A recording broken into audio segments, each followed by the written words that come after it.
Good evening, America, and all the other lesser nations. It's your boy Donnie, former president of the United States, and really the best president, quite frankly. I'm here tonight to tell you not to be like China and instead donate to the OCA podcast. But don't just take it from me, the greatest and most loved president of all time. Listen to these other satisfied customers. I think of the host of the OCA podcast as my 5.5 additional children, and like a good American father, I support them by donating to their OnlyFans. If only I had started donating earlier, Uncle Ben might still be alive. I've never met my real dad, but that's okay. Because after donating all my savings, the host agreed to be my new dads. I punched the change out of his coin purse who donate to the podcast. No, not my coins! Yes, your coins. It's time to donate to the Patreon! All right! The OCA podcast needs my money more than my sister Serenity. Donate today.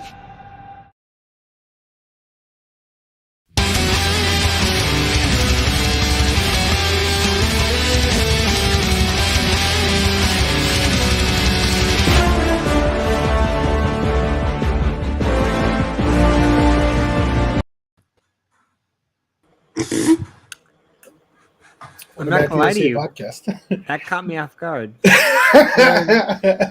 Yeah, so we were supposed to do the show on the 5th, and I asked Footnum to make me a kick-ass Cinco de Mayo podcast intro, and he said, "You're not the boss of me." No, I am. So Random 11 is with me tonight. Welcome back to the OCA podcast, everybody. Hello. Also, Reese. Hi, I'm back now, I guess. Okay. And Green Line. Here on time for once, and the actual boss of FDDNM. Yeah, so I thought to myself, shit, Footnum's kind of busy, and he doesn't want to do the Spanish guitar sombrero intro. So, fuck, what are our options? So I thought long and hard about it. Long and hard. And I wondered to myself, maybe there's another national holiday coming up that maybe perhaps we could can you full screen that, please? The screen share is already cucking me. So I asked myself what other national holiday might be coming up that we could celebrate. And wouldn't you know it, National Masturbation Day. When is Masturbation Day? And I already geared for it. We're already It's ready. National Masturbation Day on the 7th of May. So hell yeah. Have you celebrated today yet? Yeah, I was gonna... No, I haven't. But I'll be sure. Did you not hear him talk about how clean and clear his mind was today? Jeez. Yeah, so apparently it's National Masturbation Day.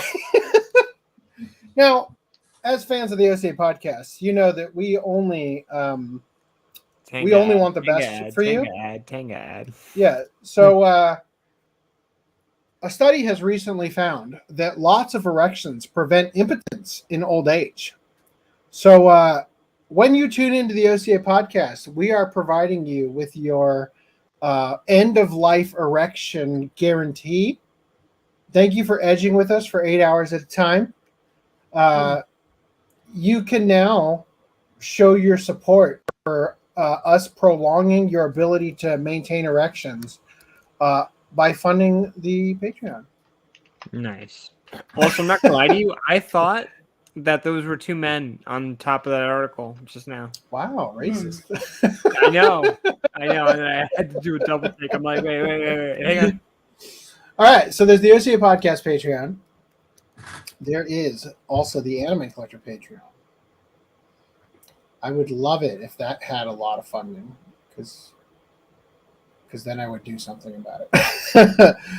There's also OCApodcast.com/support, where you can write us monthly. Or there's many other ways you can support us. In fact, I need to update this one because I finally got our Crunchyroll affiliate connected. So you may now look in the description and see that I will make like 2 cents if you buy anything about Paranoia Agent. And also, to support you, giving back, join us for the Tenga Heroes Quest.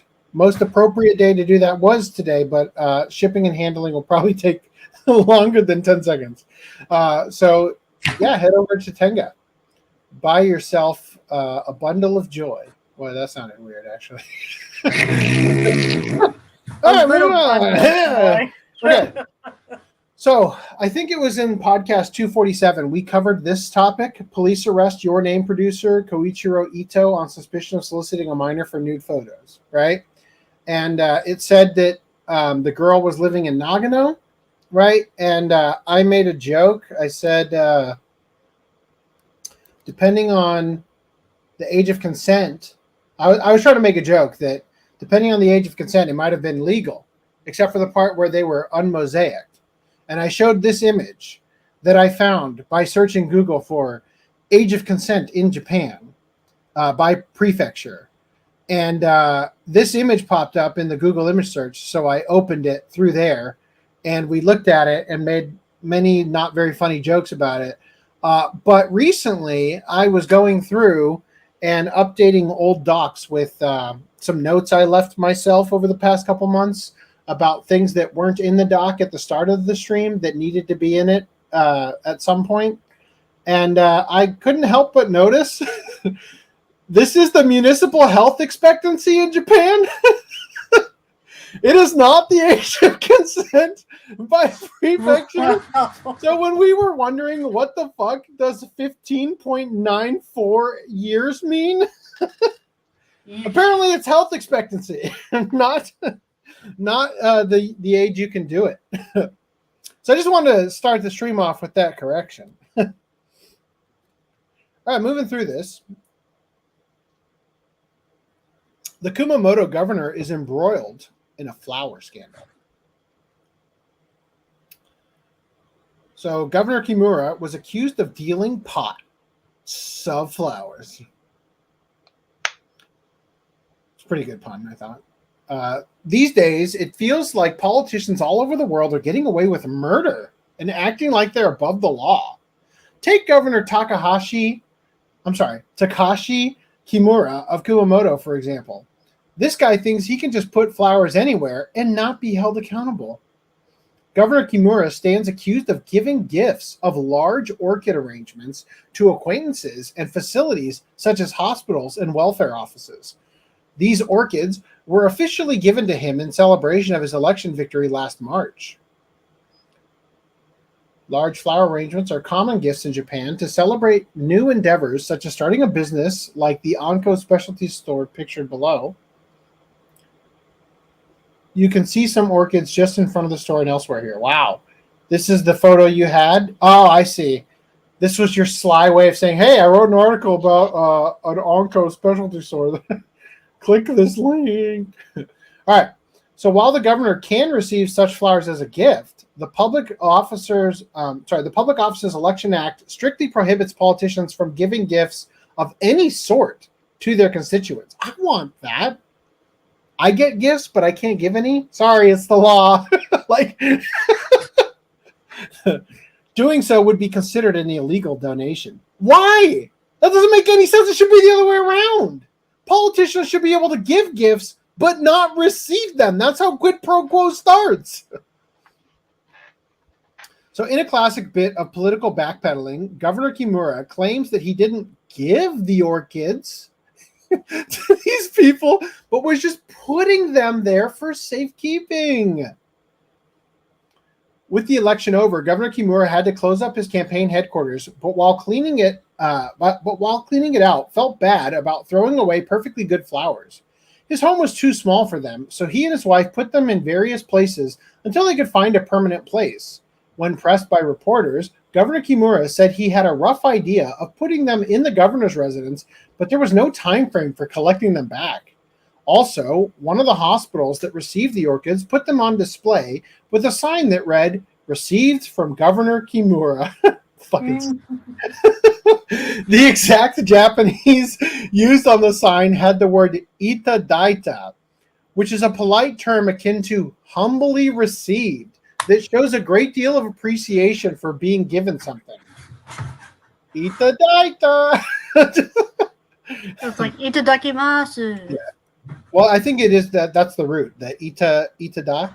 That is the I would be willing to bet that's the same kanji as itadakimasu, right? The like root I'm of the grateful for flower? this. What? The root of the flower? No, the root of the word. It was a pun. It Nice was a try. pun. And your puns suck. It was the second worst pun of the. Or it was the worst pun of the night. Damn it. I meant to say it was the second best pun of the night. I like the second worst pun of the night. I'll take it. Since it is the second pun of the night. All right, so it's a polite term akin to humbly received that shows a great deal of appreciation for being given something. At the risk of presuming how the hospital feels, it's fair to say most people aren't humbly appreciative to simply hold on to a plant for someone for a little bit. So it would seem that this is just one more example of a politician trying to curry favor with secondhand flowers and using slippery. Oh, just a moment. My doorbell just rang, and it looks like a delivery person with a bunch of flowers is outside. While I'm gone, see if you can spot the 10 differences in each picture of this Caesarea Kids menu. What the fuck? You are wow! What a reach! Right, as I was writing, I am sick and tired of politicians like Governor Kimura being unfairly crucified for his efforts to reduce waste, like he got some flowers, and share the beauty of our nation's flora. As an uninfluenced member of the free press, I'm calling on everyone to leave this man alone and let him do his job. Now, if you'll excuse me, I have some watering to do. Holy shit. I just wanted to see pictures of the flowers being handed off, like, paparazzi style photos, but like money is like spilling out of the base kind of thing. And then have like two separate pictures, one showing the money spilling out, one showing like a couple dollars missing, and then you got to spot the differences and stuff. I like our version of the story better. All right, I've got a much better article, I'm guessing.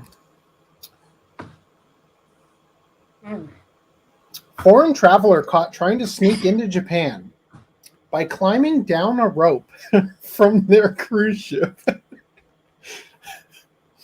Johnny Somali, how dare you? Damn. Goes over the side one day into cruise that already started in Japan. Nice.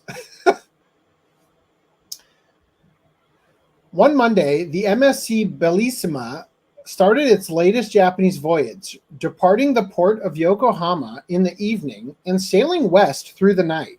The ship, operated by Switzerland's MSC Cruises, docked in Kobe at around 3 o'clock in the afternoon the following day and was scheduled to leave for its next stop late that night. Shortly before 10 p.m., though, the Kobe Prefectural Police received a claim from a witness informing them that someone had fallen from the ship into the sea.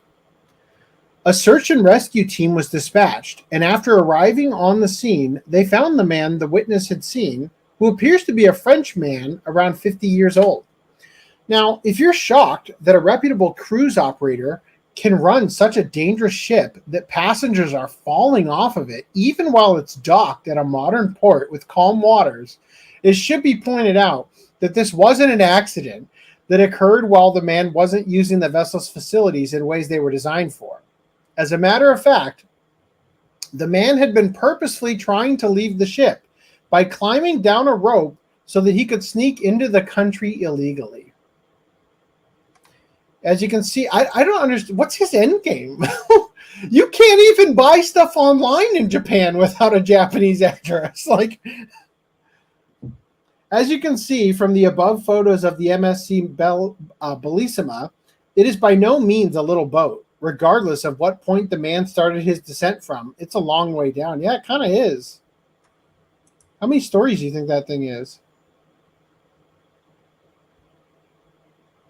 12? 12 maybe? At least 3. No. 3? What are you talking about? I can count like 10. 6 right here. I said at least. At least. Meaning more than. It's at least more than 1. It's larger than an inch. I don't know if I trust your judgment, though.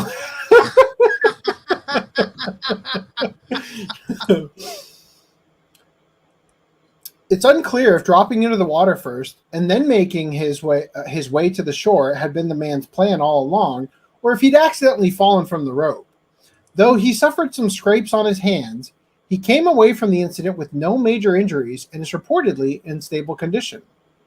It's a baffling series of events for many reasons, not the least of which is that with the MSC Bellissima starting this cruise from the port of Yokohama, the man ostensibly had to already have entered the country in order to board the ship in the first place. Do you think maybe he thought, like, where do you think the cruise is going? Maybe he thought he was, like, in Taiwan or, like, Korea or something. So it would seem that he'd be in possession of a valid passport that would allow entry into Japan under more conventional means. It wasn't like the night he went down the rope was his last chance to reach Japanese soil either.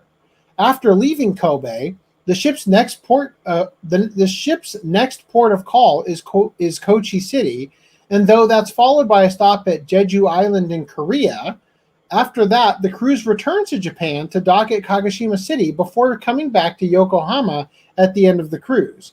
So it would seem he had at least 3 more chances to get off the boat in Japan without resorting to stuntman-style tactics. On the other hand, it could be that the man lacked a proper passport or knew he'd be denied entry into Japan for other reasons. But that just raises the question of why someone in such a position would board a cruise knowing they'd have to sneak back into the country, and apparently was so antsy about the situation that they made the attempt the very next day. You can bet that those are things that the local immigration authorities, whom the man has been turned over to, will be looking into during their investigation and questioning. Wow.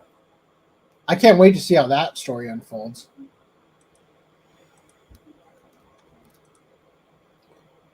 Anyway, who wants to do pickups?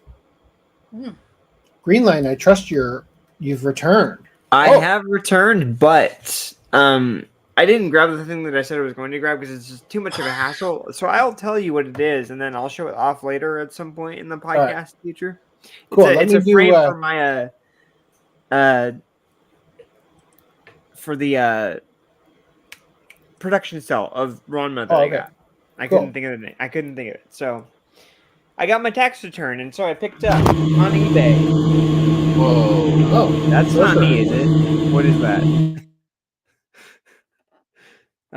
Sorcerer from ADV. And the bottom is a bit scuffed, but otherwise it's in decent condition. So picked up that, and then I copied the Anime Collector and got Kaleidostar. Also from ADV. And I thought it only came with 1 volume. The other volumes are like tucked behind here. Oh, okay. So that's a big box. Damn. It is. There's 6 volumes in here, I think. Yeah, 6. So. And then finally, I also copied the Anime Collector again because I believe you had this in like one of your tips videos a long time ago. Trendsetter over here. Yeah, Trendsetter. Suzuka. Yeah. Suzuka, which was sealed. I had to open up like individually the DVD sets. I didn't know it was brand new. So one of my favorite things is look at volume 2 on the spine. Yes. Apparently Kodansha couldn't be bothered to be involved with that one. No, they couldn't. But thankfully, can you show the audience real quick? Yeah. Yeah, like if you look at the bottom of volume 2, it doesn't have the Kodansha logo. It's like Kodansha. Yeah. But then it skips one, and you just like. So I mention this every time I talk about Suzuka, that as a young anime collector, I remember seeing some form of marketing for Suzuka that it said Suzuka is a real bitch. And that's the literal only reason I bought the freaking show. And it doesn't say that anywhere on the packaging. It doesn't? No, I couldn't find it. I was like, shit, man. I thought that was like the subtitle, like Kimi Nozo Rumbling Hearts. Betrayal's a bitch. You know? Okay, then. So I'm going to assume that it's mid, but I don't know. I like the box. I'll do it for watch. Might be all right. So, but I'd love a reason to. I haven't seen it yet, but I've owned it for like 20 years. True. So yeah, it did come with, like I said, it was sealed. It did come with those booklets, and I think I've showed off some of those booklets that Funimation used to release. Mm-hmm. Where they'd advertise like their old shit. Or their new shit, but it's old shit now. But it's like, what is it? Like Dragon Ball Z and like. So have you looked through those? Like like the inserts with the Thank you, inserts. This is for like Salty Ray and Desert Punk and Afro Samurai. Damn, that was the next one I was gonna say. Yeah, Anime Source. Yeah. But yeah, no, those are my pickups, and I don't know. I like the history of it. I was telling Footnum I kind of want to just create a historic library of shit. You know, it's like I could get the save edition, but you know, like I don't know. I like the box set. And I take the old Right Stuff, like the cards that you would get from Right Stuff, and I stick them in the art boxes. Not this one, but the I think volume 6, the last one has the postcard, and it's a Funimation postcard, but it's for Right Stuff. It's like, right, Funimation, go to Right Stuff, and it's like, wow, that's rip both. That's because they had the Z store back then. They didn't even have Funimation's website for the store. Yeah, funny. But yeah, that's it. So far. I have other pickups on the way, but that's what I have so far. You're celebrating real hard.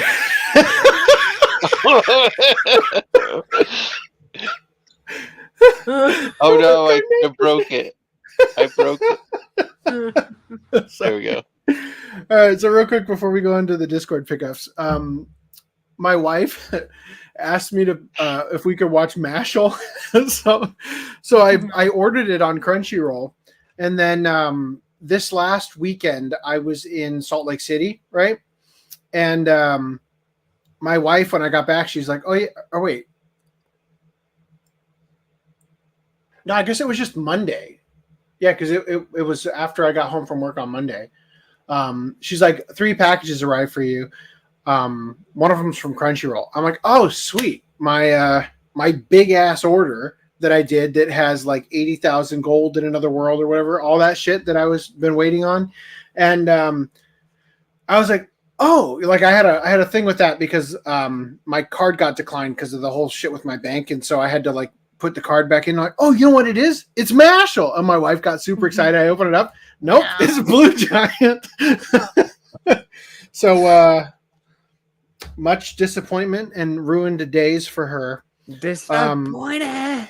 Right. Anyway, back to normal Discord. As soon as I start screen sharing this again, everything's going to go to shit again. All right. I can't click on comments. I almost ended the stream just now. That's how bad the mouse got. For reference, it's been this bad the whole podcast. I've just not complained about it. And I was smart. See, I opened up all the tabs before the podcast started. Like a genius. All right. Thank you. So, that's not good. We're going to use the arrow keys. Oh, no. Okay, it's working. All right. Mega Mug picked up. God damn this mouse. A hell of a lot of Godzilla. I can tell that already. Oh, which mouse? Which one? Why are you like this? You can just click on one and then use I'm trying. All right. Your name? Is that the Steelbook? No. What is that? Is that a slipcover? That's a slipcover, DVD isn't it? height. I look like DVD height. Yeah. Your Name in This Corner of the World, Karin. Is that the complete or just one volume? That's got to be the complete if that's $150. You Go the Negotiator, which I wish was better than it was. It's like, it's almost there. Peacemaker Kurogane. And a whole lot of Godzilla. I don't even have the Astro Monster one. I don't think I had the Moth. I don't think I have any of the ones that are in that like gray one. Good for you. So Godzilla versus the Smog Monster. Is that the Biolante? Yeah, Godzilla versus Biolante, I think. It's like literally the worst fucking one. Godzilla versus King Kong versus Godzilla. Now, I haven't checked out the Blu-ray. If you have a chance, Megamug, let me know if it has the alternate ending where fucking Godzilla wins, right? Because I remember renting that shit from Blockbuster or Hollywood Video when I was a kid and being like, this is some fucking bullshit. Godzilla loses? Godzilla versus the Sea Monster. Godzilla. So for anybody who doesn't know, the top... like there's two titles on some of these. The top title written in white, that's the American title, and the title underneath at the bottom written in green is the Japanese title. So Godzilla versus the Sea Monster is Ebirah Horror of the Deep, and Godzilla on Monster Island is, I have no idea what the Gigan. It's Gigan, right? Godzilla versus Gigan. And then Destroy All Monsters, Mothra versus Godzilla, or Godzilla versus the Thing, Ghidorah, Astro Monster, Godzilla, and Megalon. What was that one? I don't know. Haven't seen that one. Godzilla Tokyo SOS. I've never even heard of that one. Terror of Mechagodzilla. That's nice, dude. We should do a watch party. That would be so fucking annoying. Can you imagine trying to watch every Godzilla for a watch party, especially after how the Nobody watch party went? Nobody showed up to the... Well, no. Foul did. Shout out to Foul. All right. Foul picked up The Last Ronin. Let me know. Did you pick it up because I described it last podcast? You're like, fuck, that's a cool idea. Oh, yeah. Got Last Ronin story seemed interesting. Nice. Recommended by a comics fan. And Mirage Leonardo is that comics fan. Also, you picked up, what was this one? White Knight Chronicles. Do you just go around like standing up for women who don't deserve it? Mirage says, make sure you read The Last Ronin, and then The Last Ronin Lost Years, and then The Last Ronin 2 Re-Evolution in that order. You know what, man? You have just convinced me not to start. All right. Free Comic Book Day in Canada and possibly elsewhere. I didn't know. Yep, in the States too, yes. How much transgender propaganda did they insert in their free comic books? In these ones, I don't think any. I think. In other ones, I cannot tell you. There are quite a few different variety. That looks like a stealth weebifiable shirt, if I've ever seen one. Wow. That's a good use of that bottom left corner there. Yeah, this one was weird. So the whole deal with Free Comic Book Day, if you don't know, is like every year on the first Saturday of May, it's Free Comic Book Day, and comic distributors, usually it's just Diamond Comics because they're the only ones, or they were the only ones. Now there's other ones, I suppose. But so Viz is getting involved. Is that what you're saying? Oh, I think Viz was still doing it through Diamond, but anyway, they might because they typically only do the trade paperbacks, right? Well, they were doing normal American comics at one point for Pokemon, at least. Yeah, that's what I'm saying. Sorry, maybe trade paperback is not the term I think it means, but like the comic style, like you're showing there with the saddle stitch or whatever that the what do you call the spine when it has the staple? Anyway, that style is how they release things for Free Comic Book Day. Typically, they don't usually ship Tonkabon. Yeah, they're magazine style. Yeah. So my question is that image from a Tonkabon, and that's why it's cropped weird? Yes, it is. Okay. Probably. It is. So this specific one. Okay, going back, Free Comic Book Day, they'll put out free comics. Usually they're promotions. So it's not like you're not getting like a normal comic that notice the thing at the top that says Free Comic Book Day, like the stamp on the, like it's not built into the cover. So a lot of times it'll be half an issue, or it'll be like an issue 0, like a prelude to a big event sometimes. So those are usually the best ones to pick up.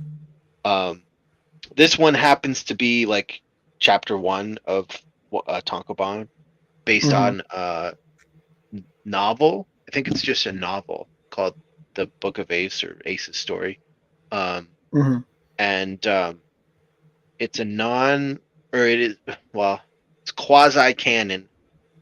So far, nothing in the story has ever been brought up in the actual manga, but it's supposed to be canon. And the author or the artist from Dr. Stone drew the novel adaptation into a manga. Like he made a manga adaptation of the novel. And so this is chapter 1. And then oftentimes they'll do for Free Comic Book Day is they'll put a second book on the back, and it'll be like flip it upside down and reverse it. So they did the same thing with this, which is the status royale. But for whatever reason, they didn't put that image on the back. So if you flip it upside down and look at the back, it's an upside down back cover. Weird. Anyway. So this also has that white square in the same spot. Do they all have that, or this one doesn't quite have it the same way? That one doesn't have it at all. Sometimes there's like a spot for a barcode or something. Barcodes and stuff, yeah. Interesting. Can I have you click on Old Man's comment about Sorcerer Hunter? I just want to, I can't. I'm being held hostage by screen share. Yeah, Sorcerer Hunters is fun. Move on. Let's just knock out some comments real quick. Just go on from there. I will echo this. Kaleidostar is fucking amazing. It is great. Okay, so 2 out of 3, but I'm fucked Old on Man Suzuka. says Suzuka sucks because the character is just awful. To the protagonist. You end up hating every minute she is on screen. Yeah, well, apparently she's a real bitch. So yeah. I want to comment on this comment. You know what I found out recently that is also a shoujo comic or manga? Code Geass. I didn't know that was a shoujo. Yeah. It was released in a shoujo. All right, clearly that's interesting to you. Good morning. Sorry, I was just staring at the ceiling. I saw. No, I was thinking. I'm sorry. I was thinking. Good morning, Ron and Ja. Cynthia Martinez did a great job in the dub. She has these big wailing cries that seem so out of place for anime, but like they kind of work. It's really good. Honestly, we should do it for a watch club at some point. Like it is Yuri on Ice, where it's like it feels like, wow, why would I watch this? It's super gay, but like you'll really get into it. Like they did a really good job making it like engaging and approachable and everything. A lot of good characters in it too. Anyway, continuing. Hello, Jordan. I, as you can see, have a message from you that I have yet to read on Discord here. I've just been super busy. Like, don't ever take it personally if I don't get back to you. I got to talk to Kevin Ridley too. He messaged me like, I don't know, 2 weeks ago. I've just been really trying to stay focused on getting the podcast backlog of tasks out of the way. So I've been a little behind. Old Man says, I missed Free Comic Book Day. Sometimes they can end up being worth money because of the first appearance of characters. Oh, yeah, but aren't they always like, aren't the comics usually like a shitty version of a comic? They're not like giving you a real comic you could buy. Yeah, they're giving you crap quality. No, I kind of explained this rambling earlier. Some books are just shitty, like promo book or whatever. They're nothing. Some books are legit, just issue 1. Sometimes they'll do that. They'll give you the full issue 1 just with a Free Comic Book Day stamp on it. Yeah, and so like the mindset and the idea behind Free Comic Book Day is to try to introduce you to series, right? Try to get you hooked so that you'll come back and buy volume 2, right? So pretty much all of them are going to be volume 1, but they're not always going to be like the Street Fighter one looks like it might be volume 1, like the one you could buy. So versus the other ones that look like, or actually the I should say that about all 4 of these are that way, except when you say volume 1, you mean chapter 1. Well, what I'm saying is, most of the time, what you're actually getting for free is a sampler. That's why you have like the one for the One Piece one where it's got the other thing on the backside. Yes. Right. But occasionally they might give away volume 1 as a means like where you feel like you have ownership over it. It's called the endowment effect of having ownership over volume 1 makes you feel more inclined to buy volume 2. Whereas the way that they're doing it here actually makes me feel like if I enjoy the series, I have to then go back out and buy volume 1 so that I don't have like a weird version of volume 1 next to volume 2 kind of thing. You know what I mean? And of course you probably have to anyway, because these are shorter than normal when they do chapter instead of like the whole, well, I guess it's because I'm usually thinking in terms of manga. That's what I'm saying. So chapter 1, chapter anyway. Specifically for the One Piece one, it's obviously it was released as a volume, but and I guess the initial D as well. But the Transformers, and the Street Fighter one, and they usually have a Spider-Man one. I have that one coming in the mail, hopefully. There'll be a chapter, right? Mm-hmm. And so you'll get like sometimes a half a chapter, or it'll be a short chapter. It won't be like half a chapter where it just like ends. It'll be a full story, but it'll take place over 8 pages instead of like 20 pages, right? Do you read a lot of comics that are outside of like the mainstream? No. Like you don't read Image or anything like that? No, not usually.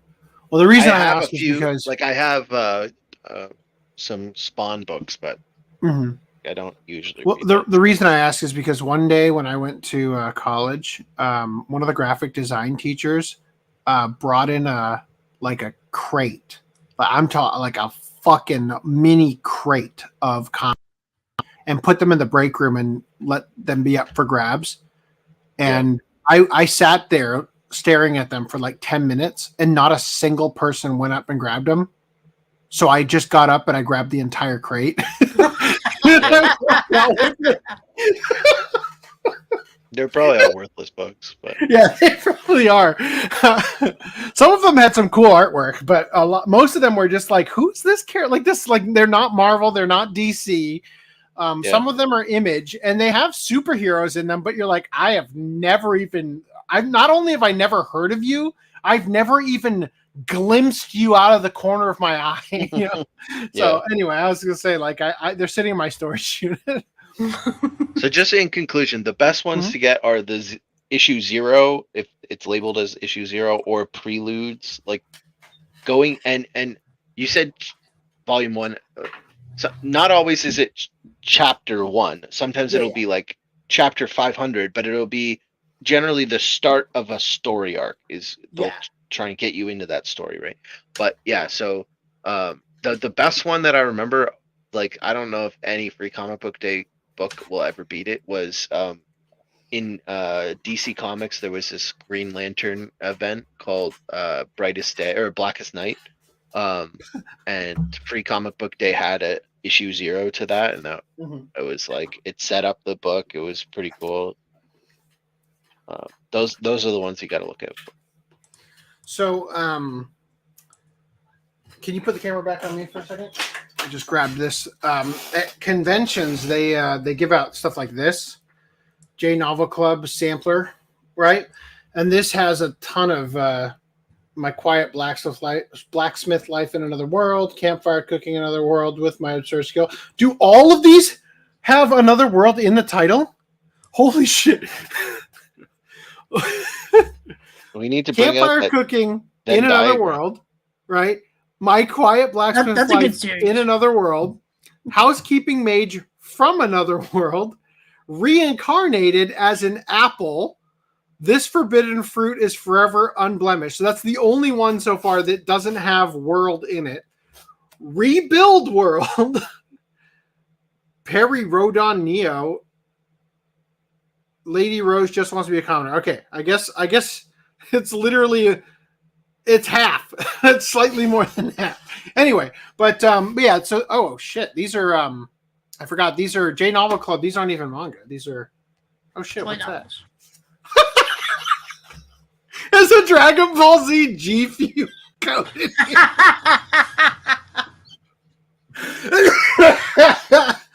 Oh, didn't know that was in there. Anyway, yeah. So sometimes, so this is I just happened to know this one was back there, so I grabbed it. But they do this for manga as well. But I'm eager for them to start, if they aren't already, integrating that into Free Comic Book Day. Oh, anyway. And one last thing on the topic. The Book of Ace, the author of, or the artist from Dr. Stone, Boichi, like, yeah, they're pretty good, I think, at art. I like their art, but they recently did a chapter of Nami versus Khalifa, and from Dragon Ball Super. No, from One Piece. And, okay, cool. I was like, that doesn't sound like a battle that would last very long. And that is some good art. I hope that gets a Free Comic Book Day version. If it ever gets released in English, I'll probably pick up the whole fucking volume, because if it would be a volume, it's like 50 pages. It rustled your jimmies. Yeah. You get it on Free Comic Book Day to celebrate it on National Masturbation. Old Man says Free Comic Book Day 2016. One Punch Man / My Hero Academia #1. First appearance of One Punch Man in standard U.S. comic book. First published My Hero Academia comic in standard size. So those were included together, because that just furthers my theory that they take place in the same universe. All right, cool. So I have to go look back if I picked those up. Sorry. Come on. No, sorry. I just I'm trying not to complain this podcast, but my mouse is a disaster. Danny picked up Kaguya-sama Love is War. Is that what that is? Some Aniplex title, right? Yeah. Lance picked up a cocksucker. I want to say that's the movie, but I could be wrong. The fact that they're holding hands tells me it probably isn't for season 1. Yeah. So Lance picked up Suzume, and that's OJ, the back of the shirt. Yes, that's of the back of the shirt. That's on. J and N are pretty close to each other. That's on the back of the shirt. What's on the front of the shirt? The target. No. All right, so it's not cocksucker. I was just messing with him. It's it's heaven. It's a symbol for heaven. Yeah, the first, because that Kaguya-sama is the first kiss that never ends. Next, he says, I thought it said Ligma. Oh. Oh, I guess, are we at the bottom? Oh, no, there it is. Okay. When he said OJ, I thought he was like orange juice or something. Yeah. I thought he was getting he's getting in the mood for our articles tonight. Yeah, so it's the symbol for heaven. It's on the back of Akuma from Street Fighter. Oh, cool. You already got it. I'm like, arrow down. Where is it? Come on. All right, cool. It's behind my laptop screen, so I couldn't see it. Anyway, moving on. All right. So from that Park Place, Elon Musk goes after accounts using bots to farm engagement on Twitter. So this is a much more interesting read than I thought it was going to be. So I wanted to start with it here. Rather than chase after every single bot account on social media, Elon Musk appears to be aiming for the major corporate players who have enabled the manipulation of conversation on Twitter. So this is an interesting concept.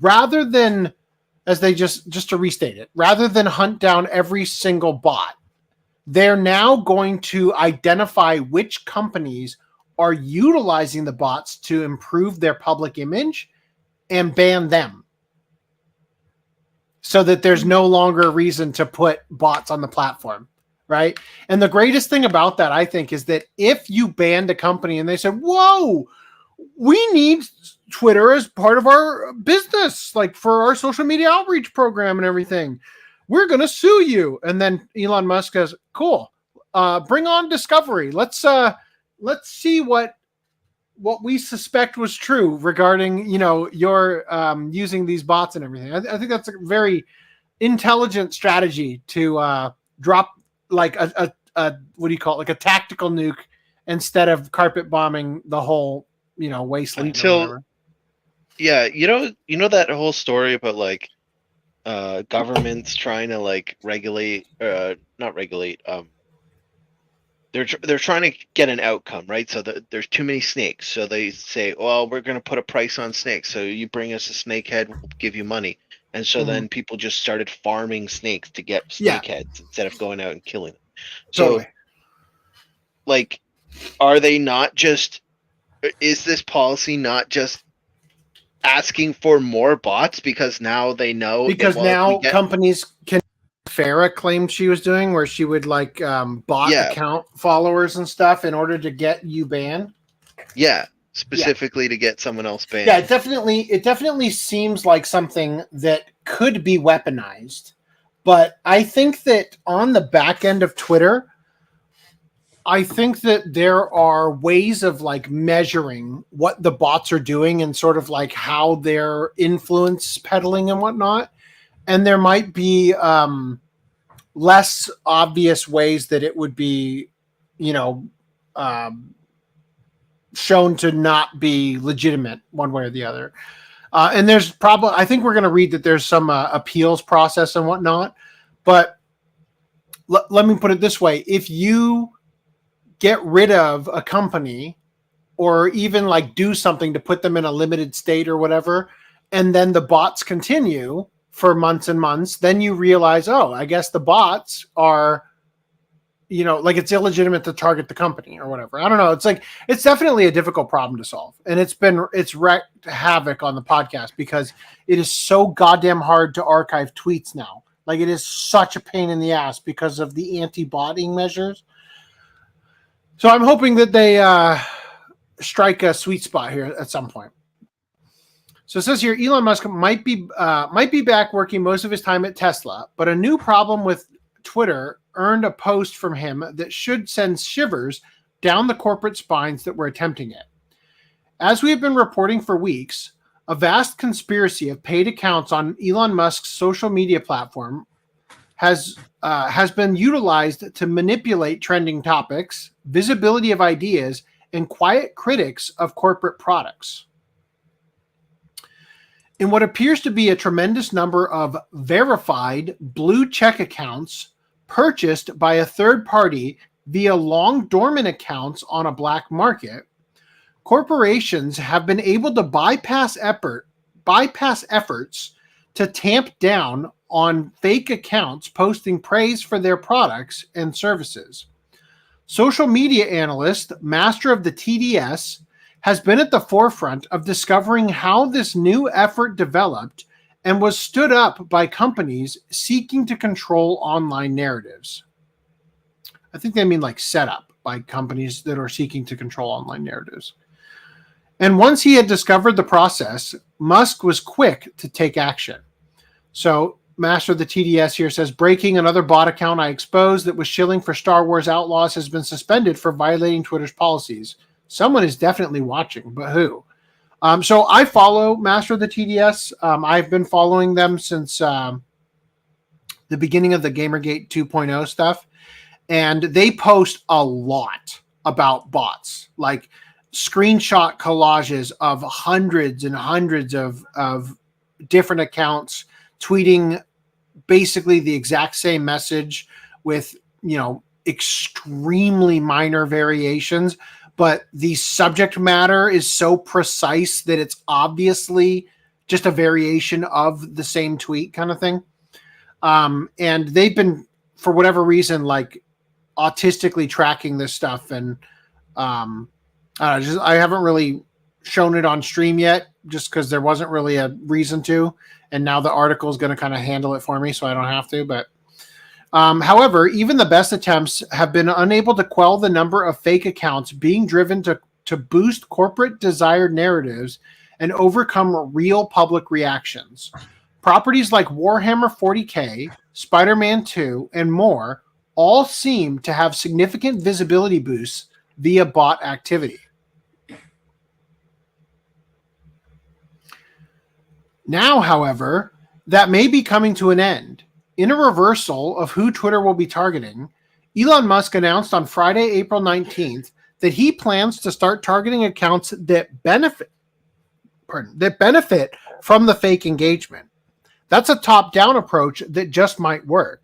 On the flip side, it could anger corporations that were using these seedy tactics to game the system and make it appear their products were more popular than real people would have otherwise presented. What do you mean on the flip side? That's on the same fucking side. Like, I don't see this being like, well, on the other hand, though, maybe this. It's like, no, that's the same fucking point. Elon Musk said any accounts doing engagement farming will be suspended and traced to source. While Elon Musk was not very clear about the exact definition of engagement farming, one would have to assume that bot swarms all talking about a product certainly fits into the category. And while bots are not a new phenomenon, it's nice that this latest iteration, in which they are attached to a long dormant accounts, raised from the dead and given a verifiable bank account, is perhaps on the way out. One of the difficult things about free speech and discourse is that your own words can be lessened if they're flooded by a sea of fake marketing accounts. And it would appear that Elon Musk has realized the same. So I kind of feel a little bit like I feel like long entered dead internet. The concept that we are in a world now where a lot of interaction happening on the internet is not person to person or even person to bot. It's bot to bot. Like content being generated by AI in order to farm clicks, but then the only people like clicking because the AI thinks it's producing something that seems like a reasonable post, but it's so outlandish and weird that no reasonable person would be liking and sharing it and commenting the things that people are commenting.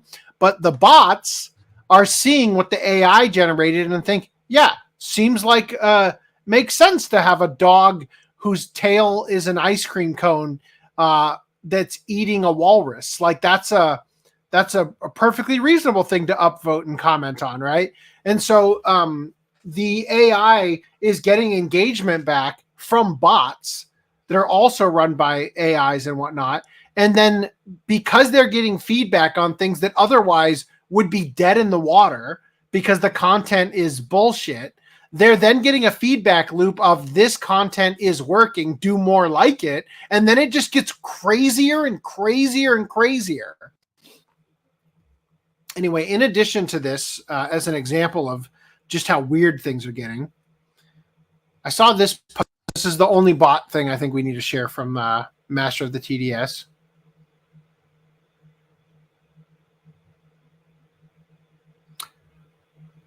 Wow. Okay.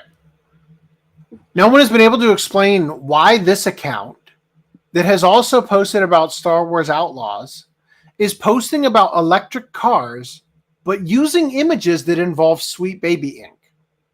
So the post says, "That car is so beautiful. It's like the Mona Lisa of cars." But it's like a collage of images about Sweet Baby Ink's Twitter page and Kim Belair. And then the next post is like speaking about CEO Lei Jun said that all executives participating in the road test of the Xiaomi SU7 with a total mileage exceeding 100,000 kilometers. That sentence doesn't even make sense. CEO Lei Jun said that all executives participated in the road test. So, like, is he saying that all of the C-suite at the company sat in the car for 100,000 kilometers? Is that what he means? I don't know. But the Sweet Baby Ink images are very fucking weird. Right? So we had kind of talked about this earlier off air, but what I think is happening is a common tactic that bot networks will use to try and become legitimate is they have to show that they're conversing on multiple different topics, to look real. And one way of doing that is ChatGPT, and another way of doing that is copy a real tweet and just paste it. Obviously, copying and paste, both strategies have tells, right? If one tweet keeps getting copied and pasted but multiple times, people will be able to say, like, look, all these Twitter accounts are all posting the same bullshit, copy paste, and look, there's a bot, and then they'll get banned.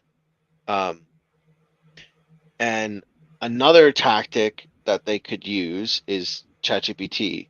And so what you might do, because I remember a long time ago that posts with there was some study that had determined posts with images have more traction. So the bots go off and get like they search a hashtag that's trending, right? They pull some image off that hashtag, and then they get ChatGPT to look at that to look at the image, determine what it is, what it thinks it is, and then spit out a comment discussing that image. And so if the bot, if it's accurate and it just says or so vague that it doesn't mean anything, like you wouldn't notice, it's like, oh, that's so terrible, like some comment like that, then you wouldn't notice it. But if it gets it completely wrong, it thinks it's a car, right? And generates a comment thinking it's a car, then you notice it. Yeah. So for some reason, even though I blocked the elements on the Twitter so that the trending and all that, oh no, it is gone. It's just that they have other additional ones that I didn't have access to block before.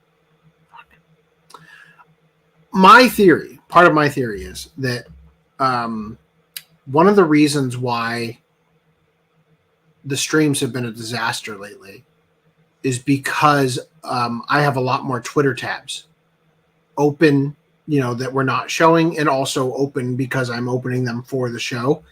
And I just wonder if there's something that has to do with Twitter that is eating up additional resources or something. I have no idea. Just because ever since we started doing the Gamergate stuff, there's just been a lot more tweets on in my open tabs, So anyway, I'm trying to close it. Yeah, so I just think it's interesting, botting in general. Like, how often do you run into them in the wild? Like people like this guy are able to find and make collages of. I mean, I guess because he's actively searching. Like he's looking at the reply guys and finding out what they tweeted and taking what they said and searching it and finding more people saying exactly the same thing. Well, it depends on how you use Twitter too, right? Because if you're sitting on Twitter on a trending topic and you're just gonna start noticing more. I see, yeah. Well, that, but also it depends on where you're looking on the trending topic, right? So if you hit like, oh, trending, whatever, switch to, the by default it takes you to the tab that says top, right? So you get top results. But if you switch to the latest tab, then you start getting all the bullshit, right? And then you just start to see like the patterns. Yeah, and if you get onto like super popular hashtags like the Taylor Swift AI images, that one was a big one.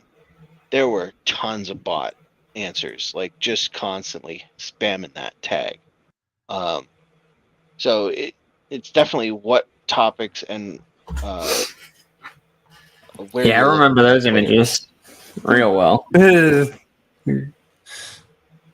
Did you save them for National Masturbation Day? I did not, but I thought about it. But I did utilize it when it was popular. Listen, man, in this house, every day is National Masturbation Day. Yes, exactly. Thank you for understanding. All right, cool. I managed to actually quit to create the things, even though my mouse was really struggling there. Also, do I need to leave? Brad's been like in and out. Not right now. Not for like the few minutes, but before he kind of was.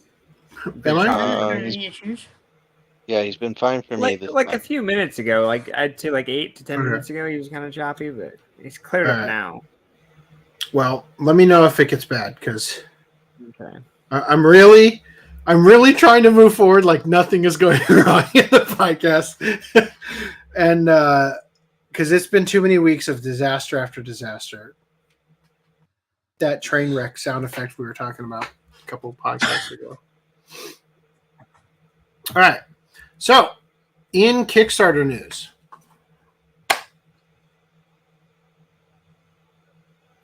Gregory Horror Show. 4 days to go. They are not even to halfway through their goal. So, seems like they probably won't get it. Which is cool with me, because honestly, I don't want to spend the $300 or so that I pledged to them.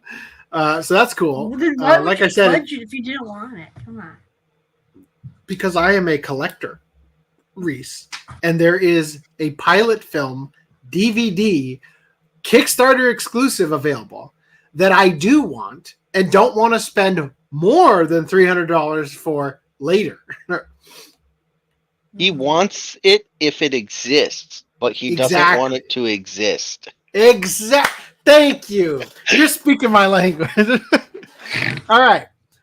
So I've got another thing here to show you. Making of Wild 02. 9 hours to go. It is not going to make it. I was trying to download this video for like the past 3 weeks. You know, it's like been on my mind. Like, oh, I want to show it. I need to test upload it. We are going to get a copyright claim, and we will be blocked in Russia unless we start screaming over a certain part of this video. If I could even, can you guys go to the brand and go to? I think it's called Making of Wild 02 in the intros and ads brand. Mm-hmm. Of course, if it starts playing and I can't even see it, I won't even know where to start yelling. The world is trying to say goodbye. You know what? Fuck it. This I'm just gonna stop form screen is sharing real me. quick. It's the worst. They've begun to fight hysterically for my Z blood. No one helped me except. It's playing.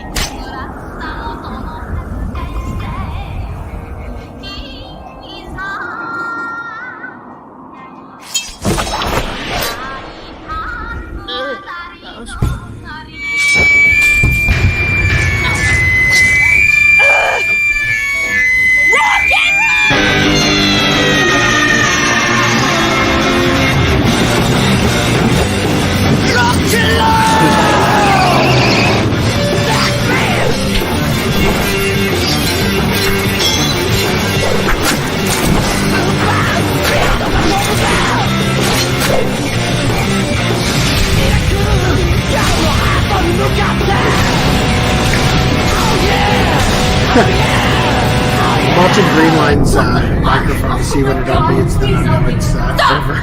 Now get me out of this fucking bag! I will scream, okay?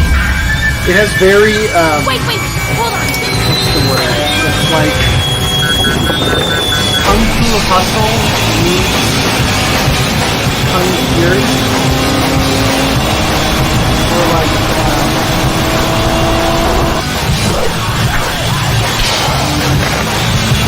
what was a desperate back in YouTube.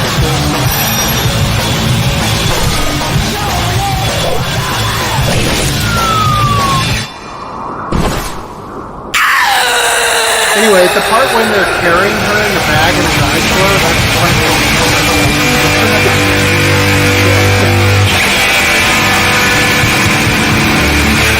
We can stop that. Okay. Now it's done. Okay. Something tells me we're blocked in Russia. Alright. I didn't get to see a lick of that, but it looks. I watched it like 8 times. It's pretty. I'd watch it, right?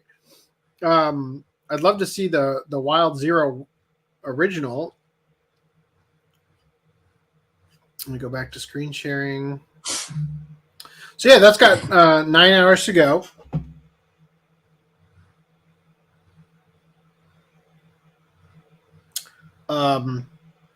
Speaking in like code, how much do you think they put in for that trailer?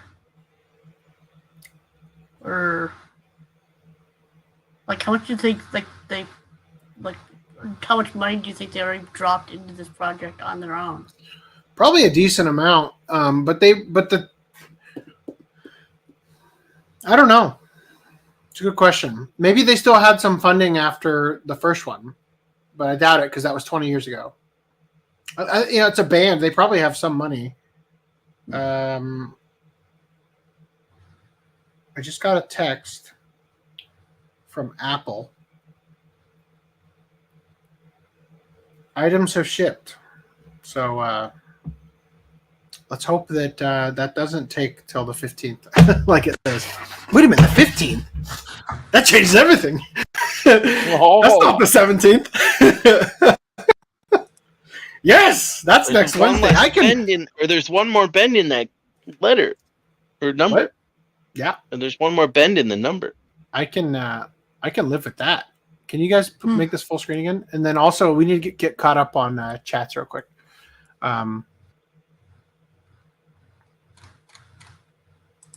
A graded CGC 9.8 One Punch Man #1 comic is $430 on eBay for a free comic. Holy shit! Yeah, is that sold or is that just asking? That's just the asking price. Yeah. If that's asking, like people are crazy when they ask. It doesn't mean that's moving at that price. Mm-hmm. Yeah.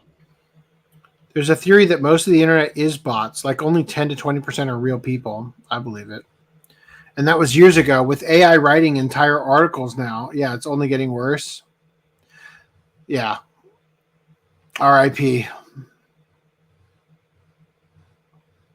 Mm-hmm. I do have those tweets about the X-Men bots. There's speculation that an AI wrote Madam Web.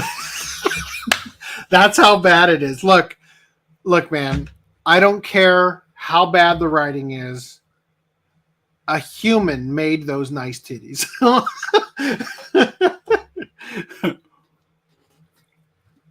Technically 2 humans. Unless you have an i3 in that laptop, it should not be that slow. It's an i9. Yeah, it's a disaster, dude. A high-end Intel laptop with 64 gigabits of RAM for 2020 should not be that slow. You're 100% right. All right. That is the pillow. Is it the pillows? Did it say that in the Kickstarter? When I went to Anime Expo in 2006, the pillows were playing on the roof of like the beer garden or whatever. Let's see.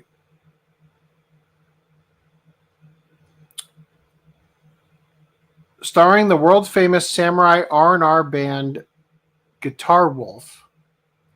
Where did you see the pillows? Because I don't think this is the pillows. They have a similar grunge sound to their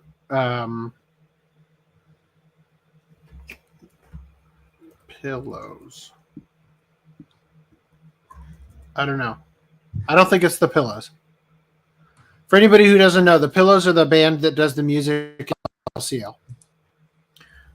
Anyway, Ronan Jaw tipped me off to this wonderful exchange. Justin Briner, who voices Midoriya in My Hero Academia, said, "Kindly stop asking me about ships at my panels. It's none of my business, and it's officially gone too far." And the thing that Ronan Jaw sent me was a now deleted tweet. What the fuck is his profile picture? I don't know.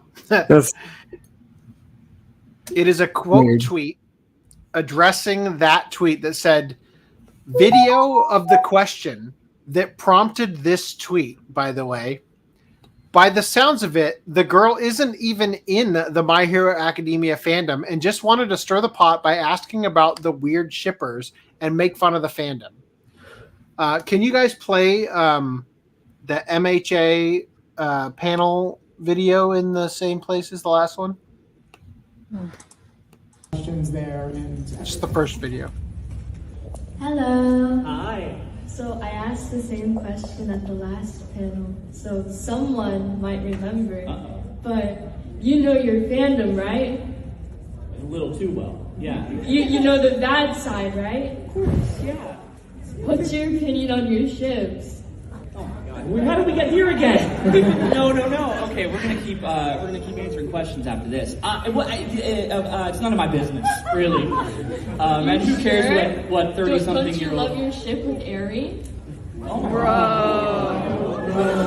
Shut it down. Oh my goodness. All right.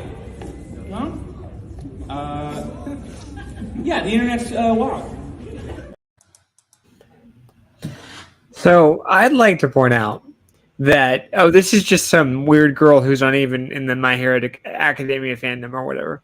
But she fits the bill visually for what you would think that would belong in that fandom. Reminds me of Dan Fan a little bit. I don't know if you guys remember Dan Fan from the Vic Mignogna, the early I Stand With Vic YouTubers. But she kind of Dan Fan is a much less annoying person than the girl in the video, but she kind of has similar mannerisms, and her voice really sounds like her. But I couldn't help but notice the account that says she's probably not even in the fandom. She's just making fun of weird shippers in the fandom. This person's name is Eri Cherry. Yeah. Also, pronouns in her bio. And why don't we check out her account and see what she's got going on in the? Well, her account says BKDK and has an orange and then green heart emoji.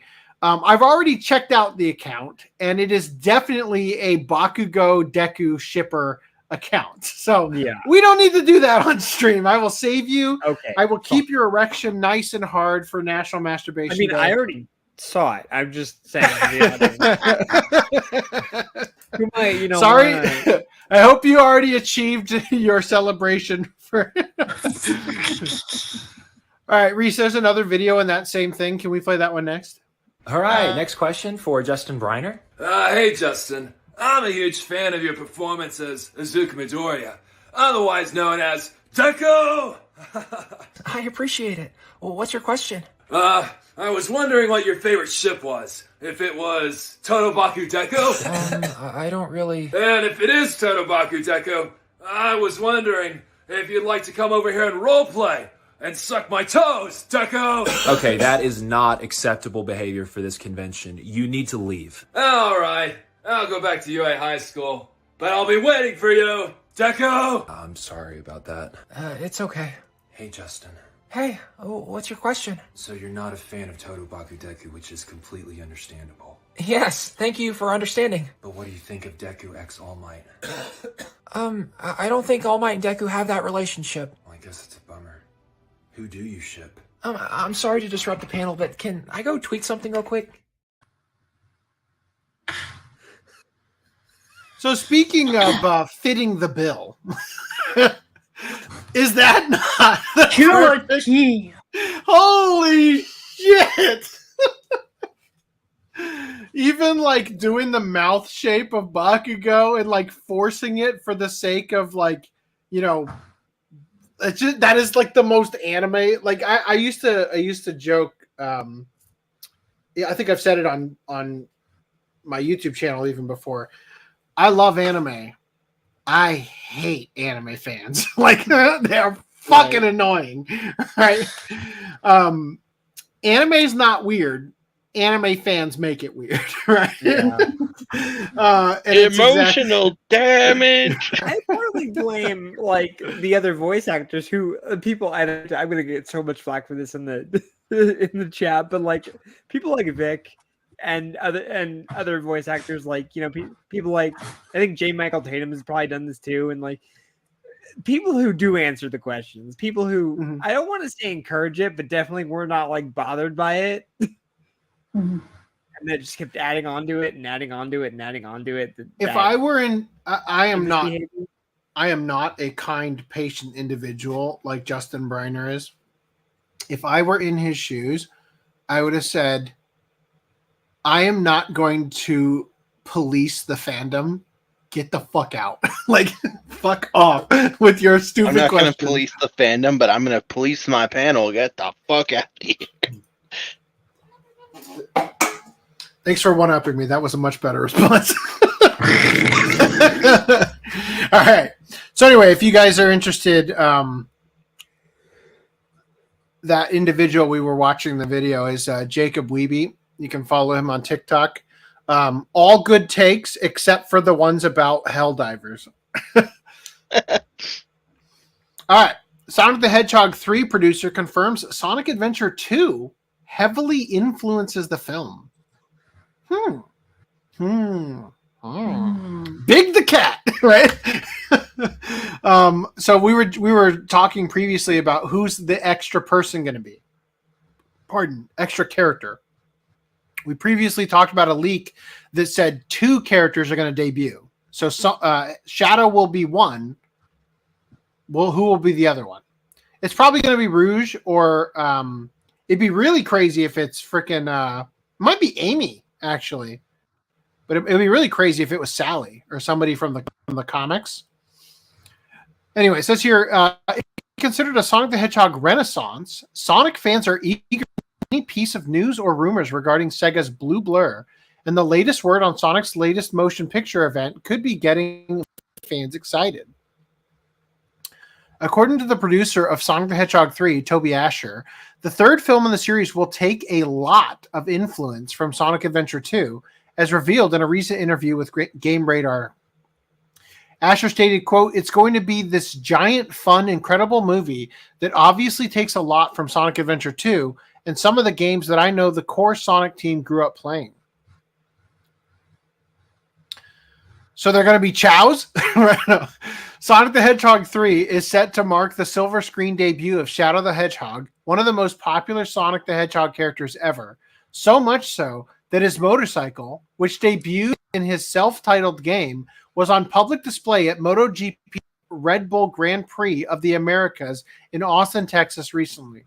Wow. Maybe just post the fucking photo so I can see it. Shadow the Hedgehog shares a birthday month as the 2 famous animals are only...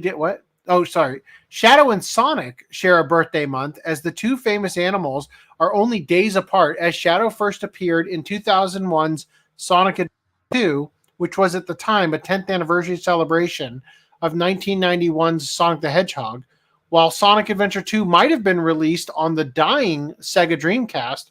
The cultural impact of the game has left many stunned and inspired by its influence, despite some criticisms. Well, yeah, it also helps that it got ported as Sonic Adventure 2 Battle for the GameCube.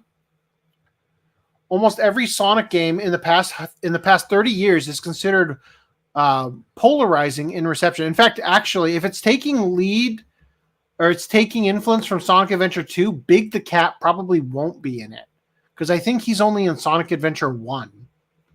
He is not in Sonic Adventure 2.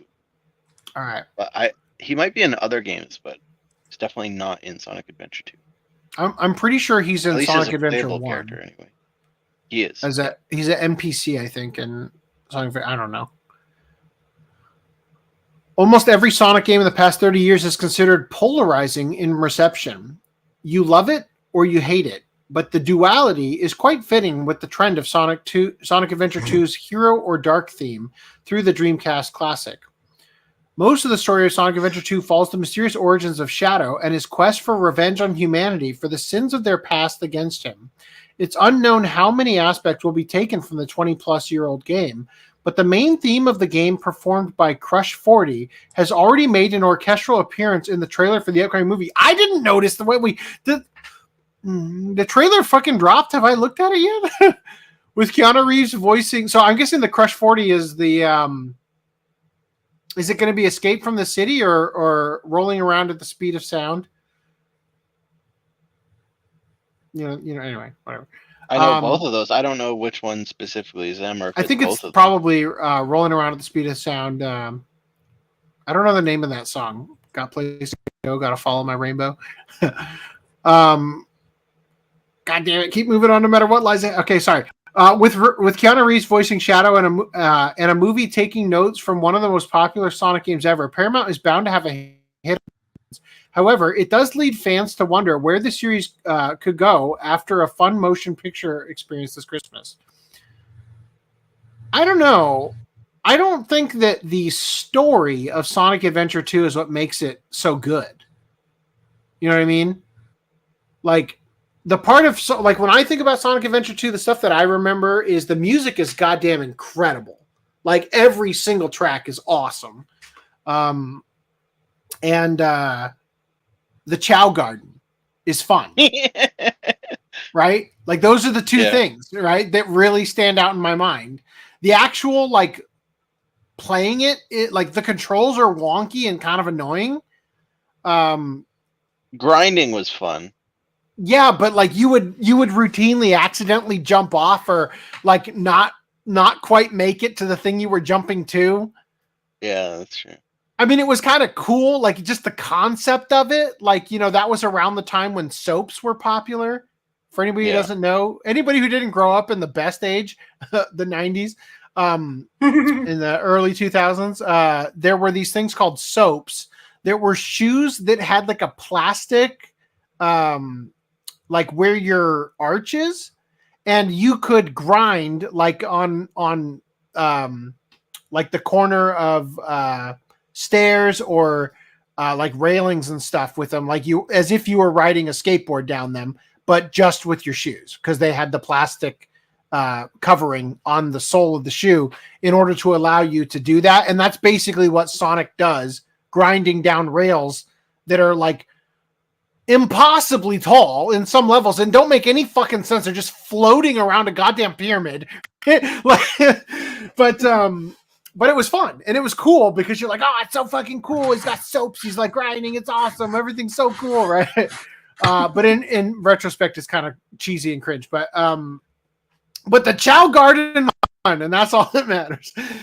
So anybody who doesn't know, the Chow Garden was like a side thing where you could hatch an egg, like a little Digimon, and depending on, I don't remember, like if it was gifts you gave it or like if you picked it up, like there were all these things that would dictate how it would grow older, and whether or not it would become like a dark Chow or an angelic Chow or whatever. Anyway, if you patted it with a hero, it would turn into a light character, and if you patted it with a villain, it would turn into a dark character. And by villain, he means Shadow, Rouge, or who's the other villain? Egghead. You could play as Eggman. I can't remember. Yeah, I guess so. He was Mech. He was the Tails equivalent. Yeah. And you could also, when you defeated enemies, there would be a little animal that would pop out of the enemy, and I think they'd just be around too. Yeah. I don't know. Anyway, you pick them up and then you'd go into the Chow Garden. You could give those animals to the Chows, and then they would get like different animal parts that would affect their stats. Yeah, that's right. And then you could race the Chows. Yeah. like that you could do races, and so like the stats that you meticulously create, like got your Chow to evolve with, like you could, if you gave it birds, it would get wings, and then like there would be parts of the track for the race where the wings would give it an advantage because it could fly. There'd be parts where like everybody else would jump down and start swimming, and then like if you were up here and you had wings, you could glide down and like pass everybody else, and then only have to swim for like the last like quarter of the part that's water kind of thing. So it was a great game. Really, honestly, very fun. Just for sort of what you could do and the experience of playing it. Like I don't know how to describe it, but like the haptics or whatever of like the things you would do and the sense of it responding to you, and like the sound effects and the music. It just overall created a vibe that was very enjoyable. Anyway, so let's see. So outside of Sonic Adventure 2, the most likely candidates for story influence would possibly be the 1993 Sonic CD, or perhaps even the controversial Sonic 06. Yeah, that's going to sound great. Can't wait for that. There's no way they're doing There's either no way. of those. Honestly, the comics have the best storyline. Because they rely, like the story is what matters. In the games, you're doing something that like gives you the dopamine hit because you're interacting and playing, right? That's the part of it that's fun. But the comics actually, they stand up exclusively on the story. You know, that's what matters for those to be enjoyable. Yeah, Sonic Adventure was adapted into Sonic X, right? So a lot of the story, a lot of the story is in there. Although I don't remember Shadow being part of it. Yeah, I was gonna say the story of Sonic Adventure 2 is really just like introducing Shadow, his backstory, and then him teaming up with Sonic to go Super Saiyan at the end and beat off the final boss. It is Masturbation Day, okay? Yeah, what is it called? Bio Lizard or whatever, I think is the name of the villain. I only know that because I literally have the soundtrack, the physical CD for this game. That's how good the music was. Although the best track in the entire game, Pumpkin Hill, is not on the soundtrack. I hated that level so much. I'm just saying. Well, it's not the best. It's one of the best tracks in the game because it. The song was fine, but yeah, just the level I hated. The level sucked, yeah. But the song was like it. Like it had this great beat to it. You know what I'm talking about? It's playing in your head right now. All right. So anyway. So just to clarify, yeah. So I haven't watched this show in forever, but yeah, Shadow is in Sonic X. So cool. So they're saying.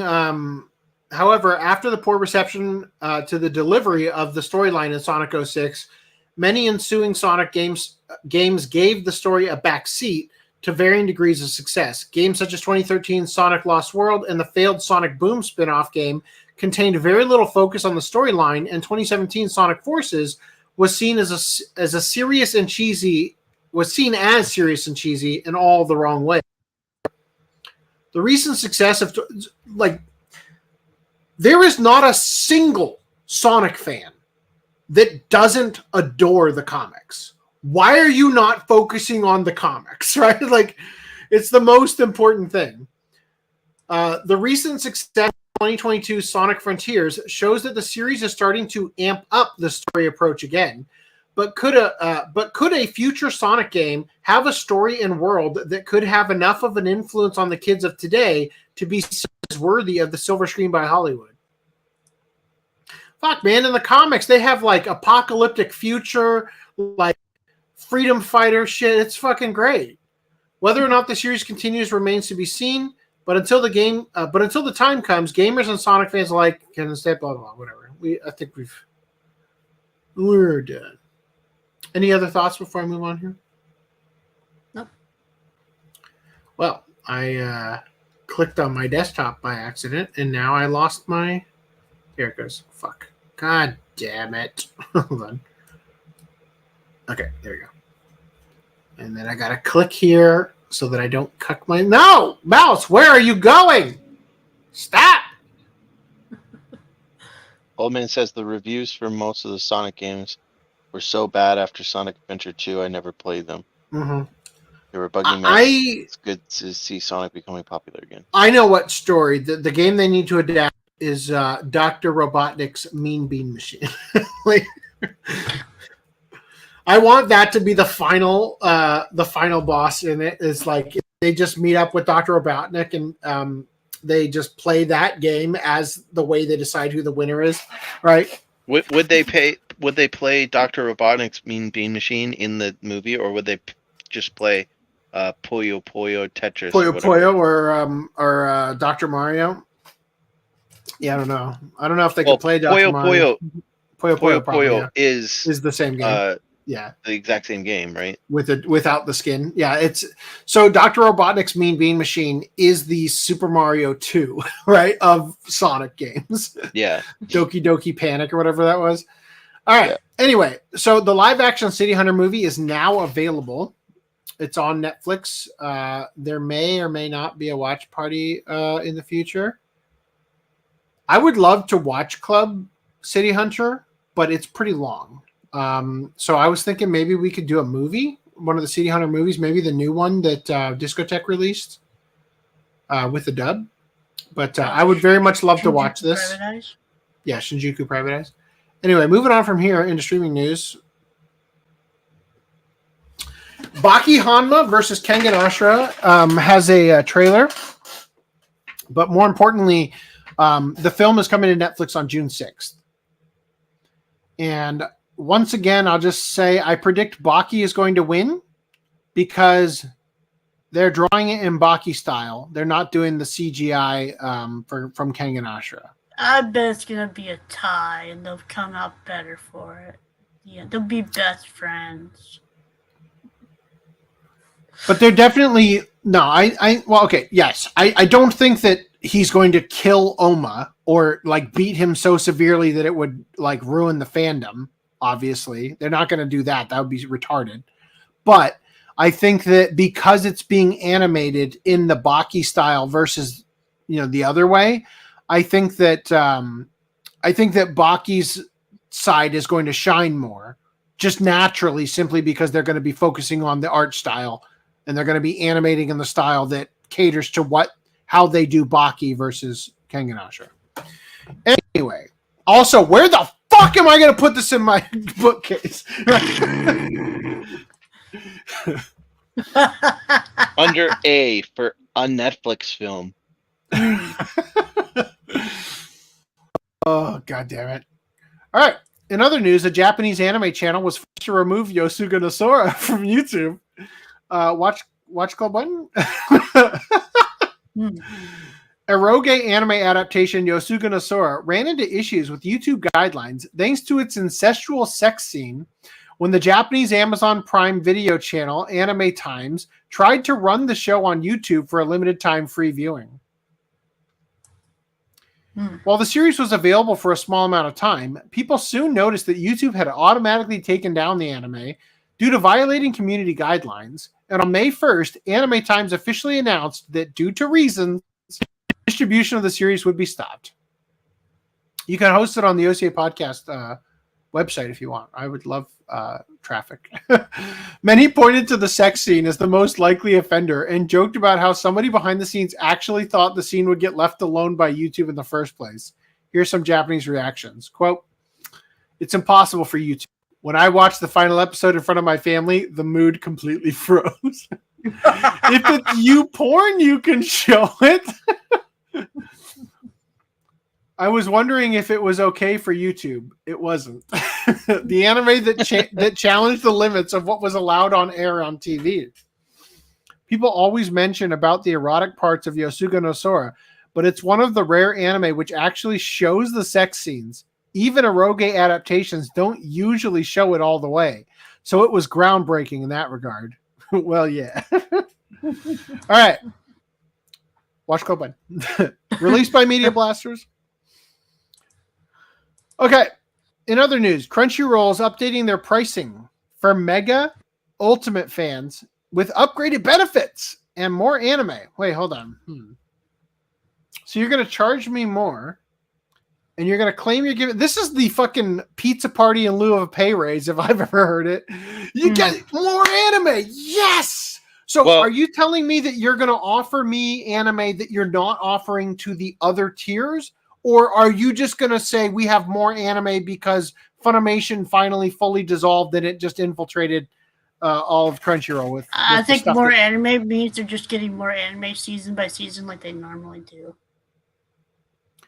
Sounds like a fully bullshit. So they're just increasing the price on the Mega. They're just one? increasing. They're just increasing on the top 2 tiers, not the bottom one. It makes more sense to increase on the lower tiers, right? But yeah, perhaps not enough people even have the lower tiers. So like, oh, let's just up it where we're going to make those money. So it says here, Crunchyroll announced today that it is updating their pricing for the Mega Fan and Ultimate Fan subscription in select countries. The platform's first pricing change since 2019, reflecting the company's investment in more anime, additional services like music and games, and additional subscriber benefits. So like they're going to increase the pricing so that they can fund High Guardian Spy Season 2. Is that what we're going to do? Well, I think the biggest issue is they just did the profiles. So now that's kind of encouraging people to share accounts. So they got to crack down on that. Maybe. By increasing prices. The change will impact pricing in Argentina, Colombia, France, Portugal, and the United States, and select additional countries. As part of these updates in the United States, the Mega Fan tier will increase to $11.99 a month from $9.99 a month, while the Ultimate Fan tier will increase to $15.99 a month from $14.99 a month. The existing fan tier will remain unchanged at $7.99 a month. So the Crunchyroll free trial period has also shifted to 7 days of free viewing from the previous 14 days. What, like desperate much? Like, holy shit. The pricing and free trial changes are the first and only price changes to Crunchyroll since 2019. New membership tiers and benefits were introduced in 2020, along with a decrease in nearly 100 territories in July 2022. Sounds like you dropped that price too soon, huh?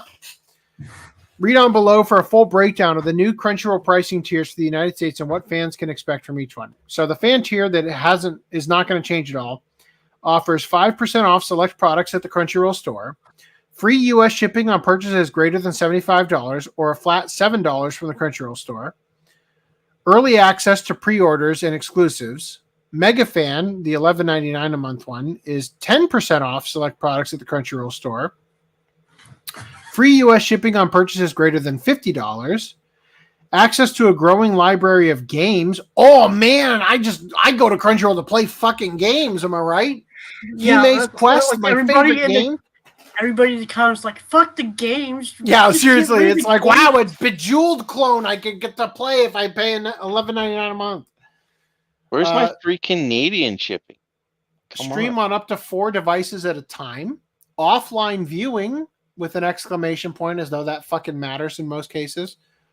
Early access to pre-orders and exclusives, and ability to order convention exclusives online. Okay, that's actually kind of interesting. Fuck. God damn it. I don't want to pay $11.99 a month for something I'm not going to use just to get those. Reese, you pay, right? You could buy them for me. Cool. I have the Ultimate Fan. Nice. And Even better. I can buy you whatever you want.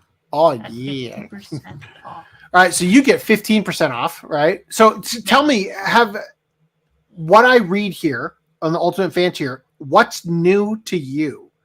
When I signed up back in December, they had every 3 months you would get a $25 coupon off of $100. I never received one.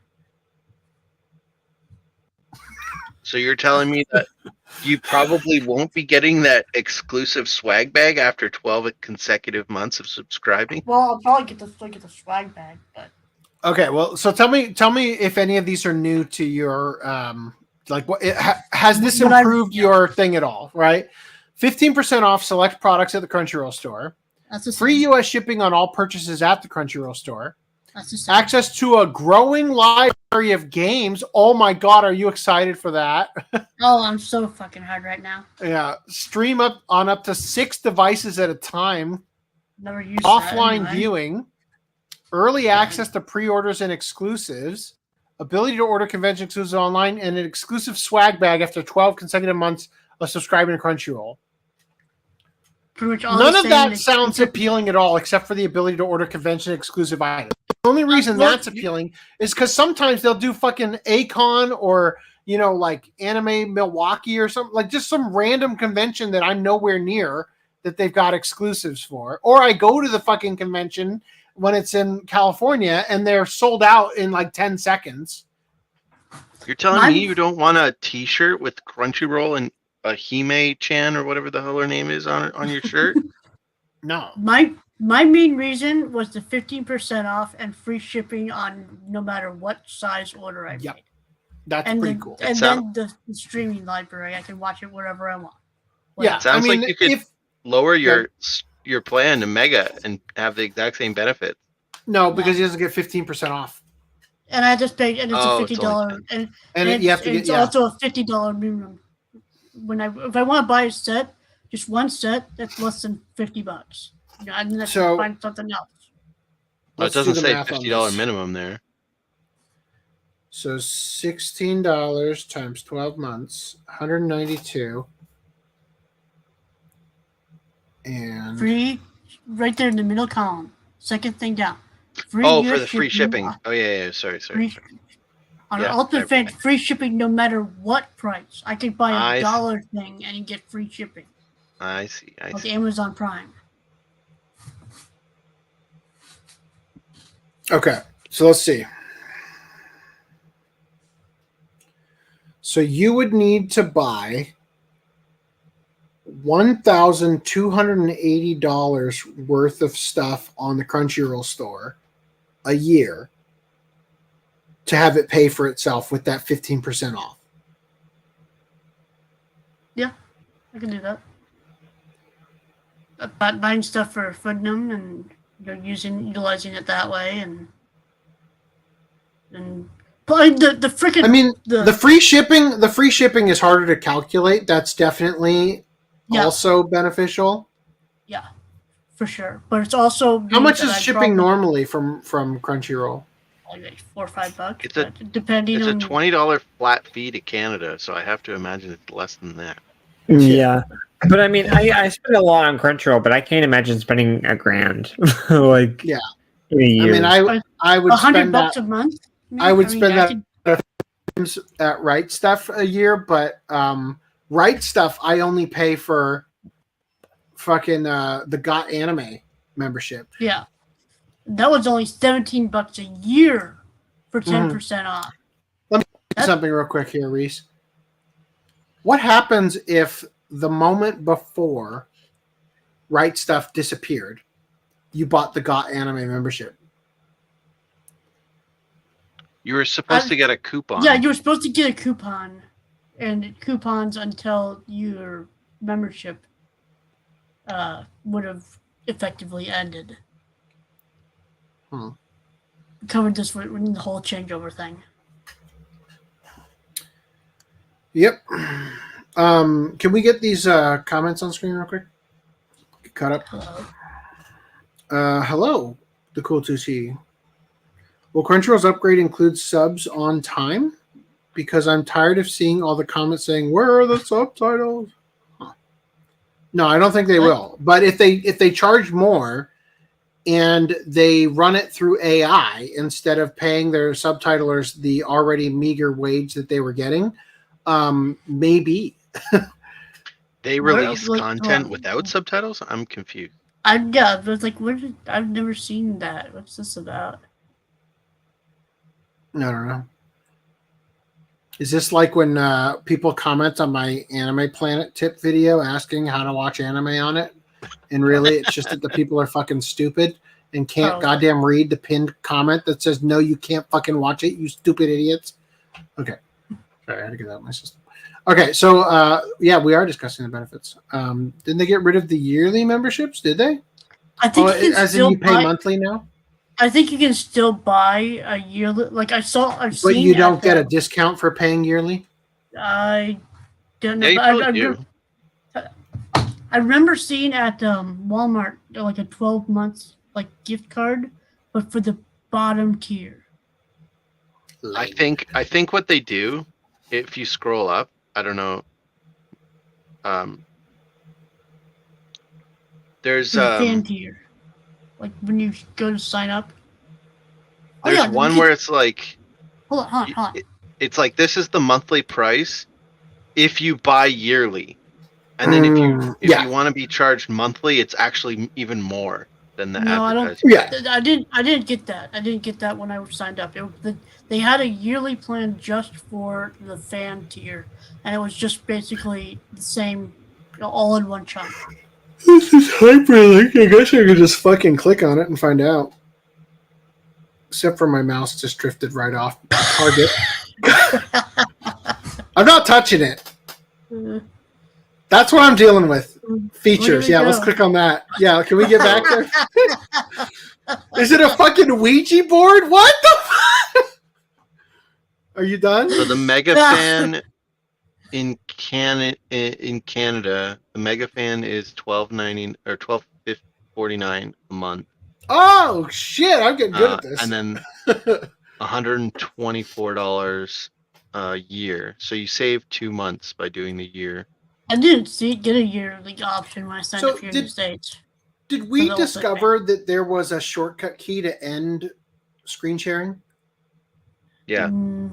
What was it? Shift S or something like that? Shift S, yeah. Okay. So I'm curious, because if I just go like this and then go Shift S and then sick. Okay, cool. That way I can oh no, my mouse isn't better. It's recovering.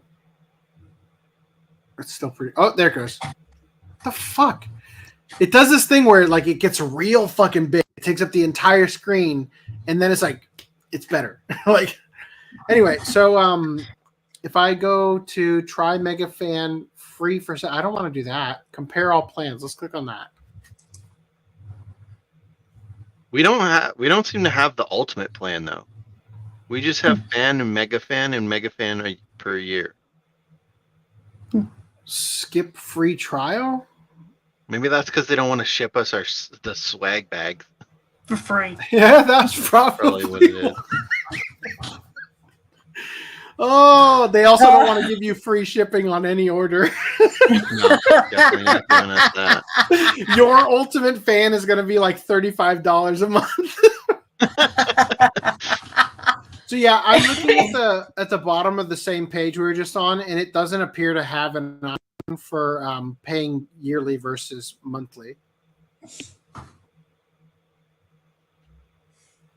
But I also don't want to put a credit card info and all that, so I don't know. Anyway, back to screen sharing. We also cap out on 4 devices at a time.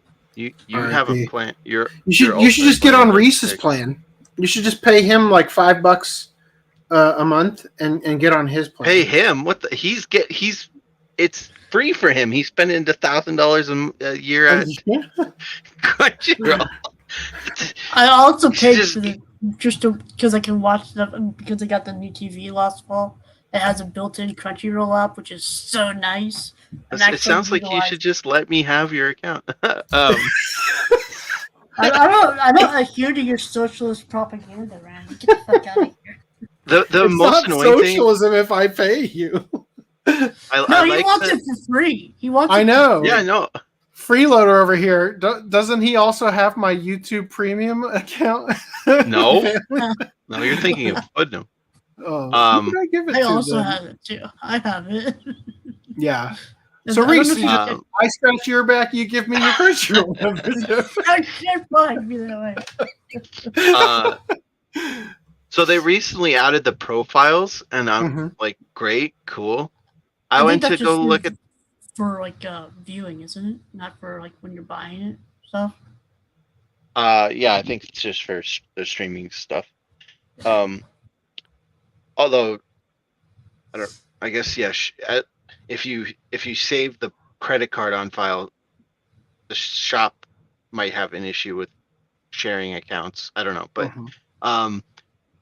just for streaming, it's like, okay, nice. I have my profile. I can make all my lists of like things I want to watch, and that's great. And I keep track of what I actually watched instead of like seeing a bunch of shit. Like, did I watch episode 2 yet? I don't think I did, but it says it's watched. Someone else watched it. Well, that's so much work. Anyway, but the downside, the fuckers haven't updated the Roku app yet. So it's the Roku app is still shit. God damn it. I think they forgot about the Roku app. I looked on their website. It says coming soon to Roku app. Come soon faster. Don't you know what day it is? Come already. You're running out of you're running out of hours in the day. Crunchyroll doesn't adhere to Randy's 3-second standards. Post-mature ejaculator. All right. Back to sharing my screen now that the mouse finally started working again.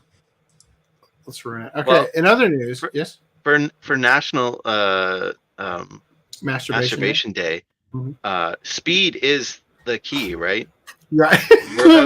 We're all about utility here. Yes. Off podcast, off camera, I was talking to Random 11 about the concept of what I say, like that's like a great insult, like one of those rare insults, like you look like you masturbate for utility instead of recreation. like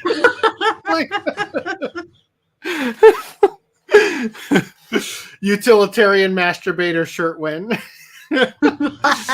Oh. All right. Where the fuck did that mouse go? Okay. All right. There it goes. Oh, that's hidden behind us. Okay. All right. Disney Plus admits the anime industry is... hold on. No, let me start over. Random 11, don't put the timestamp back there and let everybody see my fuck up.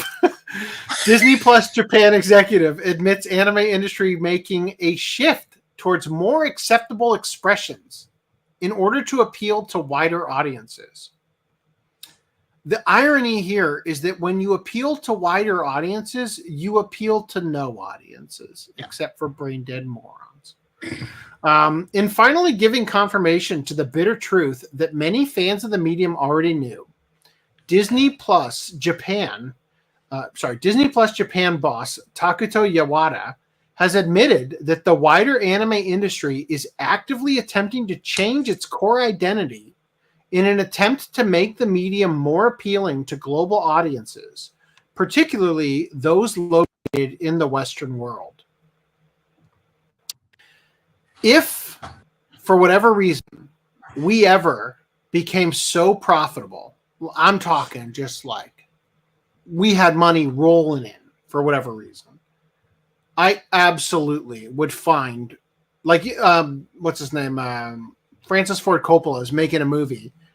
He made a movie called Megalopoulos that's about to release, and he funded it himself, knowing that it's probably not going to be profitable.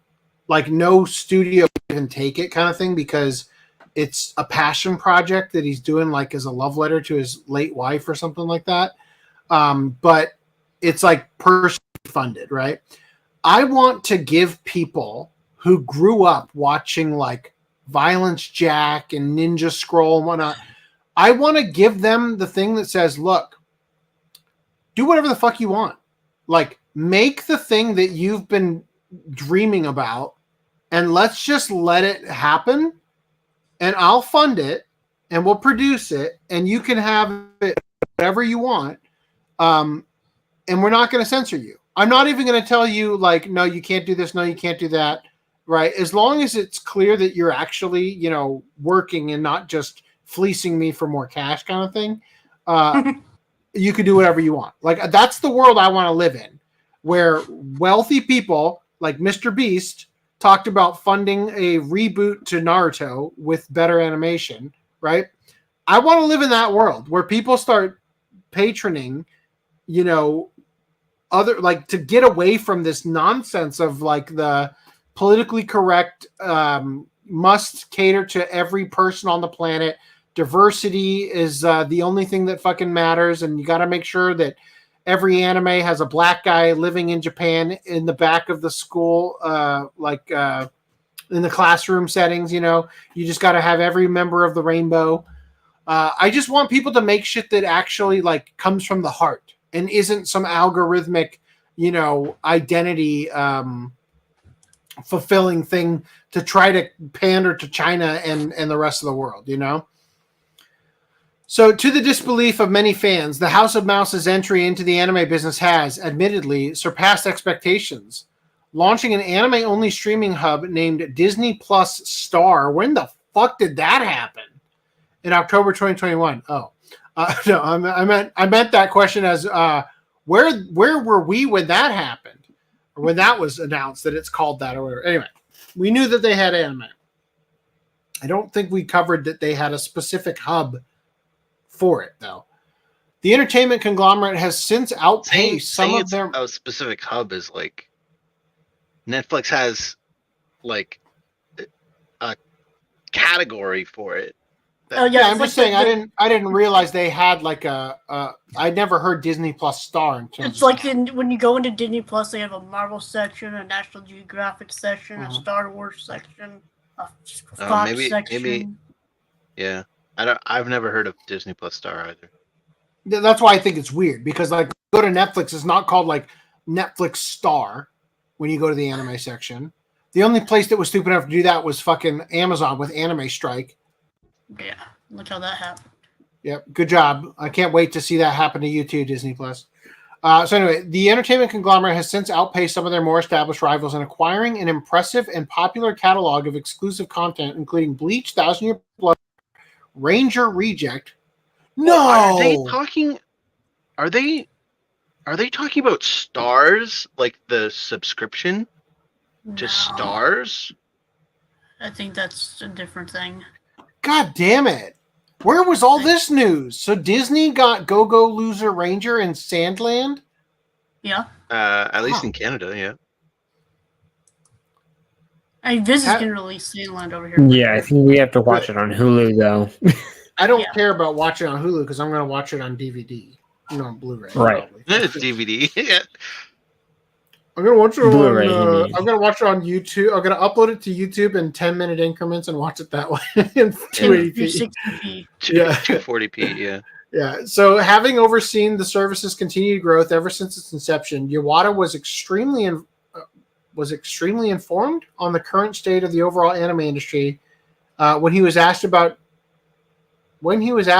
during.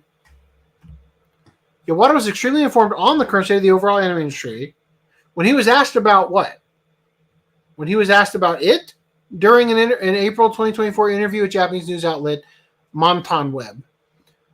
Asked for his thoughts on the fact that the general anime medium is no longer a niche one, RIP, with more and more fans finding themselves drawn to its unique offerings every day, the head of Disney Plus Japan opined, quote, there is no doubt that we have undergone very significant changes over the past 10 years. Now Japanese animation is entering a golden age. Fuck no. We're not even in a bronze age.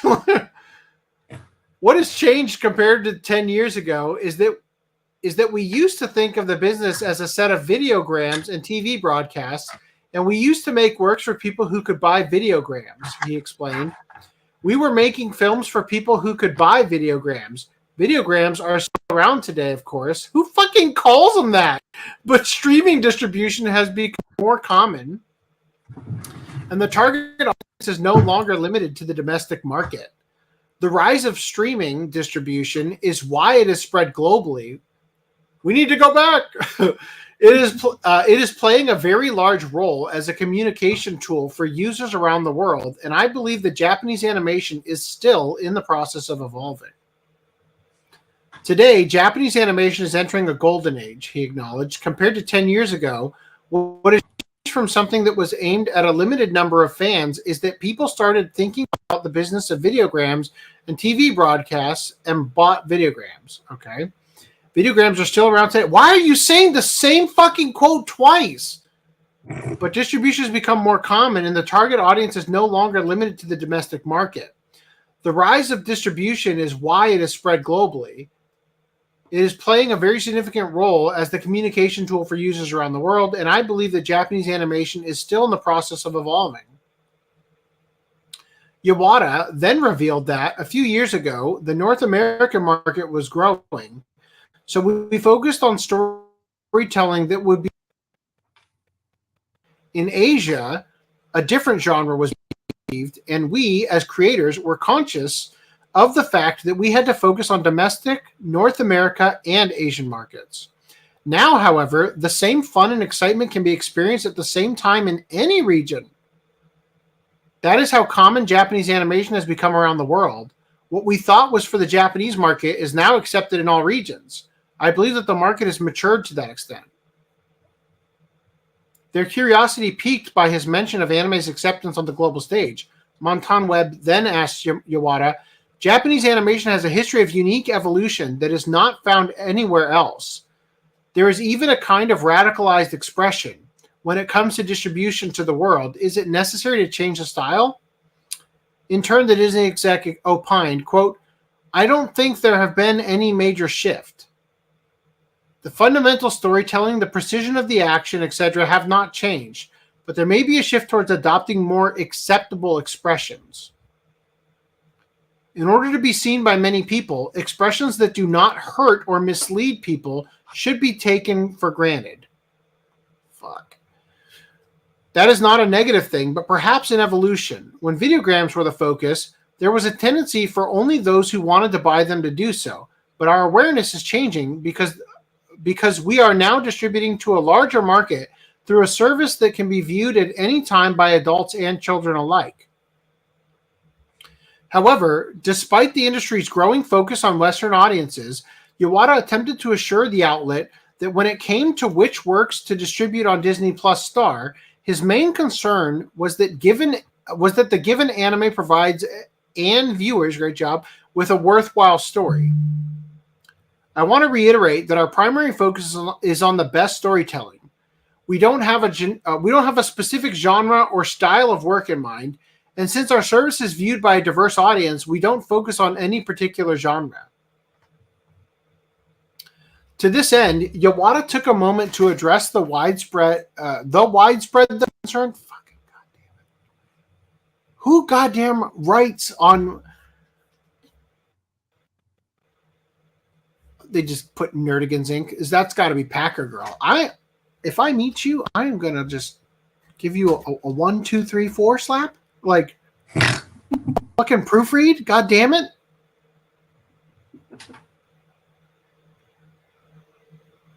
We are a distribution platform, but we are also a member of the productions. Did I skip something?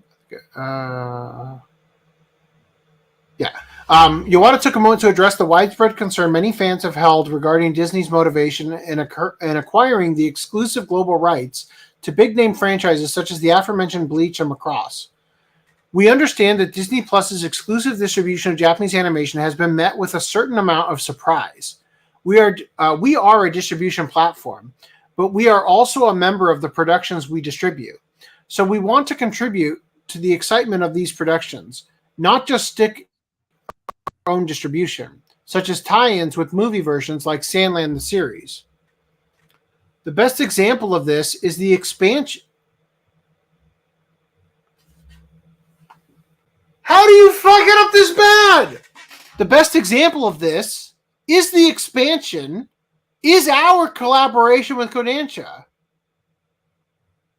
The best example of this expansion is our collaboration with Kodansha, for which we are focusing on ways to boost the excitement beyond our position as a distribution platform. We are working hard to make our partners and fans feel the benefits of exclusive distribution. As Disney Plus, we are trying to help bring the best of Japanese creativity and storytelling to the world. I feel like you said fucking nothing in those 3 like paragraphs there. As the conversation drew to a close, Yawata shared his optimism toward the future of anime, telling his hosts, storytelling has evolved, and there is now a market that accepts anything that deviates from the high road.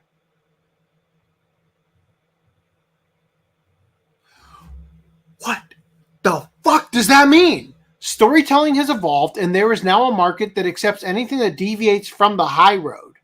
What does that mean? Deviate.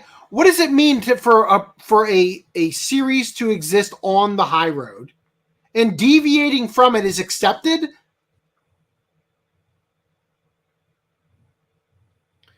We also believe that no matter what the setting, the point at which people are moved remains the same, even if it is universal. What is the best storytelling? We believe that it is universal and can deliver an emotional experience equally well for any time period, any country, any region, and any generation. The combinations are endless, and while new ones are continually being created, some things will never change. Holy shit! ChatGPT could have written a better article than that. That was goddamn awful. I don't even know what he said by the end of it. Do you have any thoughts? Nope. Stop trying to appease everyone and focus on what made you popular. Yeah, that too. So, real quick, appeasing to everybody makes you lose your identity. Yeah, make the movie for one person. Did you learn nothing from Pompo the Cinephile? Come on. Where did my mouse go now? Nope, there it is. Okay, cool.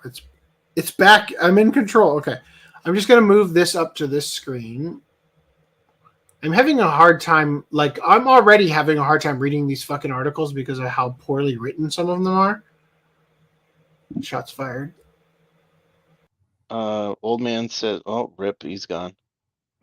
Old man says, usually after 5 to 10 minutes, the subs show up. I guess I've never been, on the trigger for releases. Yeah, I've never had that happen. Yeah. There's been a couple. I don't do it often, and when I haven't had that issue either. Gets aired, but sorry, I did this out of order. But it gets aired, but the subs are sometimes delayed. I don't know if it's a server problem or what. Yeah, I'm not sure. I've never had that problem. Okay, we read that one. If you browse Crunchyroll by new, it lists recently aired anime. If you click on an episode as soon as it airs, sometimes there is no subtitles. Yeah. No yearly means that you can change the deal monthly. Yeah, you could.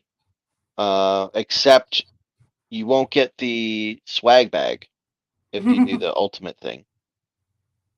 It has to be 12 consecutive months. That's how they get you. Roku is going through many issues at the moment. Well, I mean, I haven't had an issue with Roku. Just I know sometimes they just never freaking update the app. They still list every single language as a separate season. No. That they have fixed recently. They have? Yes. On the apps that I have, I still have that. I should clarify. It depends on it. Well, it probably depends on what Roku device you have. If you have an old Roku device, you might not get the update. No, we have one of the sticks. Well, go next time you're watching TV, force check update on the app, because my my Roku stick, which is probably 6 or 7 years old at least, has the new proper audio channels or whatever instead of They just have the listing and you change the channel, or they change the audio within the episode itself instead of. Yeah.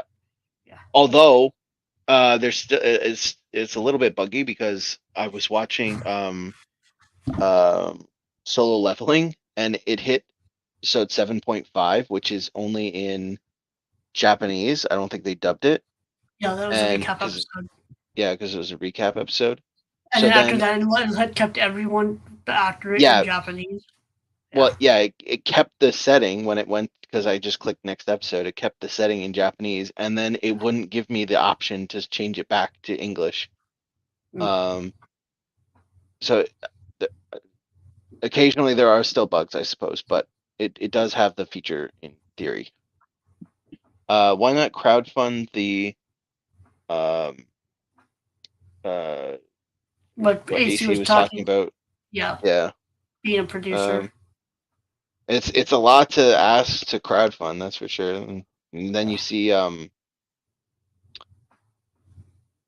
story. Then you're beholden to the crowd, which is another issue. But I heard of Disney Plus Stars. I think it was from the podcast. Well, we might have talked about it. I don't know. I don't remember it. Unless it's talking about Stars, like the. I know there's like a thing called Stars, and I think spelled with a Z, like HBO. Yeah. Yeah. So if it's that, then maybe I don't think they're not. I don't think Stars is affiliated with Disney Plus whatsoever. N viewer equals anime viewer. Anime viewer. When did he say and viewer? I'm unsure. Maybe it was while we were reading something. I don't know. I don't know. I'm sorry. Yeah. But yeah. So it seems AC has kicked himself out of the call, and he has triples. So let's since I don't think you've actually brought it up on podcast, what have you been watching lately? Well, like I just said, I've been watching Solo Leveling. I've been watching the dub. Are you done with season 1? T says a typo in the article. Oh, okay. I mean, the entire article was the typo. Yeah, there seems to be. I think there were many typos in that article. Yes, I am done the season. It was a good season. I thought it was going to be like 24 episodes. I was surprised it was only 13 or 12 or whatever it was. I kind of wish it was a little bit longer. It didn't really get far enough in. Oh no, he's resetting his computer. I saw the clip. Don't do it. I saw the Lose all your clip tabs. of but it was, and I was like, oh man, it's like halfway through. That's the clip that everybody's talking about. That's and not I halfway go to through, look at the that's right episode, and it's at the end. Yeah, Yeah. and I'm like, what? I mean, it went out with a bang, I guess, but Well, I mean, I don't know.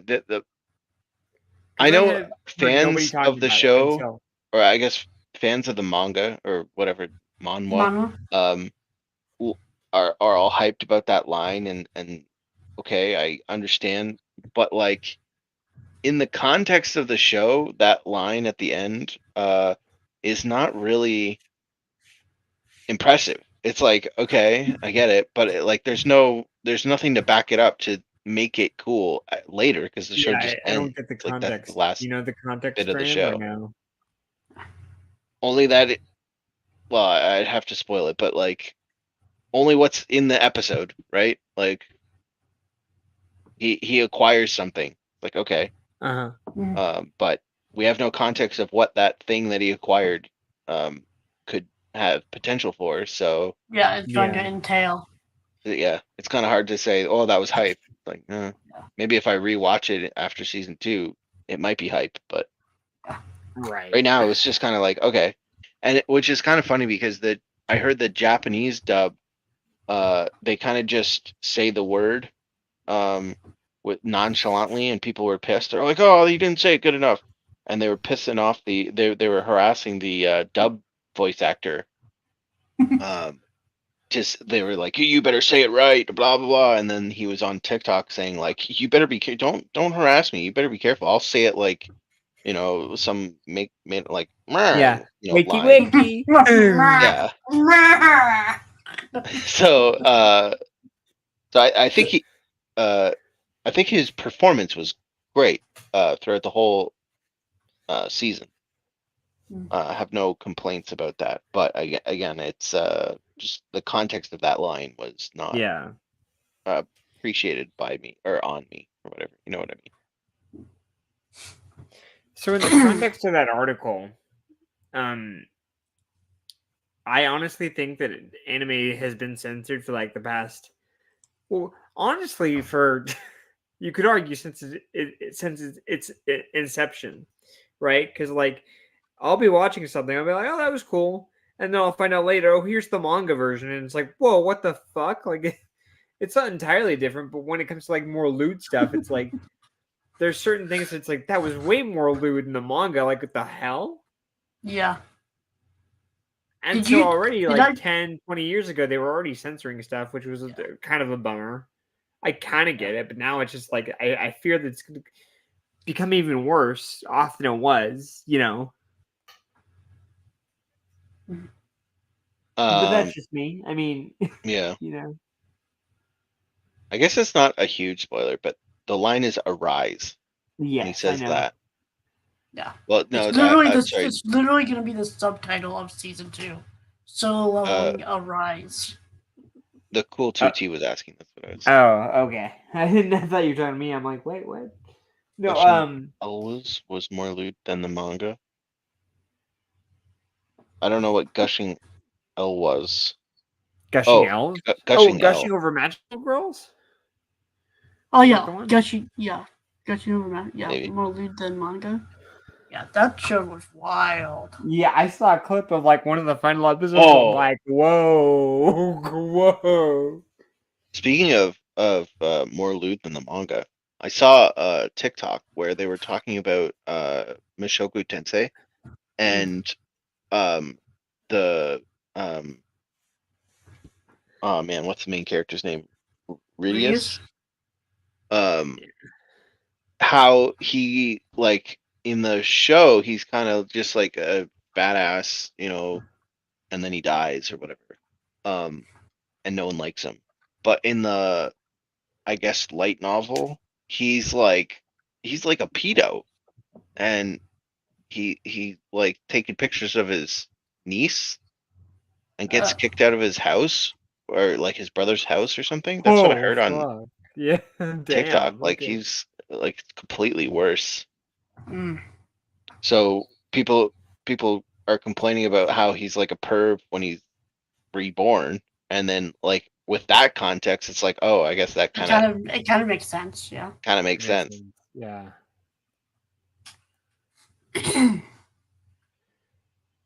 Well, at least I'm glad they left that out of the anime.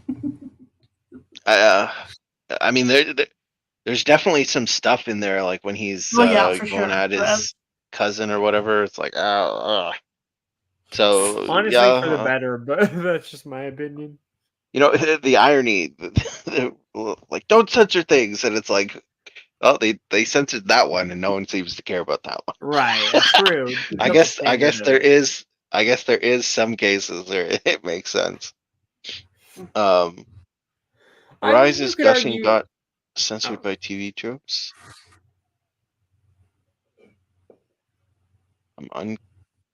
Arise is gushing got censored by TV tropes. You have to rewrite that one. Yeah. Rise is the name of the solo leveling game. Oh. Spoilers! The cool TT. Spoilers! God damn it! Arise Arise is the officially announced subtitle of season 2 of Solo Leveling. And it's announced after season 1 end. That the season 2 would have the subtitle Arise. Well, you gotta spoil stuff. Is anybody watching a salad bowl of eccentrics? No, I'm not. It reminds me of Namatsuri. I am not watching that. I have a bunch of. I've wanted to watch it.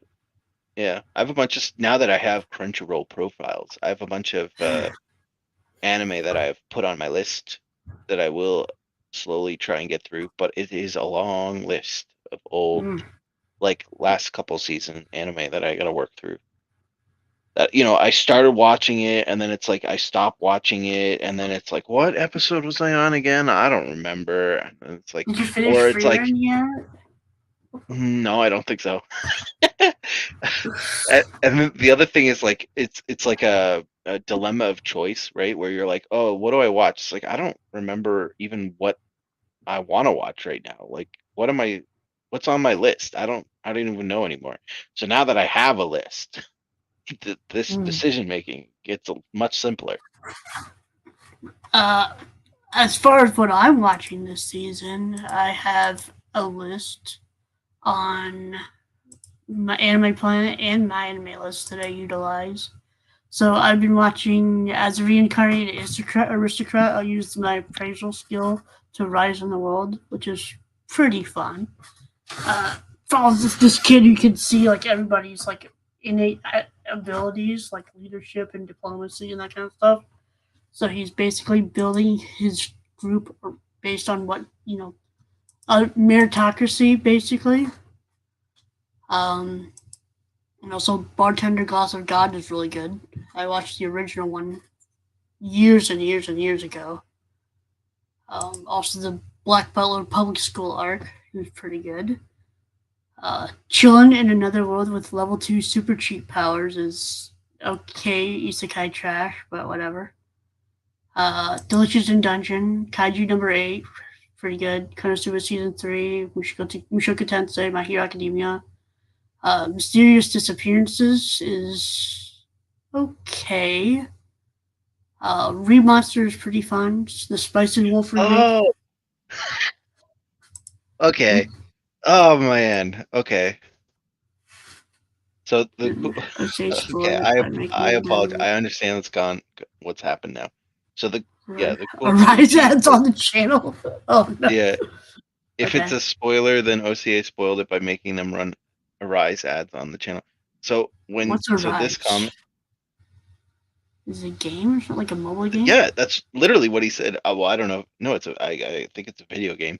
But so when he said Arise is the name of the solo leveling game, he meant like a game based on solo leveling.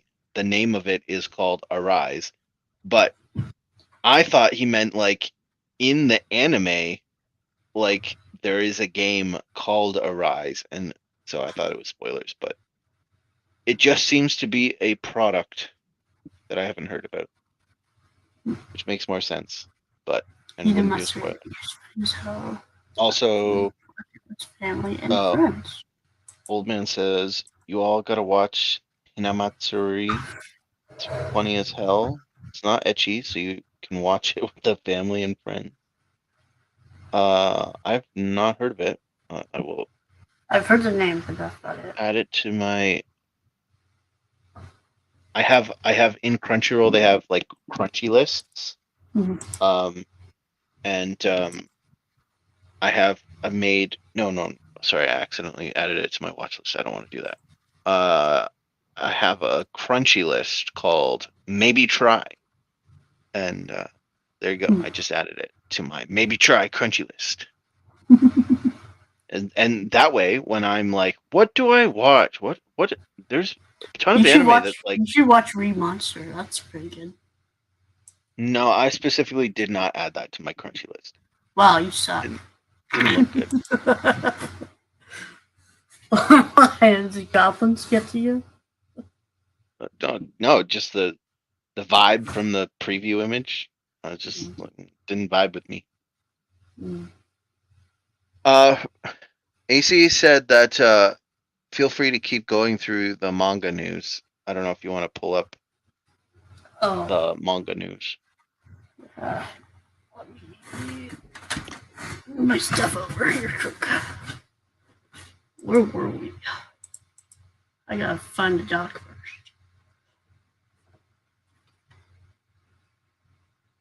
first. Documents. Let's try this. Go on, you can do it. I believe you. 2, 5, 6. Ah!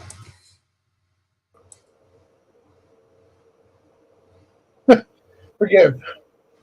Let me show you the dumb thing I did. Are you gonna reenact it and do it all over again? I hope not.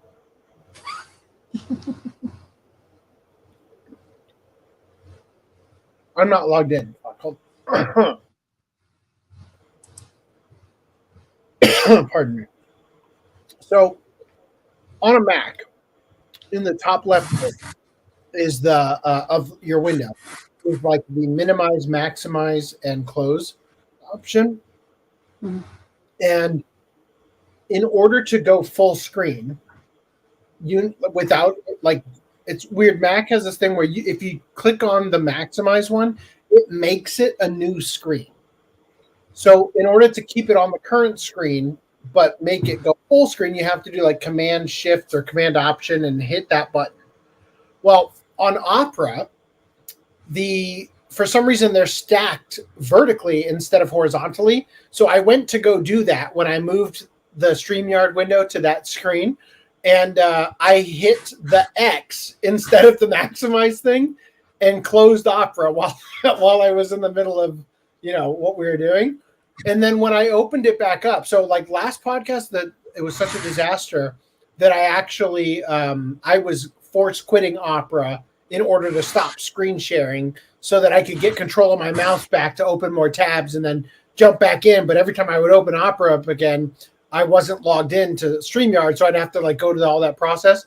Weirdly, by just closing it, when I reopened it, I was still logged in, but I lost all my tabs, which is weird on Opera, not on Brave, which is weird because when I force quit, I didn't lose any of my tabs ever.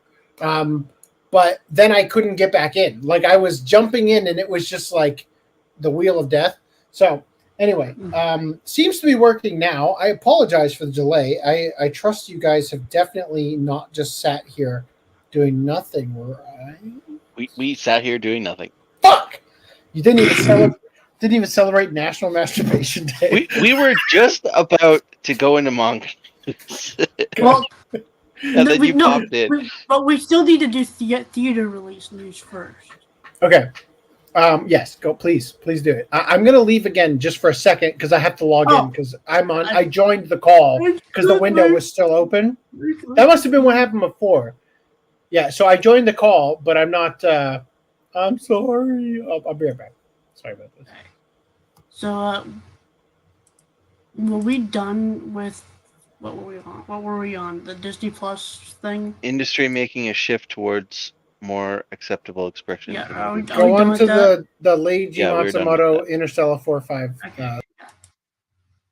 All right, let's move this to a new window first. New tab, new window. Okay. No, that's not what I want to be like doing. Good thing I didn't do that. That would have been embarrassing. Present. Share screen. X. That's not what I want. How did I lose this?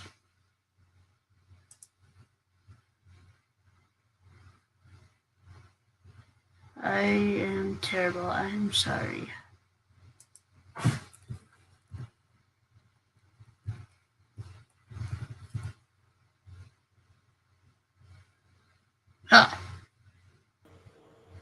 Okay. I trust you definitely got through one. No, I fucked up. So here we are again. Now you're frozen. I'm frozen? Oh, no, he's frozen. AC's frozen. That's a good picture. I like that one. You should definitely screen cap that.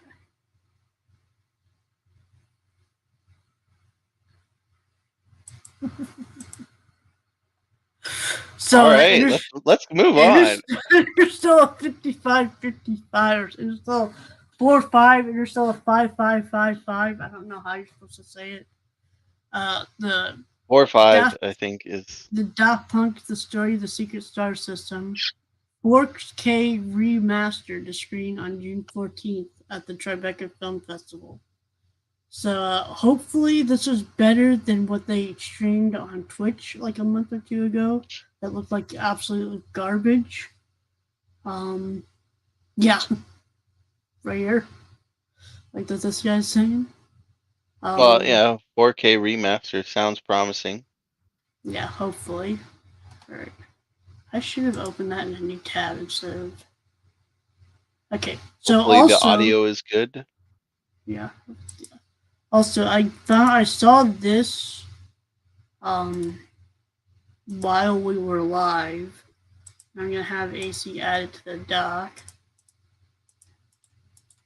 I'm gonna paste that. I'm gonna open these up in new tabs too. So AC had said that his brother-in-law just reset the router. So perfect timing. Wow. That's why he got yeeted. So One Punch Man Season 3 anime powers up with the generous hero visual. So we got a visual from JC staff, and I think the point of us sharing this image is that it does not have that metallic look that Season 2 had. That made everybody look gross tan. Look to it. Yeah. Yeah. Or whatever. And this is a shot from Season 1. But looks more in line with how he looked in Season 1. So that's pretty cool. Back to the Season 1 shot? Yeah, it's still not as good though. Yeah, but better for sure. Yeah, it looks more flat. Yeah. But I'll take it over the Season 2. Oh my god, I'll take it over the metal of Season 2. Yeah. Fuck that. It's no Madhouse, but it's at least better than Season 2. So. And then My Wife Has No Emotion and maybe reveals Niki's visual forecast. So this is a pretty funny follow-up because she's a robot. With the right after Janos. So yeah. They did the metal better than Season 2 One Punch Man as well. Yeah. I think you also had some stuff readable shirts or something in here. Maybe this one. I don't know. Almozio Summer? Is that what that says? I don't know. I can't read.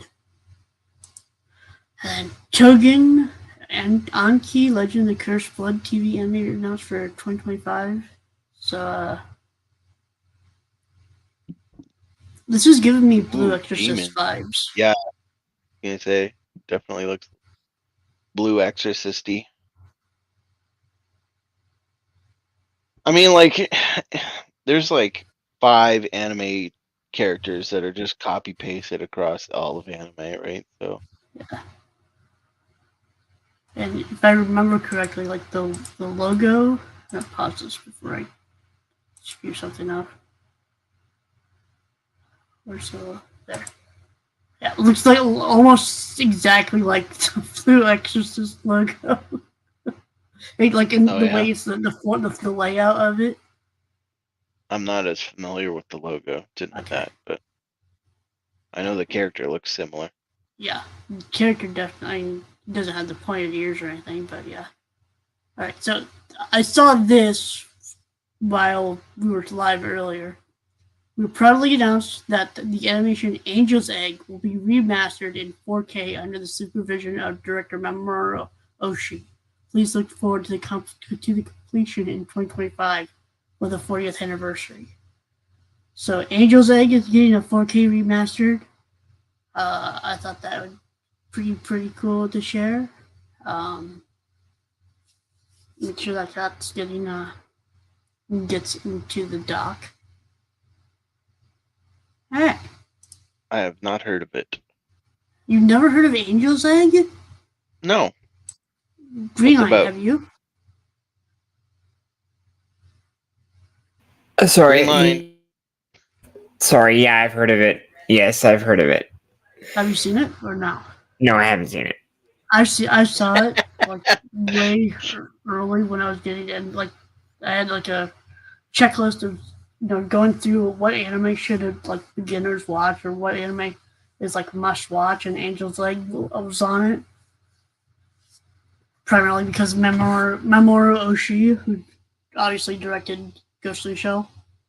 But yeah, it's kind of an okay-ish thing, but it's kind of got this pedigree to it that makes it seem like it's a lot better than it is. Oh man, talk about pedigree. Fucking Right? Watch Club. For We real. just proved that the pedigree doesn't always mean it's a good or worthwhile to watch. Jesus.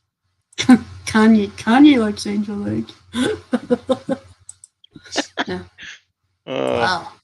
Oh boy.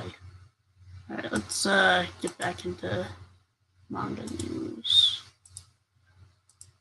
So the Kyoto government worker assaults a Kyoto government worker assaults coworker for spoiling popular manga series at the office. I do like spoilers. Alright. Yeah, watch out, Full 2T. Hopefully it doesn't You watch spoil. Just from its name, you expect the Kyoto District Legal Affairs Bureau, UG branch, to be somewhere in which all employees have a strong respect for law and order. The office handles things like maintaining family registries and processing the legal paperwork for things like real estate purchases and the establishment of new businesses. So following proper procedures should be pretty much baked into the atmosphere. And yet, a manager at the UG branch, whatever, found one of his subordinates' conduct so inexcusable, so utterly reprehensible, that he felt compelled to put a stop to it as quickly as possible, even if that meant resorting to violence. So the manager, a man in his 50s, grabbed his 20-something subordinate by his chest and kicked him around the waist. The subordinate is suggesting spoiling the latest chapters of a manga. Granted, the manga he was spoiling was Ochi no Ko, whose animated adaptation can be seen in the preview video above, is one of the most popular currently ongoing manga series, and one that fans love for its dense, twist-filled plot. On the other hand, assaulting a coworker and one you have authority over isn't an acceptable way to make sure that you get into material you haven't read yet still fresh. What? Is it an acceptable way to make sure you can go into material you haven't read yet still fresh? It's a weird sentence. Yeah, you probably shouldn't attack employees. Like subordinate. Probably not a great move on boss part. Yeah. The incident took place on February 1st when the subordinate began talking about the series' latest developments in the office. According to investigators, the manager did at least say, "I don't like spoiler," but it's unclear if he said this before or after flying into a rage and attacking the other man. The manager has since transferred to the Kyoto District Legal Affairs Office. It says Kyoto at this time, but it was a UG. No. Sorry. I am so sorry. So when I stepped out before, my brother-in-law happened to be in the kitchen. I said, "Hey, would you mind resetting the router? Because it's in this room." And then I came back and I had reset my computer, and I was like, I came in and my connection was so good, and I started talking to you guys. You must have thought you had already done it. Well, I was just thinking to myself, like, I should probably go out there and tell him not to reset it. But I talked for too long. I pulled out my phone to start texting him, like, never mind, the internet's great. And then as I was like pulling it out to start doing that, I got the spinning wheel of death. So I just restarted the computer again. Cool. Anyway, yeah. So what happened here is what it says here is he's been transferred to the Kyoto District Legal Affairs Bureau's head office versus he's still in the same office. He's just being he's been transferred to the head office. Anyway, the subordinate did not suffer any injuries in the attack, but he did file a report with the Kyoto Prefectural Police's Uji precinct, which in turn referred the case with assault charges to the public prosecutor's office at the end of April. It remains to be seen if the case will go to trial, as admissions of guilt are fairly common in Japan when the prosecution has a strong case, And odds are the accused doesn't want to be sitting in a courtroom when Oshinoko's anime adaptation's second season starts this summer. So it's funny.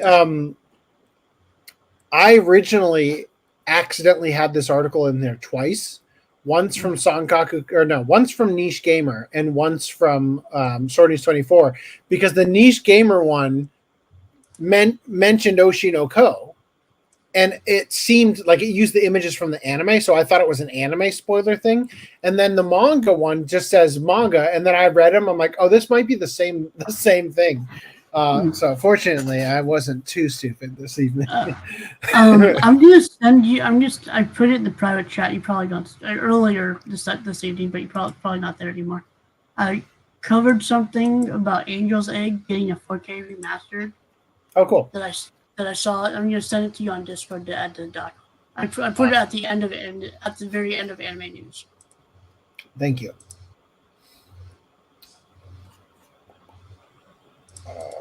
Am I screen sharing? What's happening? Come on. It's in the chat. Thank you. You are screen sharing.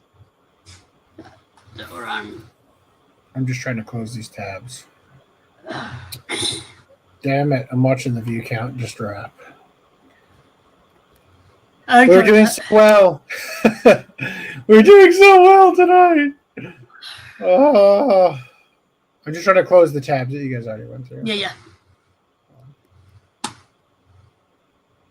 Okay. Like it never happened. That's the one we just got done. Okay. Yeah. Come on. Oh, well, this is going to be such a pain.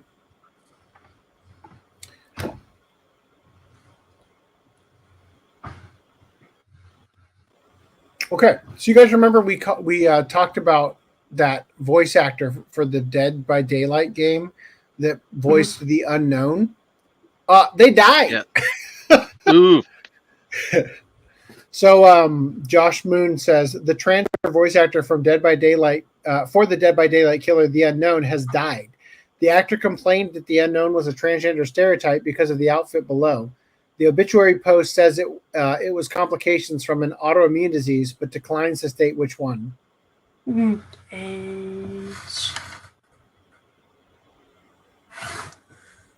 That's an interesting hypothesis.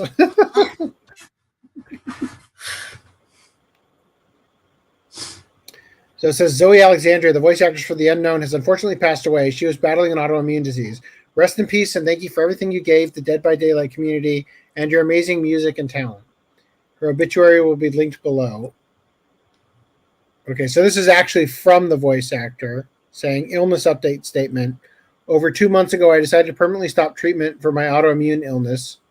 The side effects were absolutely horrendous, and the treatments only provided a temporary fix to what has been administered again and again for the rest of my life to stall the illness, which isn't a cure. There is no long-term cure. I am very, very, very sick. Things are progressing fast. I'm wheelchair or bedbound most of the time.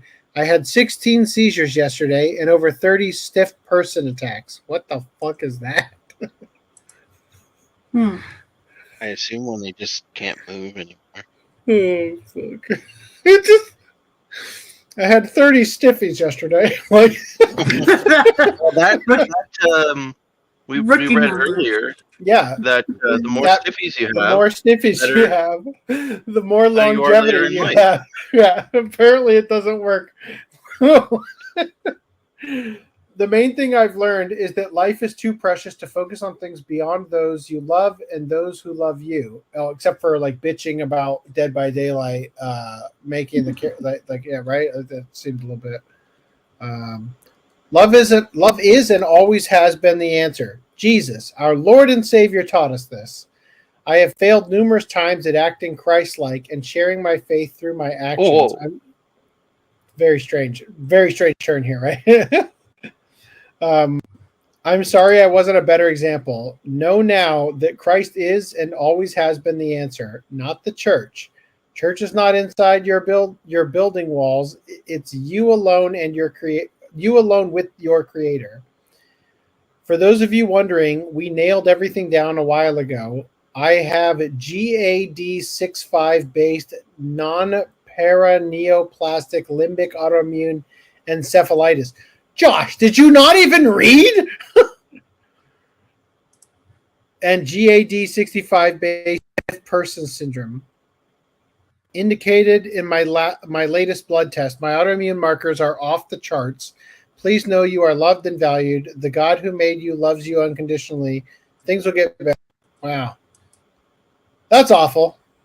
Josh says, sorry it wasn't AIDS. What the fuck?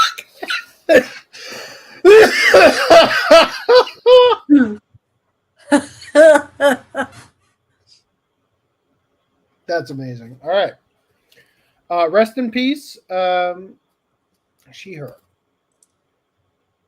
At least it wasn't suicide this time. Wow. I'm sorry. I've already had a little to drink.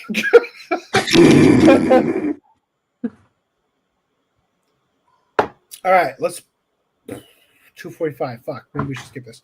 505 Games dismisses criticism regarding Eiyuden Chronicle 100 Heroes localization amid accusations of rewrites and censorship. So, we talked a little bit about this last podcast.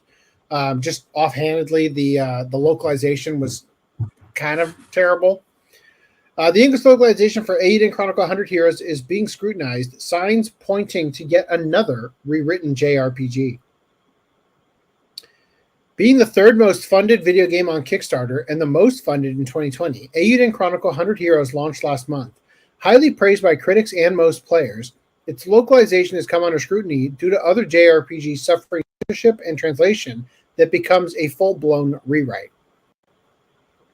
A Twitter user, self-proclaimed faithful translation advocate and censorship opponent, shared examples of the game's worst localization faux pas around the time of its closed beta just prior to launch. So this is the actual image we looked at last podcast with the... oh, no, it's actually not. It's a completely different one. Let's see what it says here.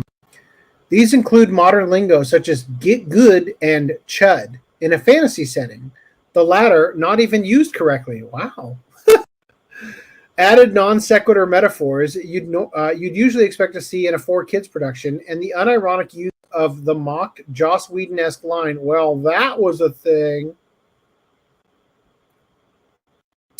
Characters also suffer changes from small details. For example, the childish alteration of insults undermines Francesca. The Japanese language features prefix to convey rudeness, which is usually localized with the addition of swear words. I'm cool with that. Yet, despite her explosive, by the way, did I tell you guys about my fucking flight home from Salt Lake City? No, I don't think so. Holy shit. I flew Southwest, and I'm dead serious. 1/5 of all the passengers on a fully booked flight were newborn babies.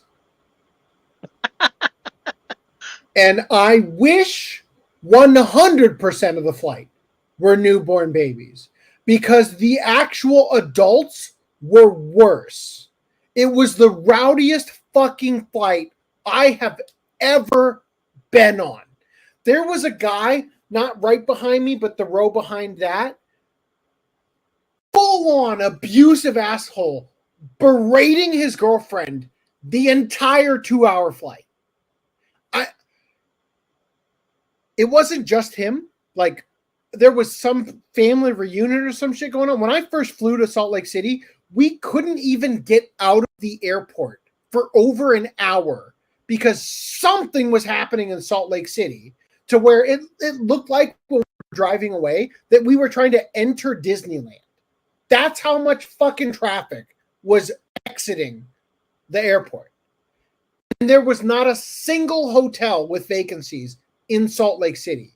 So we had to drive all the way to Park City, a hotel there for one night, just to come back and use the hotel we had already booked for the following day, the next night, right?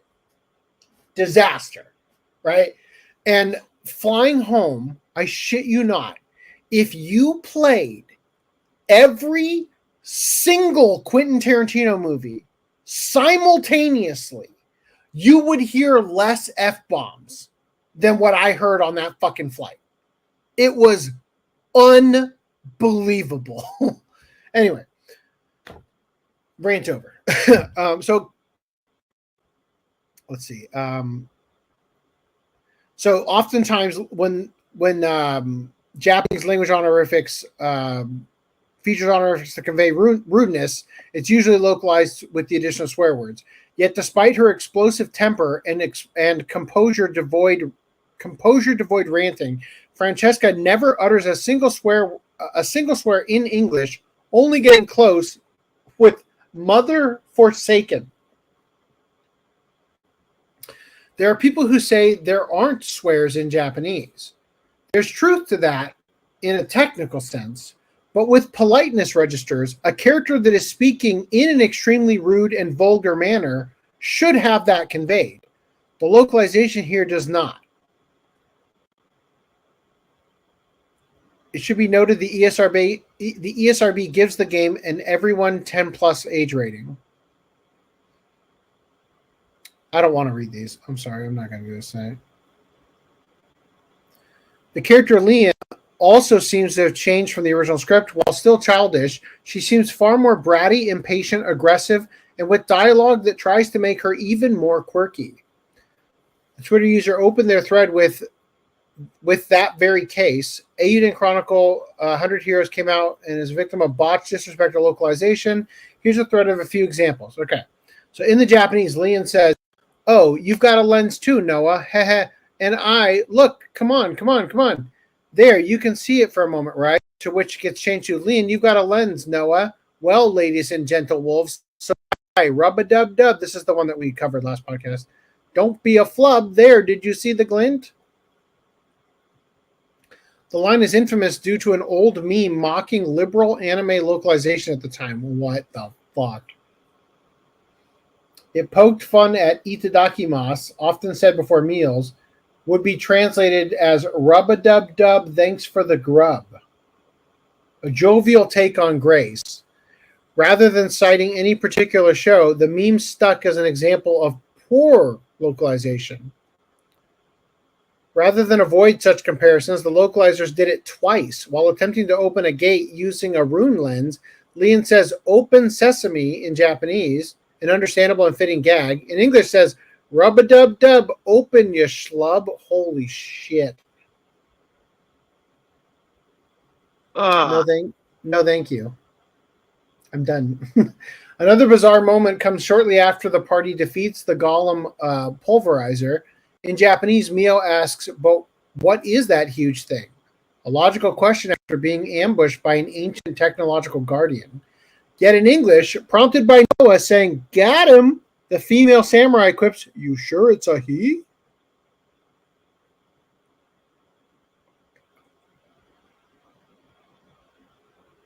Oh, I hate the world. I want to die. Did you just assume his agenda? You just said his. It's likely intended. Point of privilege. Right. It's likely intended as a joke, as the creature has no humanoid or biological traits, and the rest of the scene continues without addressing it. Nonetheless, the gender identity being such a red-hot point of contention in media, the Twitter user mocked the alteration, inquiring, "Did you just assume the golem's gender?" Oh, it did. It did. Mm-hmm. They put that in there. The Twitter user said that. Oh, okay. That's what accompanied the image of them in their tweet here. Yeah. Okay. Another Twitter user put it under the microscope. They said they found added puns. Leon continued to be a localized brat, yet more colorful metaphors undermining serious moments, complete rewrites, and other debatable changes. Who worked on this localization? Very likely we'll see some industry veterans who have already given their Midas touch to other works, to which this other user replied, "You hit the nail on the head," showcasing the game's localization credits. They then revealed the prior works of two particular localizers. Alan Averill handled localization editing for Unicorn Overlord, another game which had localization that the other person took issue with. Huh. Holy fuck. Okay. The other localizer they took aim at was Brian Gray. Their prior work on Gotta Protectors, that sounds terrible, Card of Darkness, has showcased heavily editing a scene to mock the trend of prophesied heroes being white men in an interview they gave in an academic paper. Holy fuck. Oh. As this person revealed to this other person, in University of California alum Stephen Mandelberg's responsible localization, game translation between Japan and the United States dissertation, Gray discussed how content that could be deemed sexist, homophobic, or as a gender stereotype were removed during localization. I am not reading their dissertation, guys. Wow. I'm not reading this. Oh my God, how much? No. All right, moving on. If them were here, this would have more relevance because I put it in there for him. He is busy being a responsible adult who doesn't make intros for fucking Cinco de Mayo. He did make one. You just didn't like it. Okay. If I asked you to draw me a stick figure and you instead said, "Hey, Chat GPT, could you draw me a stick figure?" There you go. That's what he did. That was on you for not specifying the parameters. That's like me saying, "Hey, Footnum, could you draw a square and write OCA podcast in it?" And he instead drew a circle and wrote in Greek. No, you asked for an opening. He gave you one. I think the implication was good. It was terrible. It didn't even fulfill the assignment of sounding span. It was bad. I agree, but it was the fucking timestamp awful. for this is AC throws Footnum under the bus. AC gives Footnum the right kick in the ass he deserves. All right. Nintendo confirms a Switch successor will be announced by March 2025. And then I stopped reading because you said you wanted to do all the talking. Just read the tweet. Okay. I would, but my computer's having a stroke. I'm just so you know, my hands have been off. Yeah. Your computer's still celebrating Masturbation Month. Stroking. All right, so Masturbation Day, Reese. Day. You only get to do it once a year. I thought it was called Lapse in civil disobedience. All right, so this is the tweet. This is Furukawa, president of Nintendo. We'll make an announcement about the successor to Nintendo Switch within this fiscal year.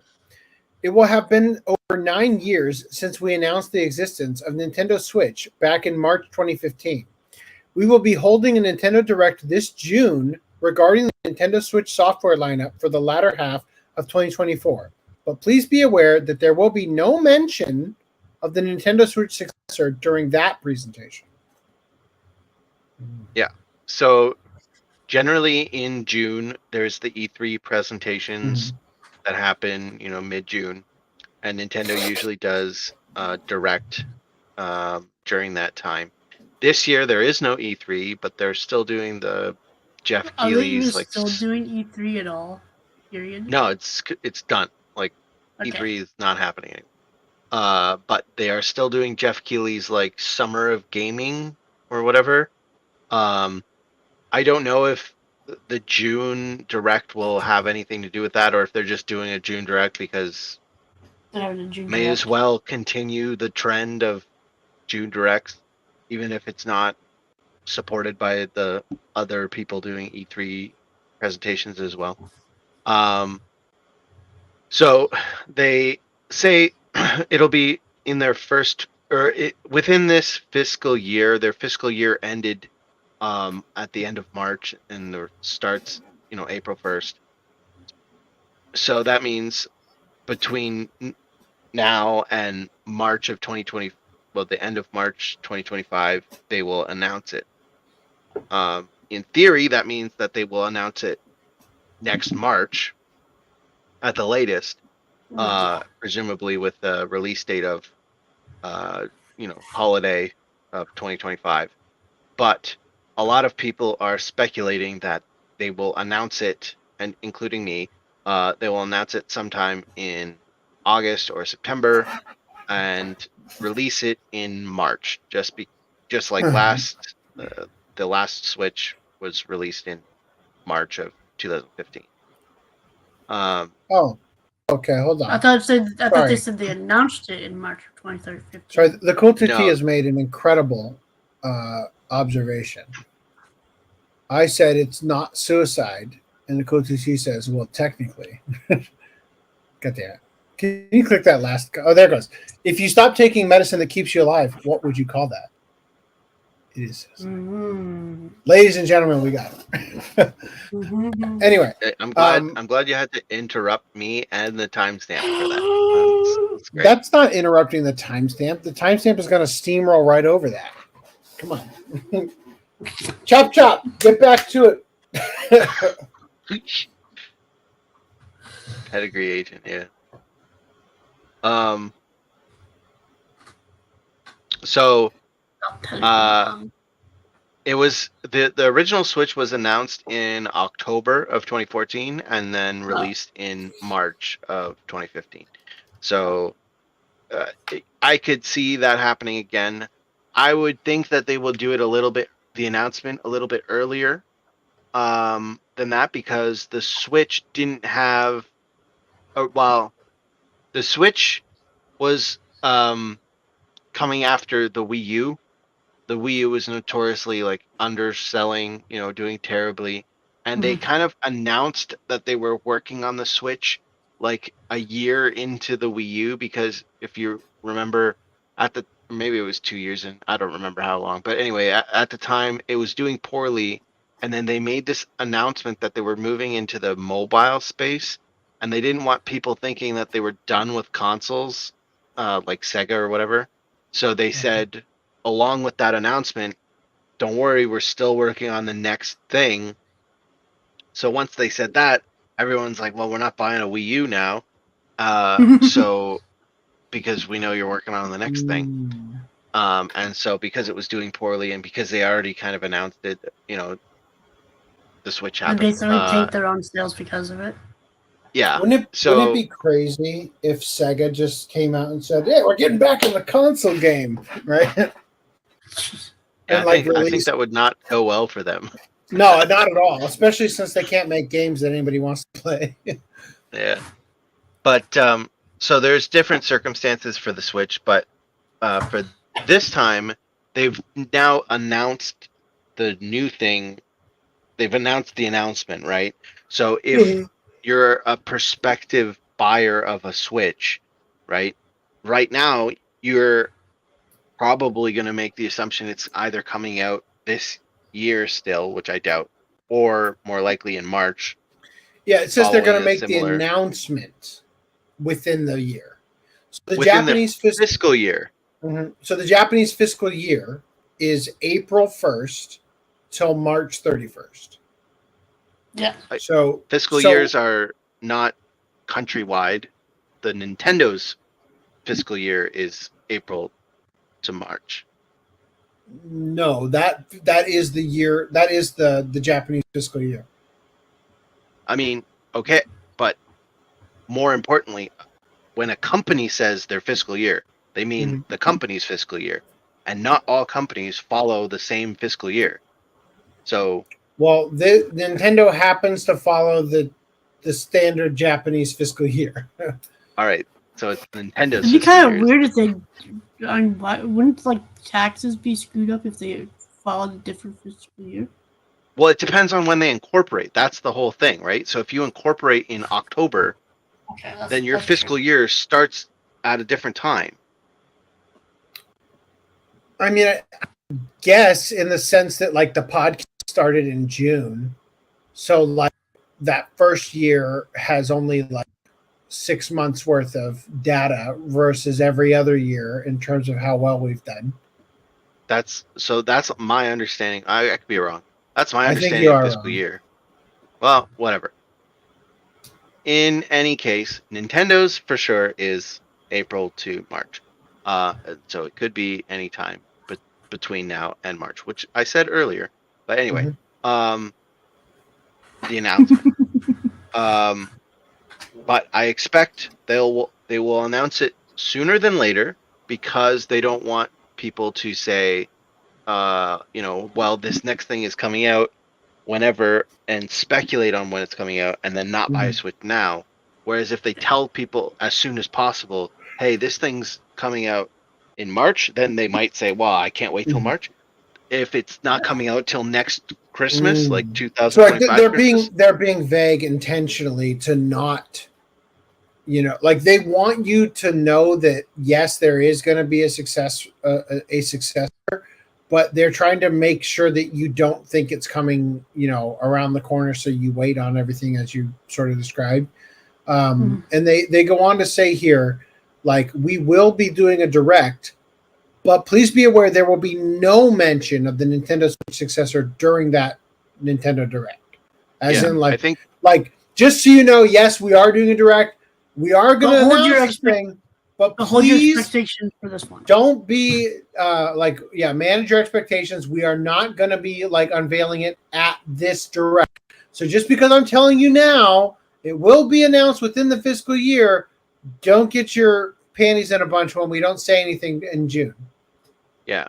So I think that this account, Nintendo Co. Limited, is specifically for talking to investors. So I think they wanted to announce the date of the June Direct, but they didn't want people, because there's already speculation and rumors of the Switch 2, and they've been like going rampant about like, oh, there's it's going to have these features and it's going to have magnetic Joy-Cons and stuff. This is a, what do you call it? This is a damage control, because the last couple of years, people have been like, what the fuck? There was no Switch 2 announcement. Where the fuck is the Switch Pro? Where is this? It's preemptive damage control. Yeah, they're exactly. So because they know that those have been at their previous directs, those have been like the greatest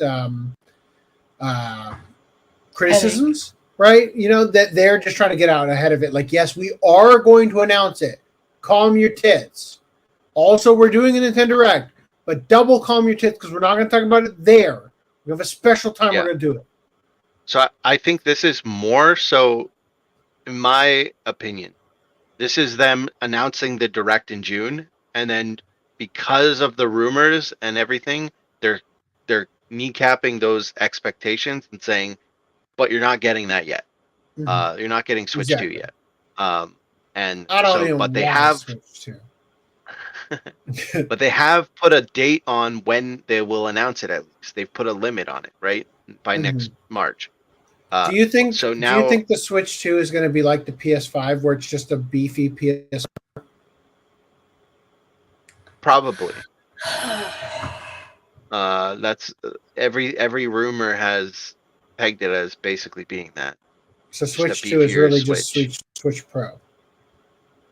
Yeah, essentially. Yeah. Although it'll have different. The rumor is it'll have a different like game cartridge, like the difference between a DS and a 3DS. Why the fuck would you do that? Well, I mean, maybe to block people from playing it on the older system, right?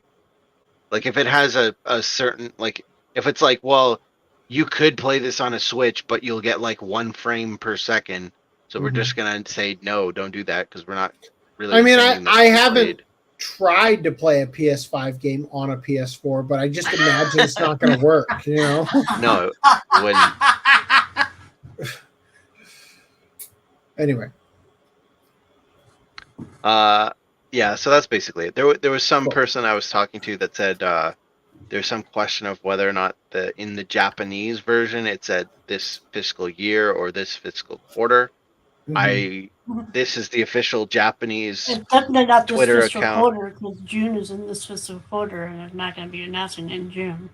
Yeah, so this is the official Japanese account or Nintendo account posting in English. So I think that's the translation you'd go with. But even if it weren't, it wouldn't make sense that it would be quarter because this quarter would end in June, and if they're not going to show it at E3, well, they're not going to say, well, it's not going to get shown at E3, but we're going to show it a day later. Like that'd be weird, right? So yeah, totally. I think they mean this year. Again, my bet is late August or early September, and probably releasing in March. Watch they if announce this- it in March, and then it doesn't come out till Christmas 2025. If this fiscal year is doing well for them, they might push it to April and push it into next fiscal year. But that's my guess. And if something happens, like a chip shortage or whatever, it might fall to holiday still. But I guess they'll make that decision before the end of the year. That's the timeline. Do you think they'll decide not to launch it if like I don't know, Russia nuked somebody? Yeah, probably. Yeah, I can see. Attention, fellow fans! Due to the ongoing conflict in the Ukraine, namely the they delayed Advance Wars from that.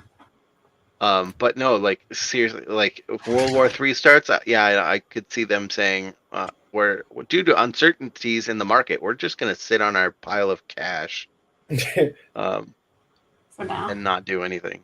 Because the player base can't get access to power and internet for the foreseeable future. Yeah, we wouldn't want you to enjoy yourself during the apocalypse or anything. Yeah, as long as Switch 2 has backwards compatibility and can transfer all your save files from the Switch 1 to it, I'm perfectly happy with that.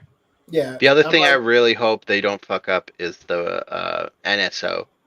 Like they've been slow rolling these fucking ROMs essentially. If we have to start from scratch again when we get to a new console, that'd be terrible. Yeah. That's the Nintendo Switch Online? Yeah. Yeah. Can you click on some of these chats just because I can't without disaster? I thought AIDS too. Well, you thought wrong. It would be hilarious if Nintendo named the next Switch the Switch U. That would be terrible. And the Switch 3 is... No, and then the Switch 3 is the Switch U2. No, it would be terrible. It'd be terrible if they called the Switchback. I honestly think they should just do Switch 2 and then put a picture of like a light switch with like one switch up and one switch down. That'd be their marketing. They will show the Nintendo Switch 2 logo like they did with Metroid Prime 4.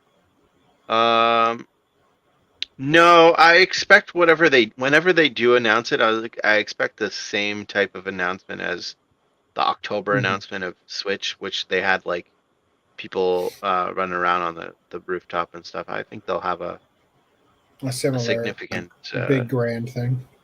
Yeah. I predict the Switch 2 will be sold out instantly. For sure. Even if they can produce large numbers of them, scalpers will buy them at least. Just like the PS5. First year or two. It's usually with everything. Switch 2 will probably rely heavily on upscaling and high resolution games. There's the only way they'll be able to maintain 60 FPS and 1080p or higher in modern games. You assume 60 FPS. That's a big assumption. But yeah, the rumor is that they will be using NVIDIA's super scale or AI upscaling shit. I was gonna say I like the idea that the next gen Unreal is just going to be an AI upscaler that is drawing a more detailed version of the characters or whatever, like the models, over top of whatever it's rendering generally. Anyway, let's move on from here because we still have a lot to cover, and I would love to go to work tomorrow and only be half dead and not full dead. So let's talk about Farm Folks. So Farm Folks apologizes for asking for player feedback on its female character physics.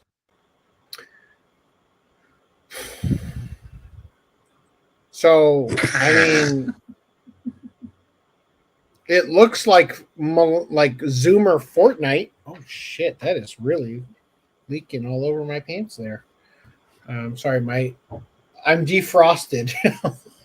There's a lot of liquid on this thing that just ice cold water just dripped on my leg. Anyway, yeah, it looks like Zoomer Fortnite to me, which is already something I associate with Zoomers. You got the Switch logo, nice. Yeah. This is the teaser logo right here. The official Nintendo Direct from July 1st. You better copyright that now. Yeah. Yeah, trademark it. Okay. All right, so Farm Folks, a third-person life simulator sandbox multiplayer game with an open-world experience, apologized for asking its players for feedback regarding physics for its female characters. On April 27th, Farm Folks posted on Twitter, quote, "All right, folks, it's time for some serious game development talk. We're tinkering with character physics in Farm Folks. Burning question, which version has the perfect breast jiggle physics?" So they posted 3 videos here, or like one video that had 3, different versions. 50%, 90%, 30%, which is a weird way to do it. Does anybody want to see what 150% looks like? The post received backlash from a number of individuals, including consultancy group Black Girl Gamers. The company posted on Twitter, "This ain't it. As you can imagine, boobs are a sensitive subject, especially since women have been subject to a lot of vitriol in gaming lately. And the latest when you're not wearing a discourse..." bra and they're jiggling up and down, they get really sensitive. Yep. It's true. Regarding vitriol in gaming lately and the latest discourse regarding sexualization of characters. If this is indeed has body positivity attention, wow, you speak about as good as your Danny Lalander's it do be microaggression or whatever the fuck she said. Sometimes you think it may okay?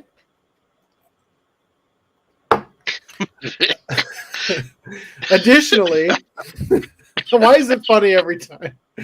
Additionally, if your bio disclosed that the game is meant to be an adult farming simulator, I'd play the shit out of that. Like, you're on a farm, but you fuck everywhere. You're in the middle of like an orgy. You're like, yes, this carrot is ripe. Pull it out and start shoving it in the assholes. Right? I'm sure Y'all that know exists you'd play somewhere that. in the world. Additionally, if your bio discloses the game is meant to be an adult farming simulator, then that might curb people's reaction to this post a little bit. Thanks, Black Girl Gamers. Thanks for consulting and giving us your sensitivity reading on a fucking tweet. One user wrote, "Good to know what game to avoid in the future." Okay, I have to point out real quick, all of my highlights appear to be gone from that park place. And this is a big, big problem. No, you're not supposed to see that yet. This is an enormous problem. This is a I'm going to go kill myself right now problem. Let me go ahead and stop screen. Oh, wait, they're there. Oh, thank God. Oh, yes. Where'd my mouse go? You can have one or the other, a mouse or your highlights. Pick.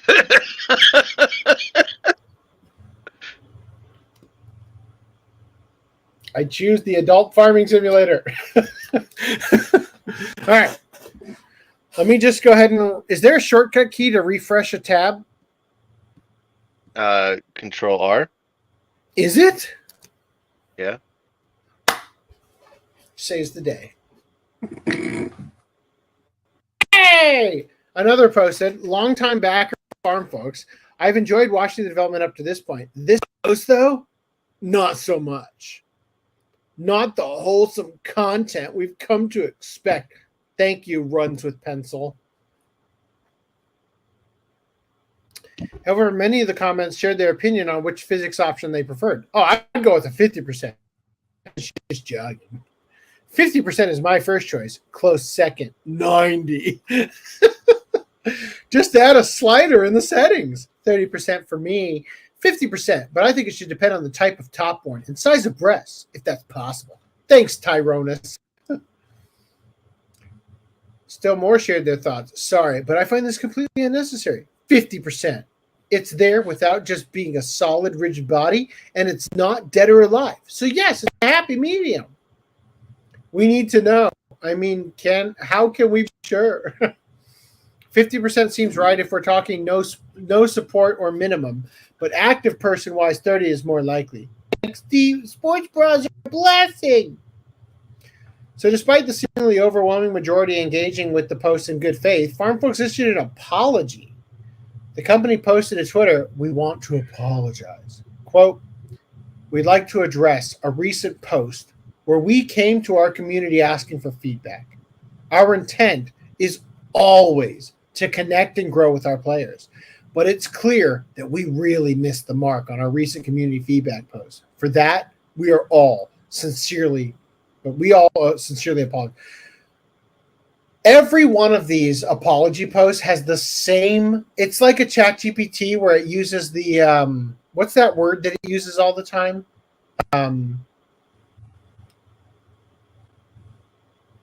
What is that word? Like there's that study they did where medical journals have been submitted that like there's a dramatic increase in a specific phrase that ChatGPT uses all the time. So like anytime you see delve. So anytime you see one of these, it's like, we really missed the mark. Like that's the quote in every one of these apologies. We had received concerns about the female player model's breast physics in the past, and we thought we should ask the community what felt more appropriate. Unfortunately, this crossed a line. We try to foster a welcoming community, and the post and subsequent replies made many of our community members feel uncomfortable and alienated. The reply made about 150% physics was also inappropriate, and we apologize for that. We are taking the necessary steps to learn from this, and we're committed to doing better moving forward. Quote, we value the feedback of our community and work hard to include everyone in the discussion. We want to create a game that feels alive, which is why we pay close attention to every aspect of our world, from how weather and time affect the world to the character's interactive presence within it. We want everyone to feel included in the game's development, and we will be reevaluating how to best interact with the community, and as well as how best to ask for feedback from the community in the future. See, the problem is you didn't also ask for the dick physics, which we'll get to later. The bulge physics. Wouldn't it be funny, like, games get so real, you walk into the strip club and, like, the pants get noticeably visually tighter?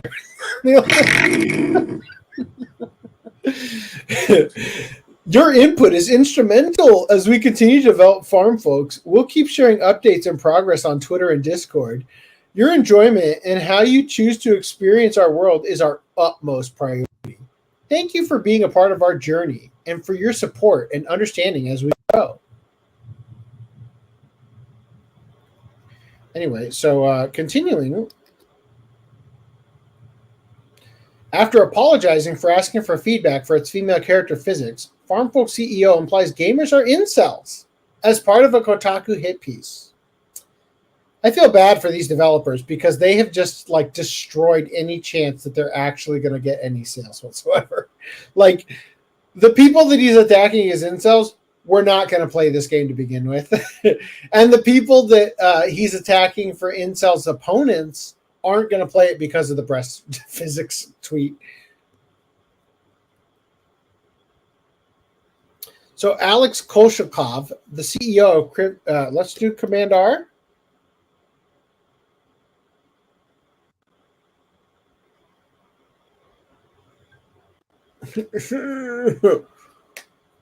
Please tell me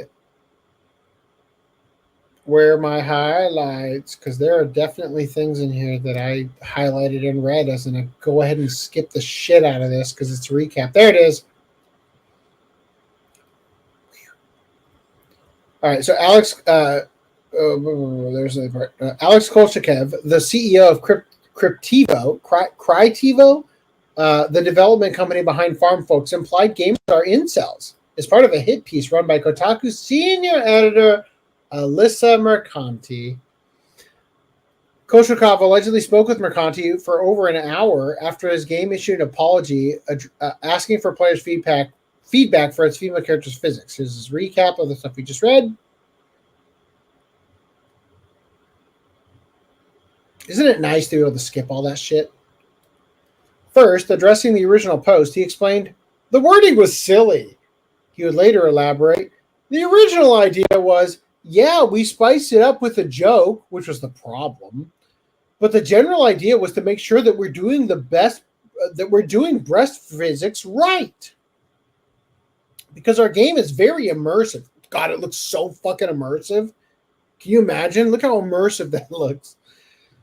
It's like I'm on a school field trip. It's not that we're fixated on women's parts. Our entire character body is full of technology. To me, breast movement was not controversial since it's human biology. As for the apology, he explained, quote, we're apologizing for the wording. And there's people saying, you guys shouldn't apologize. Not cool. You should stand up to the crowd. No, we fucked up.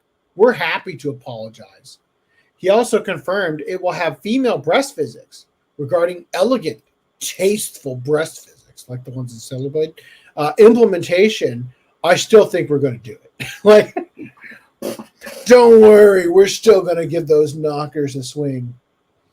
Mercanti then detailed that she asked him about joining the games. I think this is another fuck up on writing, although that Park Place is much better at proofreading than Bounding into Comics. Mercanti then detailed that she asked him about those joining the game's Discord in bad faith, or those who have who believe the boobies should be bouncing at 150% physics. So in an edited response by Mercanti, Koshikov told her, quote, we don't want vulgarity because, like, it can be fun, it can be a little bit goofy, it can be memey, but we're not going to go after like over sexualization goofiness in the ways like Conan Exiles, where you can modify like penises and things like that. So I just want to point out, just for the record, he's talking to Alyssa Mercanti of Kotaku and saying like, we're not going to go like, you know, Conan Exiles, where you can like have a slider that shows how far the dick hangs below your loincloth. Maybe you should have done that, because Kotaku also wrote this article. Baldur's Gate 3 slightly adds jiggle physics for balls. I'm not going to play the video because YouTube, but you can watch the old helicopter action there. Not that you can see, fucking scroll down and there it goes again. Blinking, you missed it. Anyway, we listened to our community. We heard that sometimes we talk about like implementing like that jiggle physics, right? Which again, like we obviously have tons of settings for any kind of physics, like the body parts. It's just like we could do it with like soft spots, like the butt. We could do it with the chest, shoulders.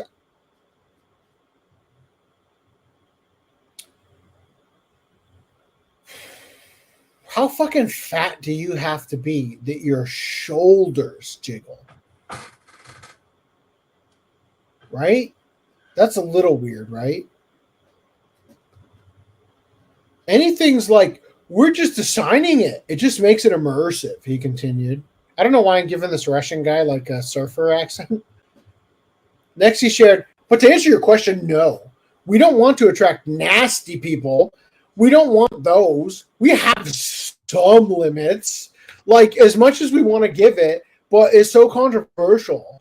I want the player to choose how they want their character to look. Like if you want, for example, the breasts have a little more movement or not. But like again, it's not like it's going to be like you scroll the physics slider up and down. It's just like all over the place. And it's like goofy. We are definitely not tailoring our games for little kids. We are definitely not tailoring our games to little kids. Looks at the image. Who is that for? Who is the unicorn backpack? Fucking shark, baby shark backpack? Who is that for if not little kids? You sure you're not tailoring your game for little kids? Is there going to be hardcore penetration in your fucking game? I don't think so.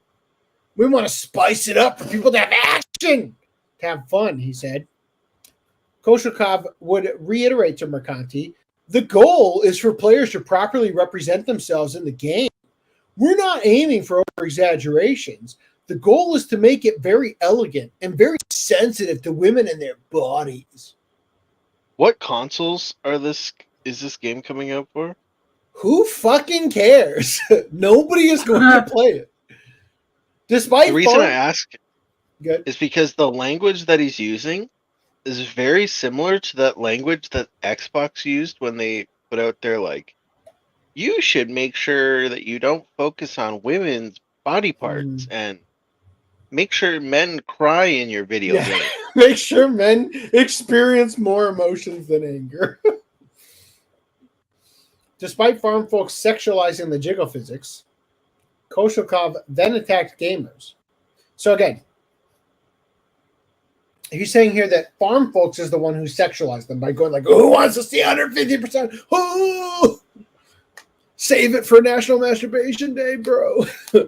Koshikov then attacked gamers. You have to be a very poor person to kind of sexualize this. The internet is full of sex right now. Have you ever been on the internet? Do you know what porn is? Oh my God. There's some crazy things that you can find. If you're having problems with our characters, look for help. Maybe go and date a woman or something like that, because this is not our goal. We don't want to attract people that are attracted only to these body parts. You don't play our game. Go date a real girl, you nerd. Right. Not only did Koshikov imply gamers are incels, but he had strong words to say about Mark Kern, who criticized farm folks for their apology. Kern said, quote, why you should never apologize to cancel pigs. This is he's sharing the same image of their apology. They were never your customers.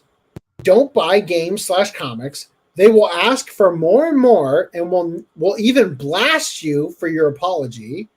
They want to hurt you, and an apology only emboldens them to do more. You lose sales. Your real customers hate you for caving.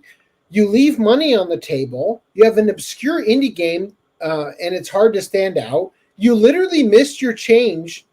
You literally missed your change to get 10 times the support and visibility by doing this. I think he means your chance. I think maybe that was a typo on Park Place's part. Anyway, quote, it's not too late, farm folks. If you delete the apology and put the jiggle physics back in and tell them to pound sand, you can still rocket your game to marketing success.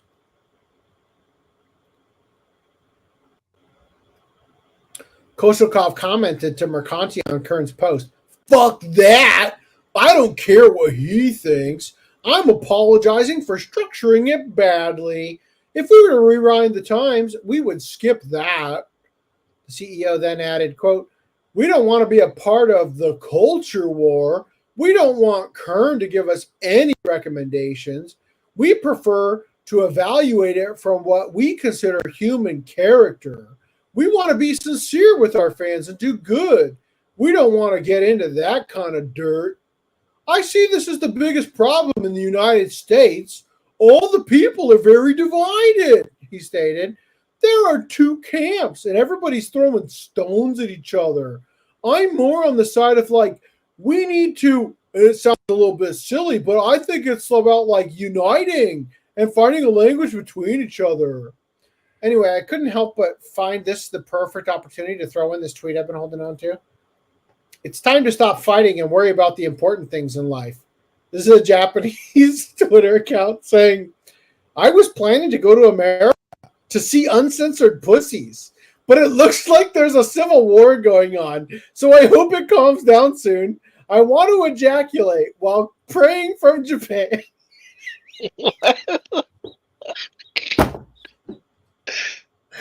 Oh my God, what the fuck?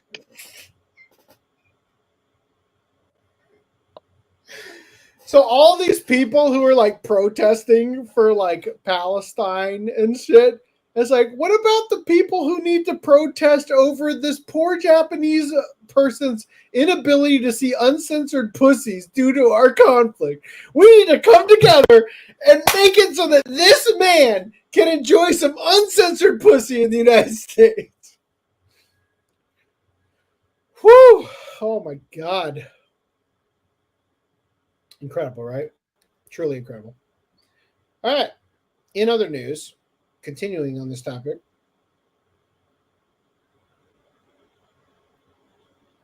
So again, just to recap, Alyssa Mercanti interviewed the CEO of the Farm Folks game and put all the quotes of the things that he said. And then the article comes out, and all of a sudden, the feedback that's negative is no longer coming from the people who disliked the tweet about the breast physics, and it's now coming from the people who didn't give a shit about that tweet, but disliked that he apologized. And so now he's like, oh, fuck, man, what am I going to do? Farm Folks CEO claims Kotaku's Alyssa Mercanti intentionally misrepresented his comments, and he did not imply to describe gamers as incels. This is the worst spin I have ever seen.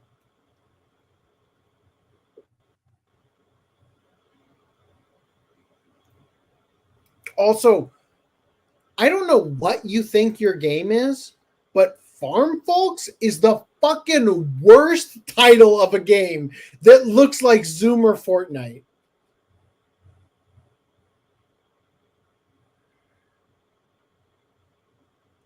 I'm just skipping all the recap. Okay.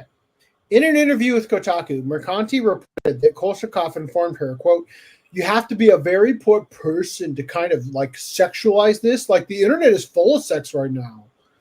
There's some crazy things that you can find. If you're having problems with our characters, like look for help. Maybe go and date a woman or something like that, because this is not our goal. We don't want to attract people that are attracted to only these body parts. Yeah, that's... So, like, what did he say? He said, oh, yeah, she misrepresented him.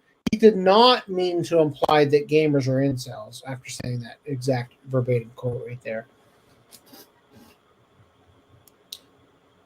So, on Twitter, Hat McGlasses stated, Farm Folks low info CEO implies that gamers who don't cave to censorship, who don't cave to the censorship mob, cancel pigs, and corrupt journos are incels. Mercanti played him and now is dragging him for the sucker he is on her Twitter. Hi. Alex Koshakov responded to this and said, hi, this is not what I implied, and it's misrepresented here. I meant that if you're against the natural breast movement, this statement applies to you. We don't want exaggerations, and at the same time, we would love to have natural, elegant motion in our characters' bodies.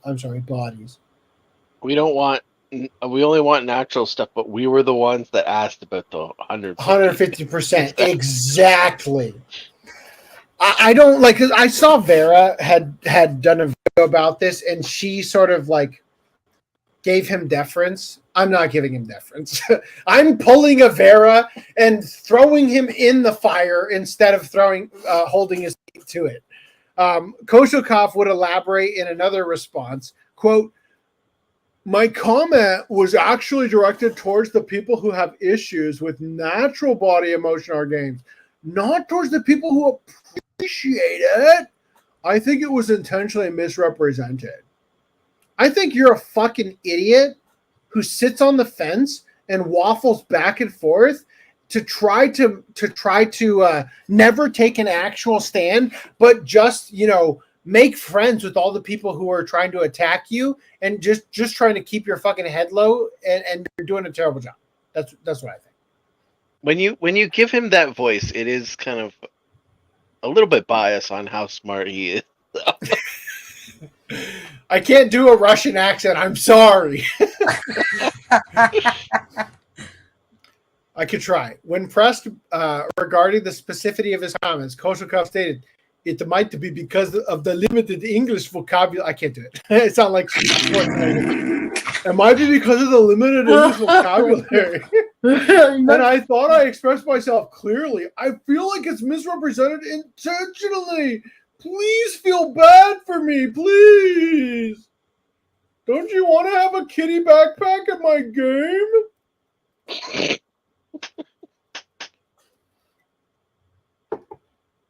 He reiterated, quote, "I'm not censoring my vision.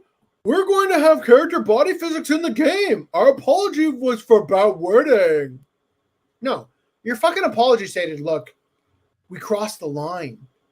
We're very sorry. We missed the mark. Especially that part where we asked about 150% breast physics. That was too much. I'm so sorry. We're learning. We're like, fuck you." Anyway, definitely not playing Farm Folks. No.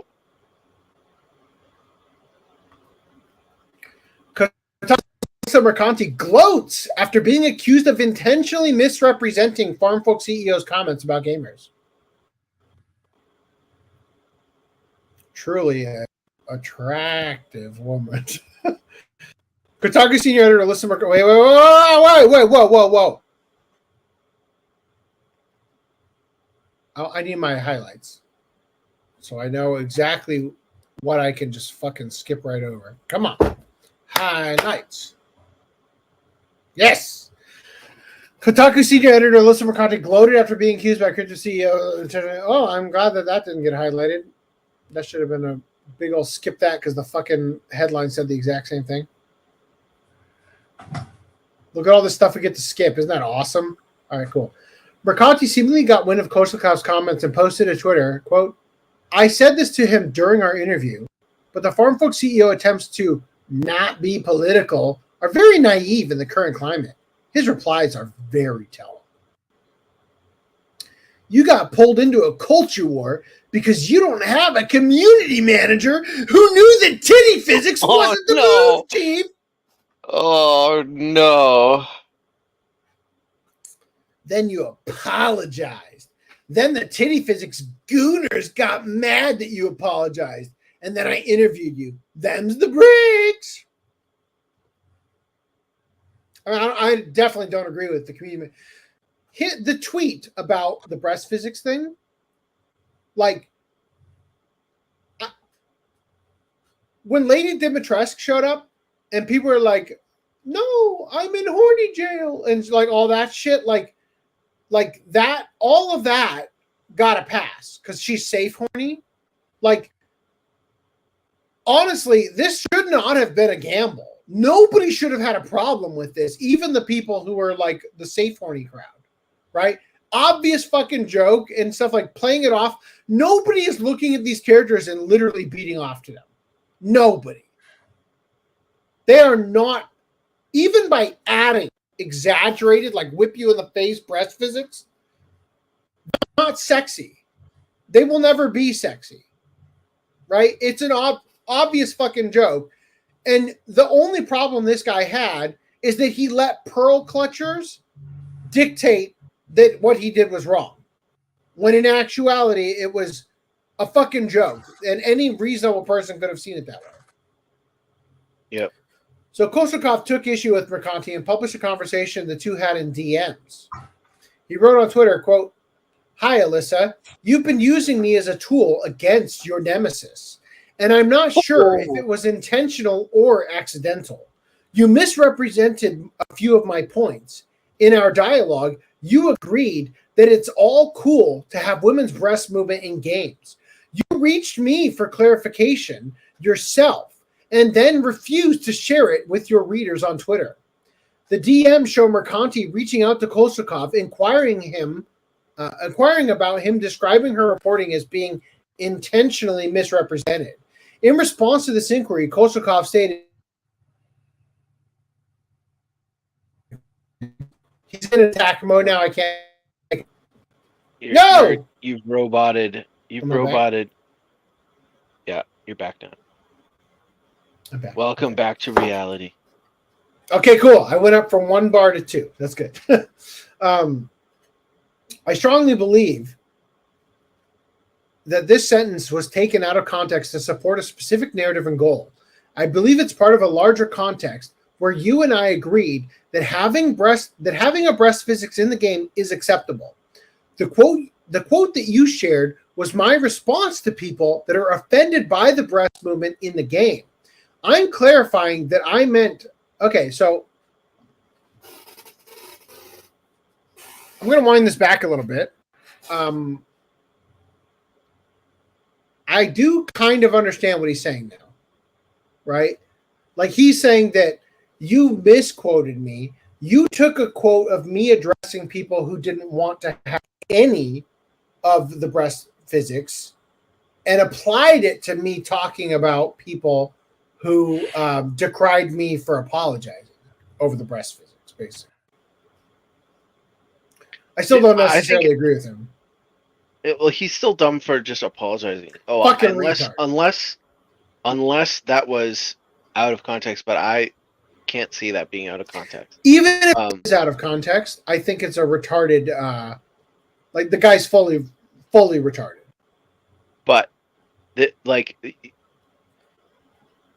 granted, he might not have the experience on this, but anyone who is in a position like this and they, for some dumb reason, want to talk to Kotaku or Anime News Network or, insert stupid article writing place, and you get a list of questions and you're having a back and forth, you write down or save all of that.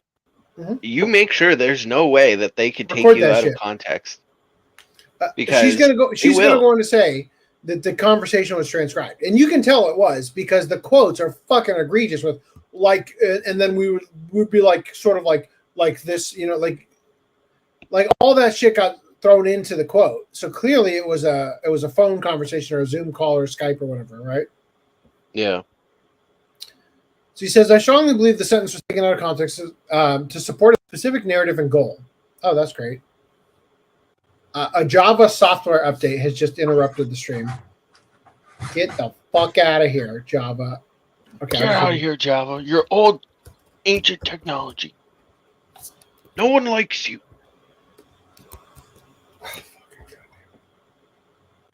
Don't worry, Java. I can read it on this screen. How about that? I strongly believe that this sentence was taken. You did one of those things where the error noise pops up like 50 times in a row because I hit the enter key so many times. Okay, anyway, like that. Okay. I strongly believe that this sentence was taken out of context to support a specific narrative and goal. I believe it's part of a larger context where you and I agreed that having breast physics in the game is acceptable. The quote that you shared was part of my response to people that are offended by the breast movement in the game. I'm clarifying what I meant since I was taken out of a bigger context and I didn't choose the best words to express it. I didn't intend to hurt anyone or call names, but it's being interpreted this way now. Wow, you've learned not to ever talk to fucking Kotaku. Like, why didn't that place reach out to you and get an interview? I mean, he was intending to call someone a name. It's just whether or not it was the people who are complaining about the breasts in the game currently or the people who are complaining about the breasts that were potentially not in the game. Like he said, go outside and go find real women. Like that was a thing he said. So the thing, I think he's spinning after the fact because he thought, well, I'm gonna clearly the majority are the people who are like mad at me right now, so I should try to bend over backwards and suck their dick. Oh no, it was a false majority. Now I have to suck the other dick, right? It really seems like that, right? Like he is just trying to sell his game. And I could see him being taken out of context and it being malicious. But so the thing is that like he's saying like go date a woman. Don't you know breast jiggle? Maybe if you got laid, you might see some boobs bounce for once, right? I don't. It doesn't seem like that the way he phrased it. It really seems like he's trying to play both sides of the aisle. Which, at the end of the day, honestly, I don't fucking care. Kotaku's gonna be Kotaku. We all know that they're trash. This guy's gonna waffle back and forth, and nobody's gonna play this game. Nobody gives a shit. Nobody needs it. What are you gonna make fucking Harvest Moon with guns? Like, who wants that? Jesus Christ! Get out of here, Java update. Holy shit! Oh, now I'm uninstalling Java. I don't know how that happened in the update. All right. So the next DM show Mercanti asking if Koshikov will retract his comments as she continues to claim that she's being harassed. It also shows Koshikov noting that Mercanti cut out a portion of their conversation to frame it in a certain way. Koshikov wrote, quote, I strongly believe that this sentence was taken out of a context to support a specific narrative and goal. I believe it's part of a larger context where you and I agree to having the breast. Fucking goddamn it. How many times are you going to quote the same thing? Having a breast physics in the game is acceptable. The quote that you shared was my response to people that are offended by the breast movement in the game. I'm clarifying what I meant since it seems it was taken out of a bigger context and I probably didn't choose the best words to express it. I didn't intend to hurt anyone or call names, but it was interpreted that way by you. That was interpreted, but it's being interpreted this way now. Another set of DMs shows Koshikov asking for Mercanti to provide an update with his clarification on Twitter. She refuses to do it and says, quote, I am not a service. You do not get to dictate to me how I represent you. Goodbye. Mercanti responded to this post and DMs writing, Hi, Alex. I'm not a PR person. You spoke to me for over an hour. The entire copy of our conversation was never going to be published in a piece. I maintain that your attempts to remain neutral are naive. As I told you, and I wish you luck. She also shared a portion of the transcription juxtaposed to a screenshot of Koshikov noting his experience with the internet recently involved poor reading comprehension and a lack of common sense. She wrote also LMAO. Also, let me make fun of you in addition to misrepresenting you and all this shit. Like, fuck this woman. Honestly, fuck him too, though, for being an idiot. Any more thoughts on Farm Folks, a game nobody of us is ever going to play? Nope. Would you like to talk about Stellar Blade? Not really. Stellar Blade takes over the highest Metacritic user score of 2024. It's been less than a week since the release of Stellar Blade. The game has already achieved the highest Metacritic user score so far in 2024. Stellar Blade currently sits at a universal acclaim 9.2 user score from 2,911 ratings, making it the highest for any game with a significant amount of ratings. The highest for any game. The 9.2 user score puts Shift Up Stellar Blade above recent hits, including Final Fantasy VII Rebirth with a 9.0 user score from 3,413 ratings, and Helldivers 2's 8.2 user score. I mean, I don't know. We're gonna get it. Maybe that's a little premature. The PS5 exclusive action game also topped Persona 3 Reload's 8.5 user score. While Stellar Blade is enjoying its critically acclaimed success, it hasn't been without its fair share of controversy and criticism, mostly between the instance of unintentional racism, blah, blah, blah, all the stuff we covered last podcast. Anyway, in addition to this, I just want to point out, come on.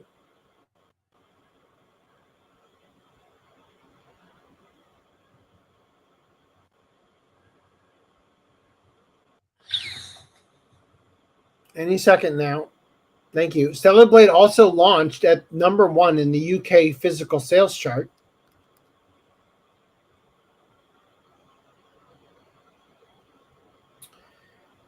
And something weird happened that we'll look at here. So Stellar Blade removes a Kotaku retweet after getting called out by Grums.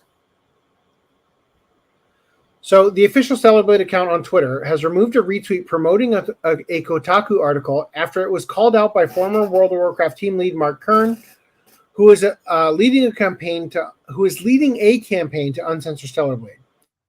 Noted on Twitter, as noted by Kern on Twitter, the official Stellar Blade account retweeted Kotaku's article titled, quote, Stellar Blade's Eve is hottest when she's not revealing everything. I also agree with this sentiment. Grum's reacted to the retweet, writing, "What does this mean, Stellar Blade? Retweeting Kotaku's post about outfits is not a win." So I agree with this because I just think the outfits look better than the ones where she's like, I think the what is it, that outfit right there, the one you play in the game, is truly uninspired, and I just think she looks better with this one and other ones. I don't know. I just unlocked one, but I haven't gotten back to one of the camps where you can check it or whatever. Anyway, Kern further called out Stellar Blade as well as the Sony published Helldivers 2 community manager. He wrote, "Community manager for Stellar Blade retweets Kotaku on outfit censorship justification. Helldivers 2 community manager, hold my beer. Really, these community managers are both terrible at their jobs. They are competing for worst crisis management in gaming." So what is the role of a community manager? Is it just the person who runs the Twitter and like Discords and stuff? Generally. Basically, right? Like, yeah. Advertisements. Deal with people who are pitching at you. Who's texting me?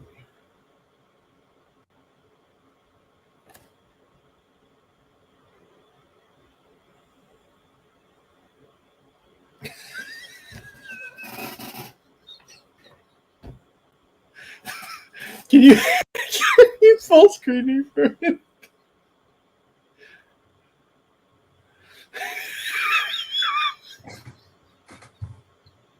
My wife just texted me.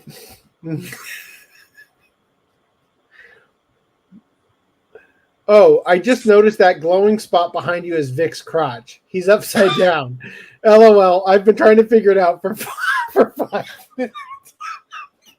I think that's his belly button, not his crotch. It's in between. It's erect. It's halfway in between.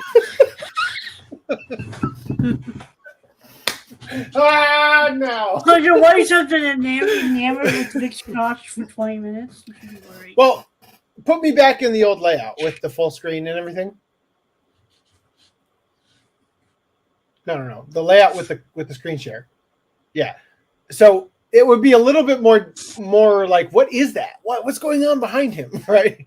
Because normally that's up there, right? She's looking at it on her phone upstairs, and it's already that tiny little thing. It's like, what is that highlight? Oh, I love you, babe. Anyway, so the official Stellar Blade account has since undone the retweet of the Kotaku article. Mark Kern reacted right on Twitter. "Something is happening. Stellar Blade is removed. Their retweet. Progress. Keep these petition signatures coming. We're moments away from 75K." Yeah, by the way, as covered last podcast, so let me just, this would be the easiest way to do it. Oh no, mouse, no. No. Oh, shit. Copy link address. No. Oh, fuck. Okay, help. Oh, fuck. God damn it.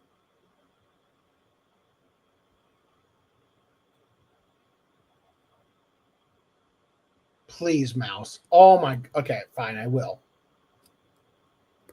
Jesus Christ. Okay. Shift S. Stop screen sharing. Give me a second. So, last podcast, when I just force quit Opera, my mouse came back almost instantly. But when I used the shortcut key to just like kind of dip out of screen sharing, it kind of takes a minute. I couldn't help but notice it's still not gone. Like, I mean, yeah, we changed the layout, but it's fucking still there. My mouse is being a little bitch. Come on. It's clicking on a link.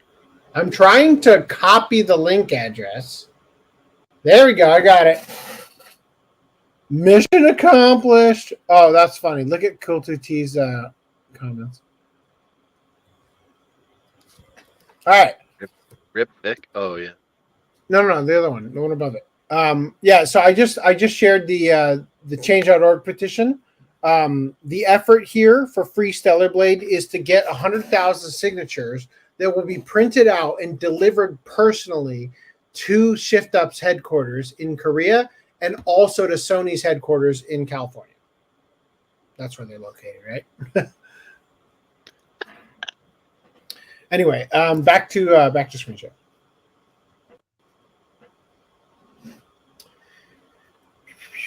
As noted by Mark Kern, the online petition, which is part of his 8-step plan to uncensor Stellar Blade, is closing in at 75,000 signatures. As of writing, it's currently 74,437 signatures. Over 4,400 people have signed the petition today alone. Sorry. 4,400 people signed it today alone as time of writing. Anyway, on top of the petition, continuing to increase its size, as noted by Kern, I don't care about the Helldiver thing. That's a spoiler. We're not going to talk about that. No, fuck that. What are you doing? This is a Stellar Blade article. Get out of here! Wow, what the fuck? No, we're moving on. Okay, are we done with Stellar Blade right now? No, we've got one more thing. Okay. And then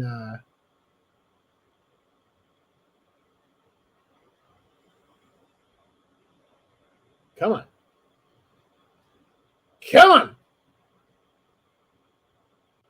Would you like to talk for a minute and take my screen share screen so I can just like tab through and make sure all these tweets start loading? Thank you. Yeah, I'm gonna go through comments here. That would be amazing. Thank you. Where were we? Actually, no, hold on. Before you do that, let's just real quick do this particular. Put me back on full screen on the thing.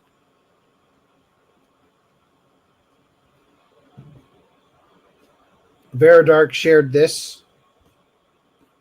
Now, I already showed you the Kotaku dick physics article. Oh, this is so difficult. Okay, Hades 2 hot spring scenes are a bold subversion fan service. Oh, it's so subversive. Meanwhile, Stellar Blade Eve is hottest when she's not naked, when she's not revealing everything. Anyway, yeah, now we can go to your comments. Let's do that. All right.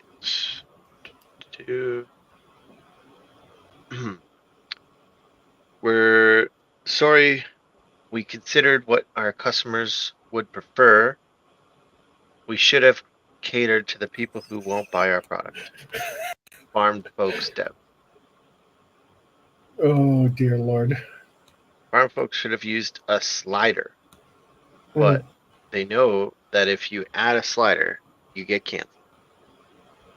Why? Danny says, what's up? I don't know, I guess. Because everyone will just put it on max slider. Of course I would. But it should be rendered locally. So when I'm playing online and you have your slider maxed out at 0, then you won't see any boob jiggles. And then I won't offend you. If I want my boob jiggles at 150%, you must see beyond. You must see it.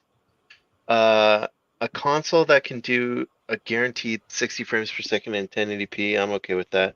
Wish the Xbox Series S was capable. Yeah, I don't think you're even on Switch 2. I don't think you're getting that. Not on every game anymore. Can you imagine this nonsense over romance novels?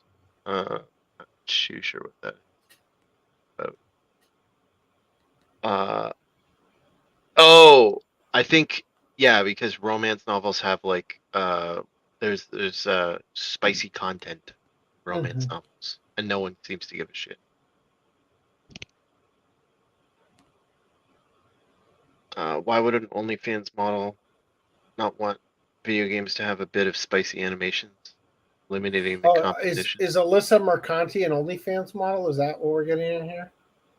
I don't know. She did claim when her boss told her, like, look, you're gonna write game reviews. She's like, well, I guess I'll go back to sex work. At least I'll get paid for getting fucked in the ass or whatever she said. Truly a lady, that one. Any more? You read them? We don't want to be a part of the culture. Farm Folk Dev 2024.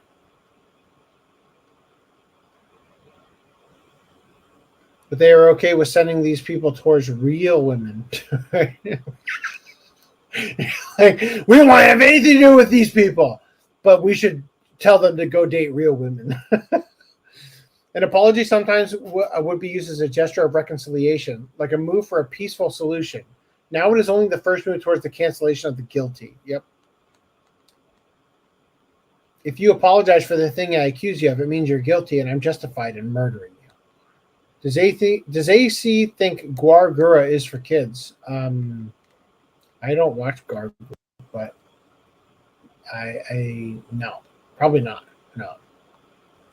The real question is Guargura a kid? In which case, my answer is, I don't fucking care. I'm not going to police the fandom, but I will police this panel, right? Get the fuck out.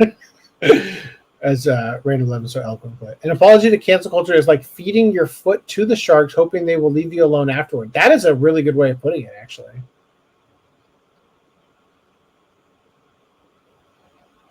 ABC, always be recording. Oh, for like the interview thing. Yep. We want Pokemon with guns, not Harvest Moon with jiggle physics. Oh dear. I mean, if I can pull a carrot right out the ground and shove it in a woman's ass, I'd play that. Especially if it looked like Harvest Moon 64. That'd be the most awkward thing ever. The censorship got it up to the 9.2. Without that 0.2% extra fabric, it would have been a 9. Okay. For Stellar Blades, yes, for the score. Yeah, the communist managers instead of the community managers. All right, I'm almost, rip, R.I.P. Vic. A community manager would be like if AC did that project funding idea. One of his employees took control of the Discord from Reese, bans him, and all the other members that don't enjoy poop desperate. No. So I did think about naming Reese this podcast as official OCA podcast community manager, because he's the one who has the least amount of chill when dealing with shit in our Discord. I thought that would be a good use of our show notes. I thought I was nice. I think this is in reference to the was she OnlyFans or something? Well, yeah, but she said like she'd go back to sex work. I don't know if she meant OnlyFans or if she's an actual prostitute. I don't know. I don't know anybody who would pay for that shit. She looks horrible. All right, I'm almost done. Shocker, you can't hide from what? The line, wow. He might from say Spider-Man? this too. Yeah, you can't escape me. I'll chase you to the ends of the earth. Wow. That's the line. Okay, I'm going to go ahead and close a couple articles actually that I'm seeing here. Close this one and close this one. Cool. That ought to do it. And also close everything else. Cool. Nice. All right, cool. Let's go back to the screen share. Cool. All right. Hypocrisy at its finest. After years of complaining about sexual female characters, Western video game industry publicly thirsts over the cast of Hades 2. Guess where I first heard of the term Hades, even though obviously the Greek mythology, but guess where I first heard of the game Hades? 2 weeks ago? Fucking In Touch podcast, Jamie Markey thirsting over it. Oh. So in a textbook example of the idiom rules for thee, not for me, after years of chastising and decrying the general video game playing populace for enjoying attractive female character designs, The Western video game industry has responded to the recent reveal of Hades 2's new character designs by publicly and proudly proclaiming just how much they'd like to sleep with each and every one of them. My highlights are gone. Hold on.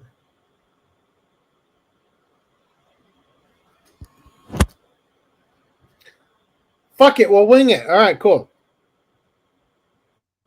The designs in question were first unveiled on April 17th, courtesy of a 3-hour live stream of the game hosted by developer Supergiant Games. Therein, not only were players given their first look at the updated appearance of a handful of the Greek gods who are set to return from the first game, Demeter, Artemis, Selene, and Aphrodite, but were also introduced to newcomer Hephaestus, this incarnation portraying the mythical blacksmith as a portly and wheelchair-bound amputee.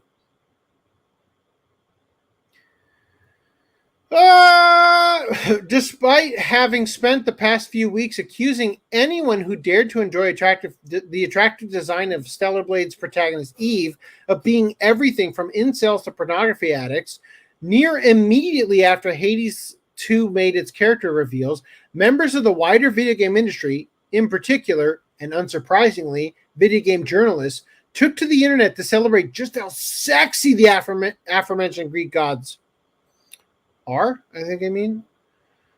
Quote, it is very funny to see, it is very funny that there are chuds out there being like, the woke gaming journalists hate sexy women. Meanwhile, my entire timeline is hooting and hollering about these Hades 2 character portraits. How did they make them even hotter?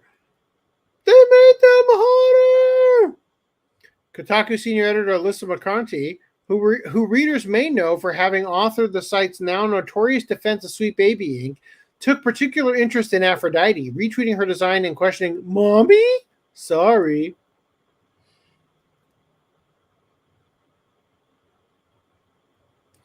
Retweeting Mercanti's post, PC Gamer contributor Dominic Terrason mocked Gamergaters. The wokies are stealing all the sexy from games. Hades 2. Yes, our game is the most inclusive, progressive take on Greek myth ever written, and also the maximum horny you can possibly get while still somehow squeaking in with a T rating. Taking note of the fact that the outpouring of safe, horny rhetoric was coming from the same industry that almost universally spent the last few years condemning them for similar behavior towards characters such as Nier Automata's 2B, Bayonetta, and most recently Stellar Blade's Eve, players eventually took to directly calling out those thirsting over the cast of Hades 2 for the sheer hypocrisy of their what you like bad, what I like good out towards their media consumption. In turn, rather than admitting to the glaringly obvious hypocrisy of their stance on sexy characters, or at least to having a bias towards conventionally attractive characters, the industry instead took to making justifications for their double standards. Penning a piece headlined, Hades 2 is the kind of hot we need right now for Kotaku, Mercanti argued, quote, Hades' character sexiness is woven into their personalities as much a part of them as their wants, needs, and emotions. And their bodies, however scantily clad or salacious, are not in motion. They cannot be manipulated or posed or peered at from different angles. Oh, that's the crime of Stellar Blade. That's the crime of literally any game. The fact that the male gaze gets to manipulate the movement of the character. So you're playing some fuck-ass game where the characters are just some stupid sprite on screen and don't fucking move at all, and you're going to act like that superior? Fuck off. Anyway, in addition to this, V tweeted, I am unironically not buying Hades 2. To the people who made Hestia just committed a against nature. They are so phenomenally shit at their job and existing in the industry, they are taking away the position from someone more talented. Not only did they make Hestia black, they gave her vitiligo as well. Like, Goddess Hestia according to the Greeks, Goddess Hestia according to America, Goddess Hestia according to Japan. I mean, clearly there's a winner here. But the Japanese did it even better than the Greeks. I didn't even see how ugly she was up close. Yeah. Are those buck teeth? What the fuck? I think that's her lips. They made her into a mole. Oh, she looks fucking awful. Anyway, moving beyond that to the next topic here. Sony strikes again. Orders Fate Stay Night devs to censor PlayStation release of art book included in physical limited editions of Tsukihime, A Piece of Blue Glass Moon.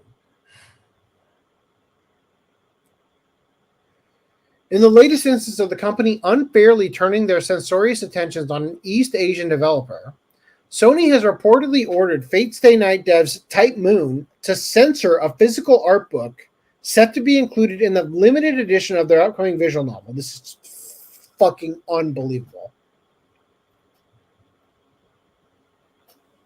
Skipping over the synopsis of what the game is. Notably, though the original Tsukihime visual novel was an adult title filled with sexually explicit writing and imagery, Type Moon have chosen, as they did for their reboot of Fate Stay Night, to abandon these elements in the remake in order to bring the story to a wider range of audiences. Has anybody seen the anime for this? Because it's fucking terrible. There is nothing good about this. In addition to being made available on digital storefronts, the developer revealed that the visual novel would also be receiving a limited edition physical release. Its contents, consisting of the game cartridge/disc, a collector's box to hold it, and the Tsukihime Material 1 Material of Blue Glass Moon art book.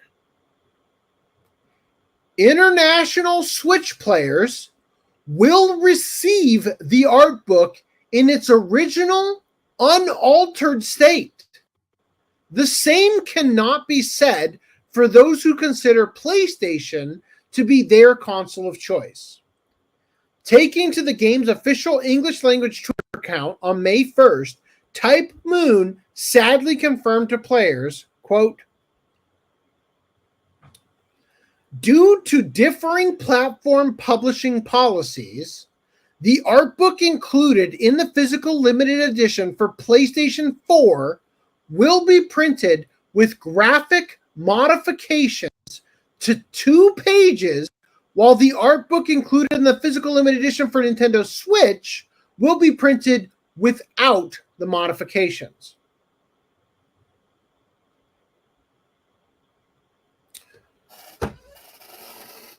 Think about this for a second. The part of the game that's being censored is the physical art book. Sony is so fucking butthurt about this shit that they are forcing them to print 2 versions of the same art book with 1 change between them, censoring 2 pages. Why the fuck would anybody buy the PlayStation version? Look, the game itself hasn't changed at all. They took out all the nude bits, but that's just what they're doing for the remake. So, if you had to choose, would you even buy the limited edition for PlayStation? Fuck no. It's absolute asinine. Despite the adjustments to the PlayStation 4 art book, the game will remain unaltered for both PlayStation 4 and Nintendo Switch. Yeah, because you already censored it preemptively. We apologize for the inconvenience and thank you for your support of Tsukihime, A Piece of Blue Glass Moon. Also a terrible fucking title for a terrible fucking franchise. As of writing, it is currently unknown which particular illustrations will be censored upon the art book's official release. Can I get the baby on screen real quick?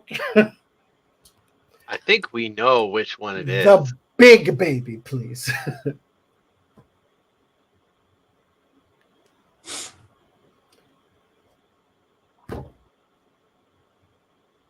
3, 2, 1, baby.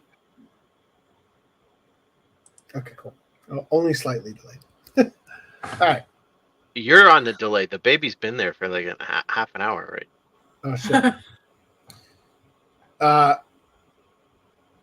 Sankaku Complex said, some people have speculated that it is an image of CL. Actually, can you take the baby off screen right now?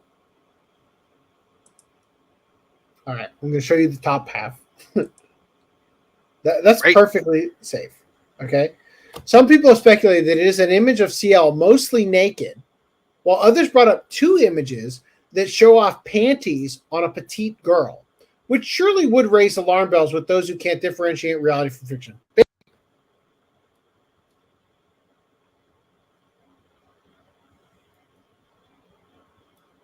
Okay, you can undo the baby.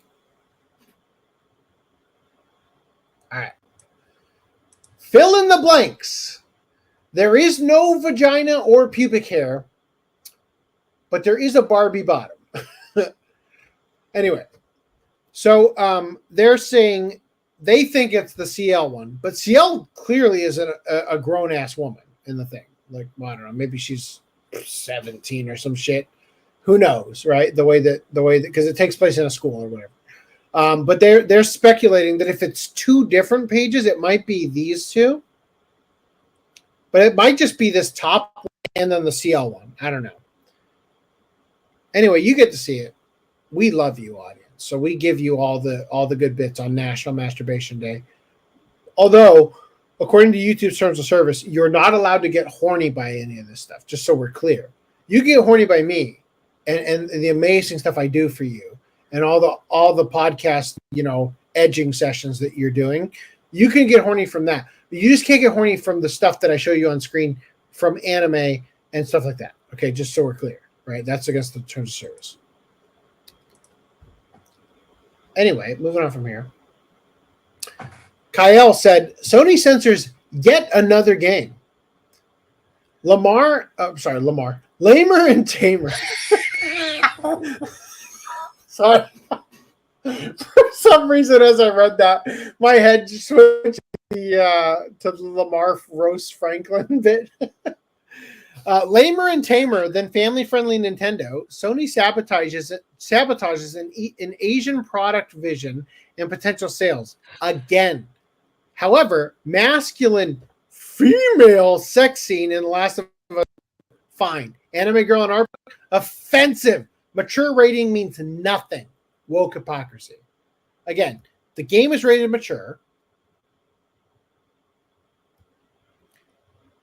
And here's what you got from The Last of Us, Part 2. Poor Laura Bailey had to be involved in that. Permaban says, LMAO, Sony doesn't make devs censor their content, they say. When devs do it, they choose of their own free will, they say. Reminder, is it any wonder why Sony forces Asian devs to censor their games when this guy purportedly runs Sony Interactive Entertainment? As per one of the sources, Herman Holtz was in big favor of cutting off all Japanese studios.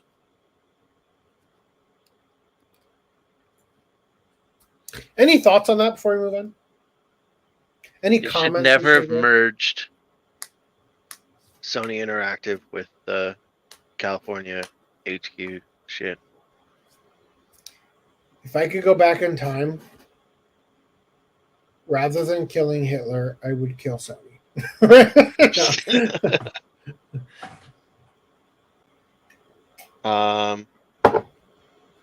Any comments we want to go? Cool Tucci says, I pronounce Hades as AIDS. Oh. You mean you pronounce it? Do you mean you pronounce it Hades instead of Hades? Hades. If if Hades were Asian, no way it gets a T. Hestia, right? I know. Sorry. Sell the art book separately. Yeah, right. Or do a voucher that you turn in the retail. You turn to the retail and get the art book. Yeah, the one from the Nintendo store. Wouldn't it be funny? Wouldn't it be funny if they only really made one art book and then it's like, oops, we fucked up. You know. Well, nobody's gonna buy the limited edition PS4 one. I think Sony might have some issues with that.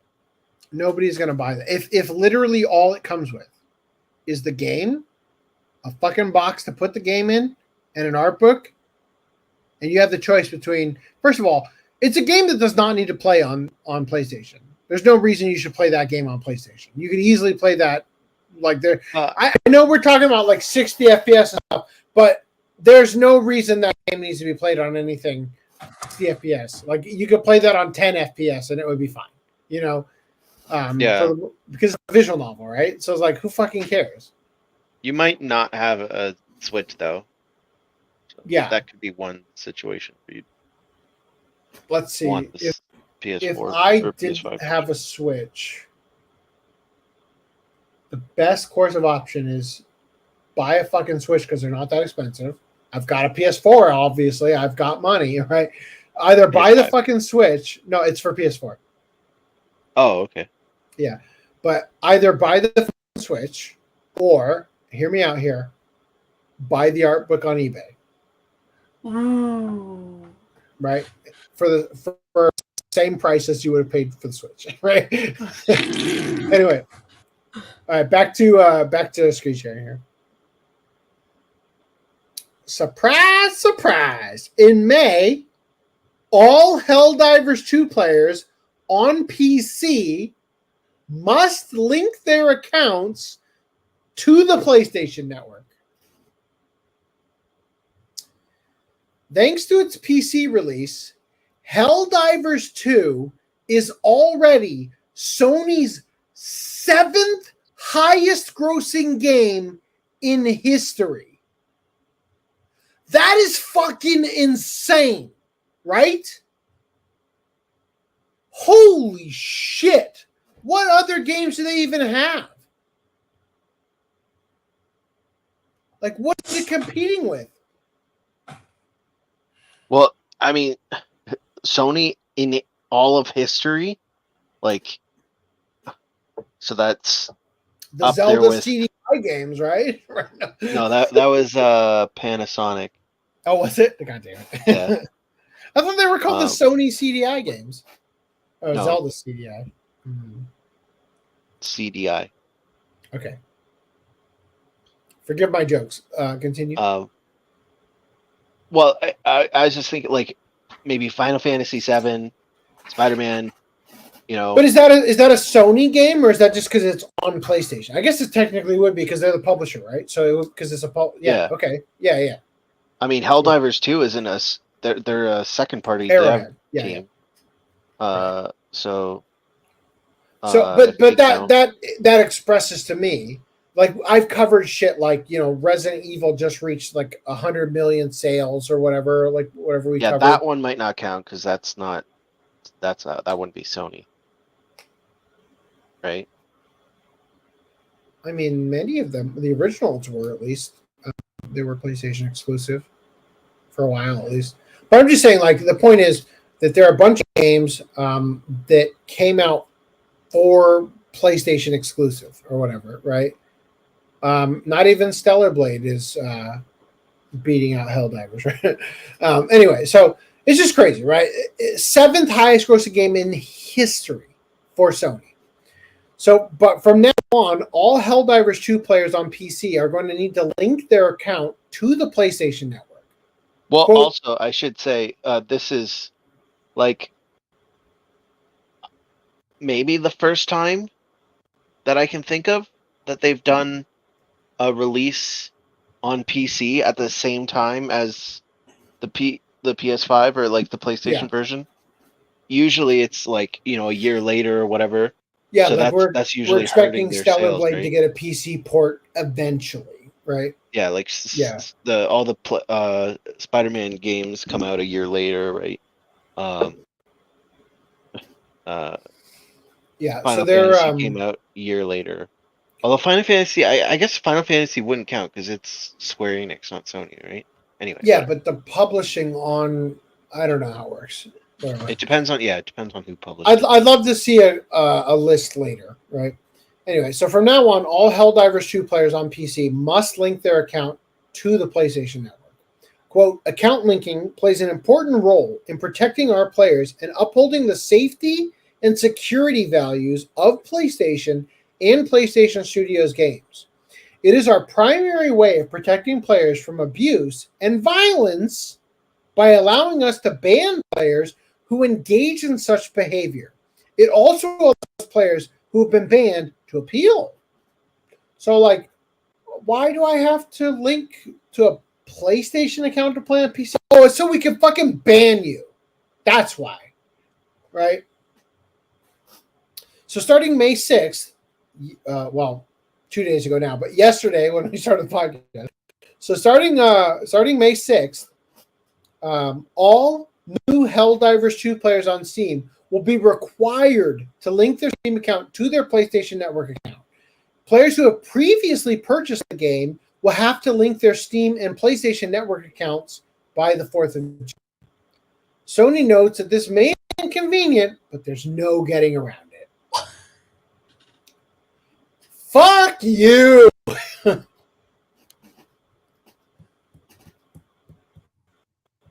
love this. Somebody in response to that article said, Sony's response to, just get the PC version. It is truly amazing how awful Sony is. Helldivers 2 community manager claims negative feedback regarding the PlayStation Network account requirements will not make a difference. So Helldivers 2 community manager Spitz claims that negative feedback regarding the game requiring a PlayStation Network account in order to play it on Steam will not make a difference. Sony stated, that's not what he said at all. Yeah. That part is so dumb. That Park Place, although they at least proofread their articles most of the time, are notorious for misrepresenting what people say a little bit or a lot of it and inserting weird Catholic rhetoric into their articles. And I'm not talking about the one we already covered. I came across another one. So Sony stated, due to technical issues at the launch of Helldivers 2, we allowed the linking requirements for Steam accounts to a PlayStation Network account to be temporarily optional. The grace period will now expire. See details below in this post. So,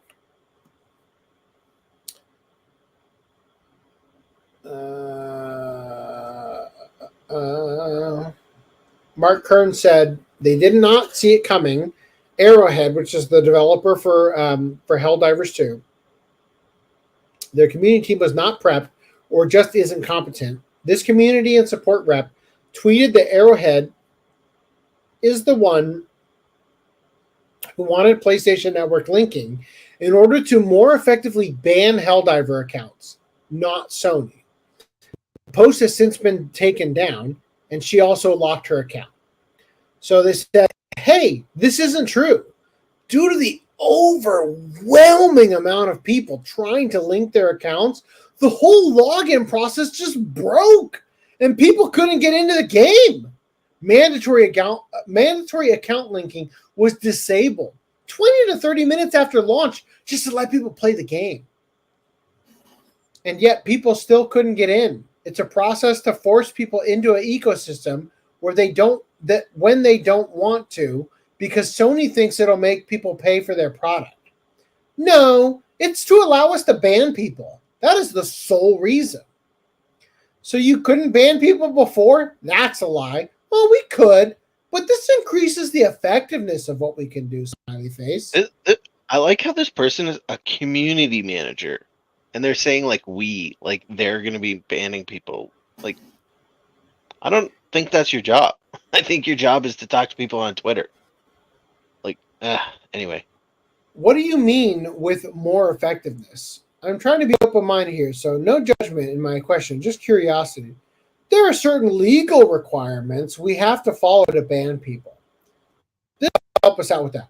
What legal requirements? You have to have a legal requirement to ban people, or do you just mean in order for us to not get sued for stealing a game back from you that you paid for, we have to cross our T's and dot our I's here? Also, dealing with support tickets all day, unfortunately, a lot of people encounter cheaters and harassment. This will hopefully help us tackle that problem. Anyway, so I think this community manager literally has no clue what the fuck she's talking about. Yeah. So everything she said is wrong. Mm-hmm. Well, all of her opinions are her own, right? Yes. Like, all opinions are therefore completely void of any problems to do with the company I work for as community manager and support for Arrowhead and Irish too. Also, she, her, trans. No, what? Sorry, I've had a little too much to drink here. Anyway, back to this. Just quickly, for banning people, who's Reese? Is that you? No, it's not you. Reese, I swear to God, if you don't unmute. No, it's you. You're picking up a lot of white noise. Me? Yeah. I don't know why. How dare you? Audience, is it soothing though? Anyway, the PSN account linking will let them be able to ban your entire PSN account from going online if you fuck up in Helldivers 2. It could also let them have stronger control of whether or not you can make a new account as opposed to just buying the game again on a different Steam account. So those things, yeah, okay, that could help them effectively ban someone or more effectively, like, permanently ban someone. But in terms of just being able to ban someone, like, there's no way they require a PSN account to ban an account. I can't imagine they let the anti-cheat connect to PSN network. Like, that has to be a completely separate system too. Hey, can we get these chats real quick? Yep. Hi. Hello, Charlie. How you doing? Kotaji says, I tuned out white noise. Hey, man, it's okay to be white noise. All right. He just means while you talk. I can't do anything about that. I'm sorry. Okay, so as we continue reading here, there's going to be a little bit. It also means if you're banned from PSN, you wouldn't be able to play the game you just bought. Yes. So that's if you're banned. If you're banned from PSN, say goodbye to basically any game you're going to play on your PS5. Like, yeah, that too. Yeah.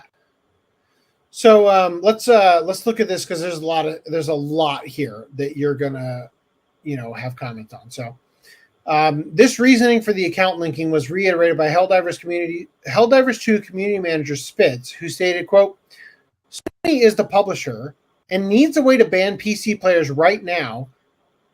Needs a way to ban PC players. Right now, they can only do that by having to send a name to Valve and wait for Valve to action the ban. If players are required to have a PSN link to their Steam, Sony can just ban the PSN to keep them off the game instead of having to go through Valve. Then before that, he had said, quote, if a Sony account isn't required to play the game, isn't connected to Steam, it's very hard for Sony to track player accounts. Steam doesn't allow us to have any way keep track of unique player IDs through our systems. And since players on Steam can all have duplicate usernames, if we get a report that a user named John, for example, we have no idea which of the 450,000 players named John we're trying to ban. But if we have a unique Sony ID to their Steam account, we can tell exactly which John it is and ban them easily.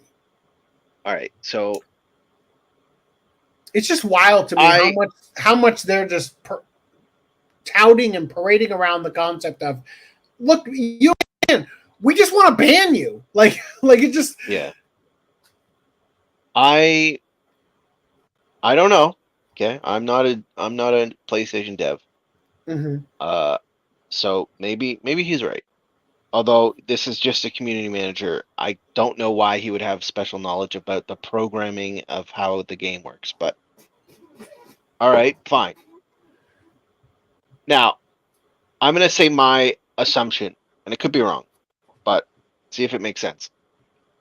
Steam has an ability to have a username, and other people can have the same username, just like Discord used to have that same account system. Yeah. Where if you have the same name as someone else, you just get a little number at the end of your username. So you'd be John #5528. So when they're playing against someone, if they get a report, how is it not hard to just in the report fucking bullshit, right? The full The UUID? Steam account? Yeah. Yeah. 100%. So that seems like a bullshit excuse for trying to require. It feels a little bit like in the Stellar Blade coverage we did last podcast, where they said, well, actually, that's the version of the outfit we had always intended to give you, right? Like, just like it just seems like they're bending over backwards to bat for Sony over the censorship. Yeah. And then his thing about like, oh, well, we have to contact Valve to get these people banned. Okay. I don't really know if that's even required, but let's say it is. You have to, for whatever reason, you can't just ban that account from connecting to your server because it's still running on their servers. No, maybe not. Maybe they set up a deal with Valve and they're running on Valve servers. But anyway, I'm sure other games do that. Like other games, it's not like every game in the world has to have their own like account linking system. So how do they do it? Like, okay, they send their stuff to Valve and I guess they get banned because that's how that works. Like, so it's not like every game dev has a problem with this, right? So why do they?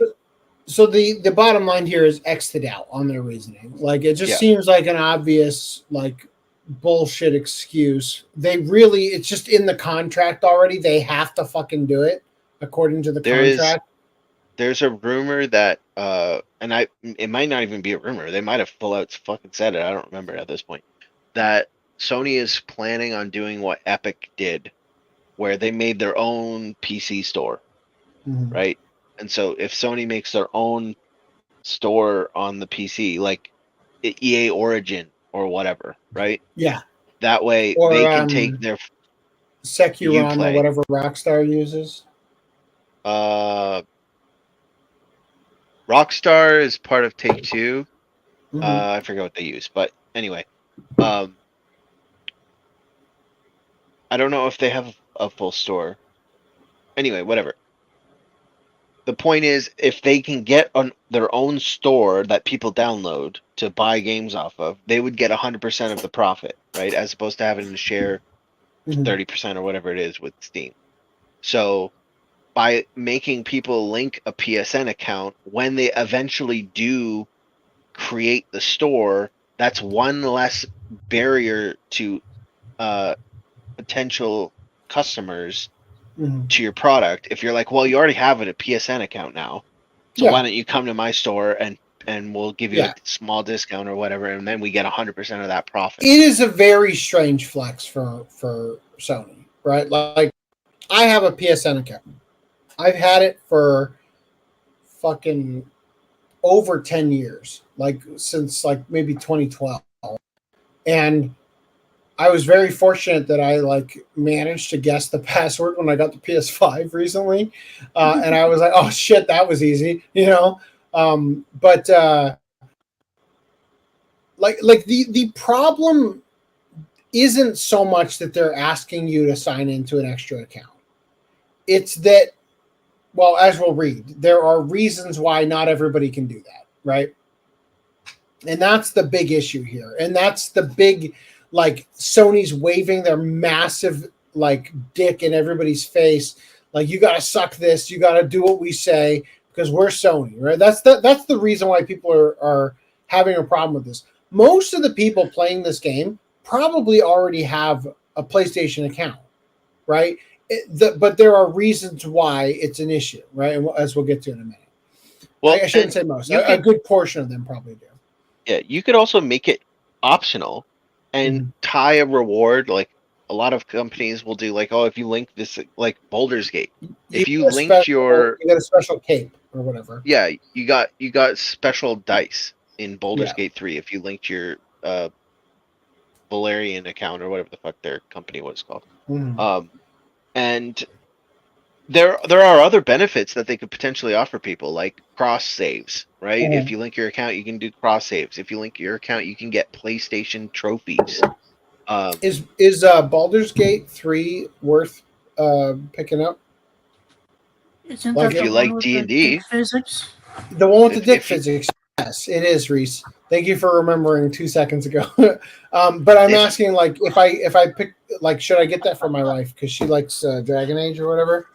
I never played Dragon Age. I don't think it's like Dragon Age. Dragon Age is more like it's more like action-y, right? This is turn-based. It's kind of like World of Warcraft style combat. Dragon Age is.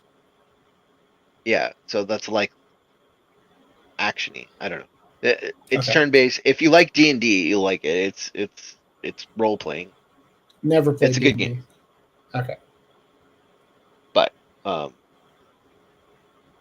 I can't wait for her to spend about 5 days on the PS5 in the custom character creator screen. Oh yeah.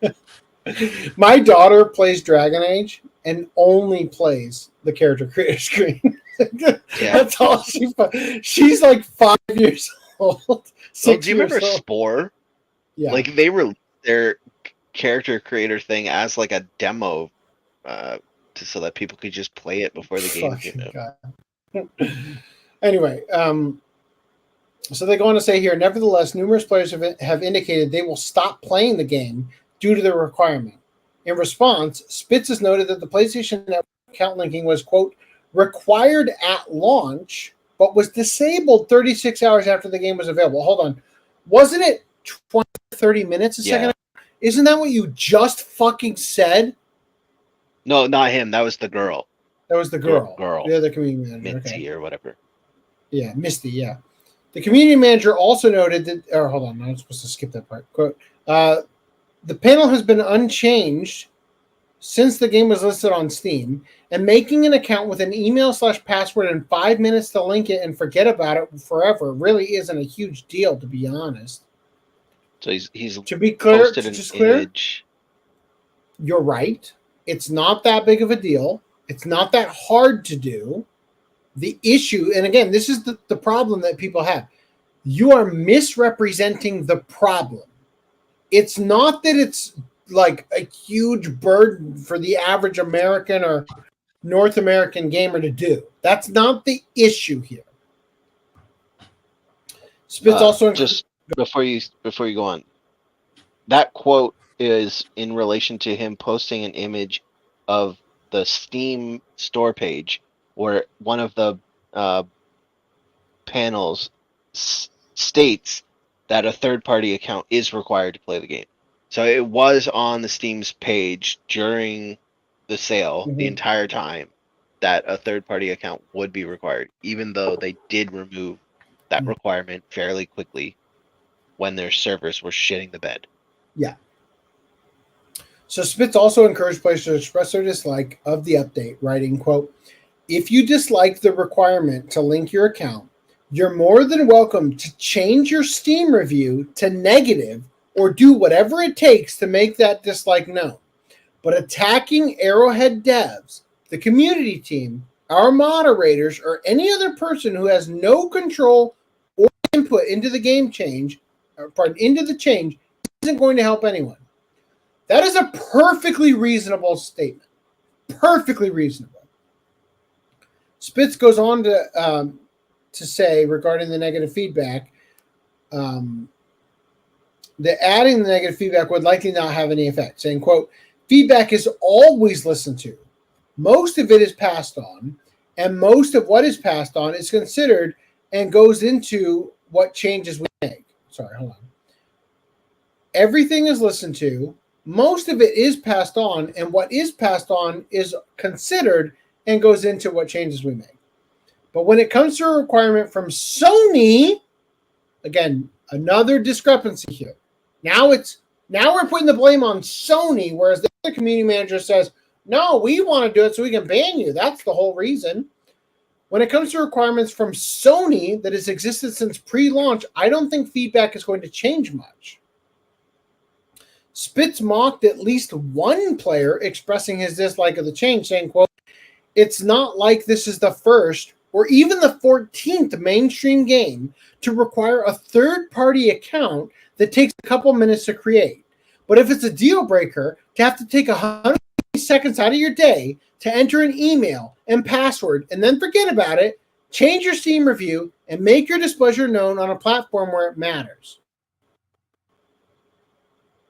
In another screenshot, Spitz responded to a post that said, quote, this will kill Helldivers 2 on Steam.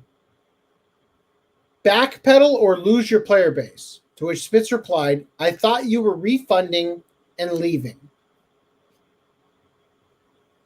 Come on, man. To be fair, when you have users in a Discord who are, and you're a mod of that Discord, and you're not, I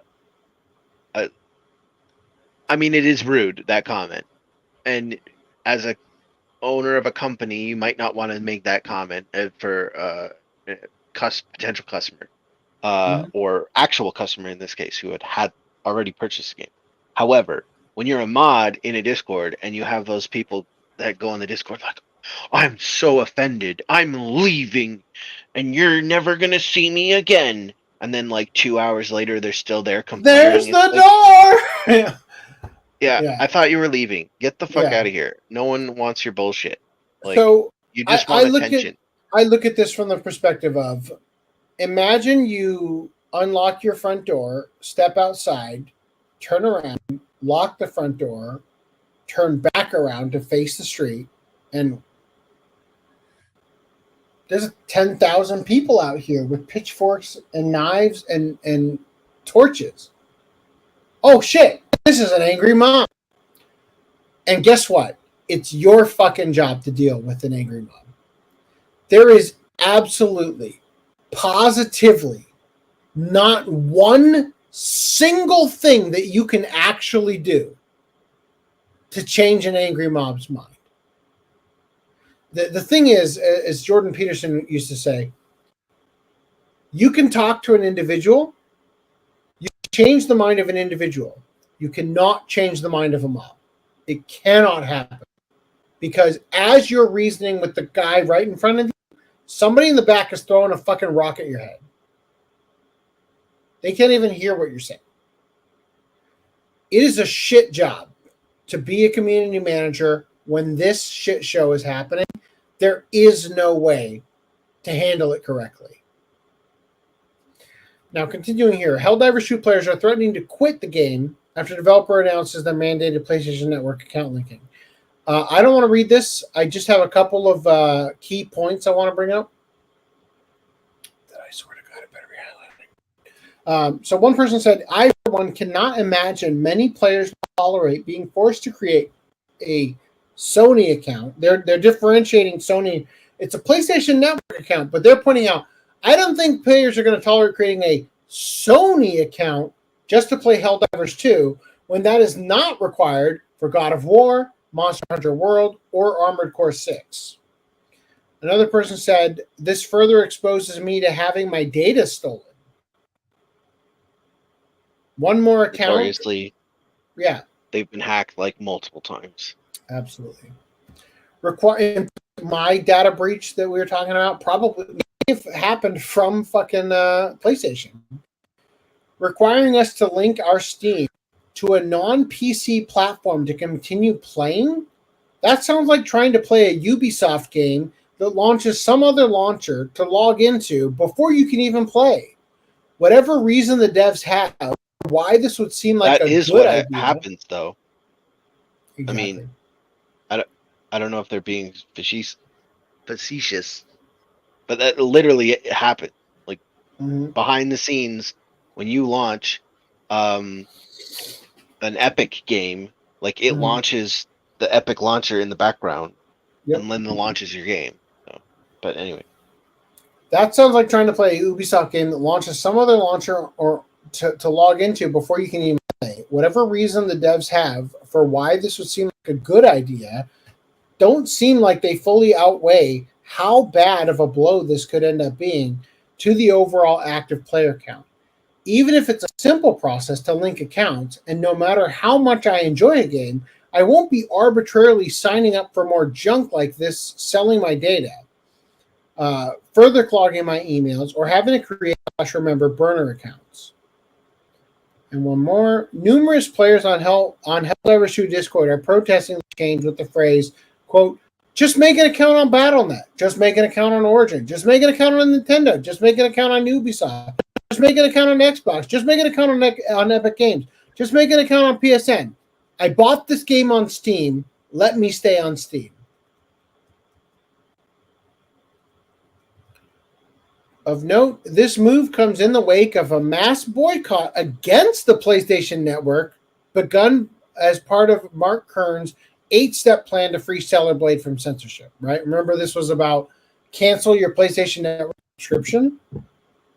Which PlayStation Network, I mean, having an account there isn't the same thing as like the yearly subscription cost, right? It's the same account, but it's just whether or not you're paying for it. Yeah, because I don't pay for mine. Yeah, no. Yeah, you can have a free account or you can have a paid account. Yeah. The free account is just the account. The paid account is when you add PlayStation Plus onto your PlayStation Network. I guess that would be the easier way to look at it. You're paying for the subscription to PlayStation Plus, not PlayStation Network. So a fan account, the number one news source for everything Helldivers, said refunds on Steam work. Here is good guy Steam accepting simple, straightforward logic. So purchase has been refunded by Steam. Helldivers 2 playtime 97 hours and 2 minutes. Now, their regular refund policy is 2 hours. It has to be under 2 hours that you've played the game to get a refund normally. Yep. The reasoning and within that they 14 provided days of buying the product as well. Right. The reasoning they gave for why they wanted a refund was Sony has retroactively changed how the game works and forced legal agreements upon me I do not accept. That's all they wrote. 97 hours, almost 100 hours. Think about that for a second. There's 24 hours in a day. 24 times 4. 4 fucking full ass days of playing the game. And Steam says, yeah, no problem. That's fucking... I mean, no wonder people like Steam compared to PlayStation, compared to Sony. To be slightly fair, though, there were people that were getting denied. Like, people asked for refunds and they said, well, we can't refund you. So it just depended on what the if your reasoning is fuck Sony, then yeah, you're probably going to get that's fair too. Who knows what everyone asked, what everyone's reason was. Yeah. Moving on from here, Helldivers 2 has been pulled from sale in 177 countries as its PlayStation Network linking requirement rolls out. So, what's the accepted understanding of how many countries there are in the fucking world? Like Google 195? will tell you 195. Yeah. Yeah. So, out of 195, 177 countries are no longer able to buy Helldivers 2. And the reason why is because when you create a PlayStation Network account, this is part of it, you have to choose what country you're in. That drop-down list is woefully inadequate. It's also been hit by 90% of the countries in the world that they fucking unbelievable, right? It's also been hit by almost 200,000 negative reviews since this announcement.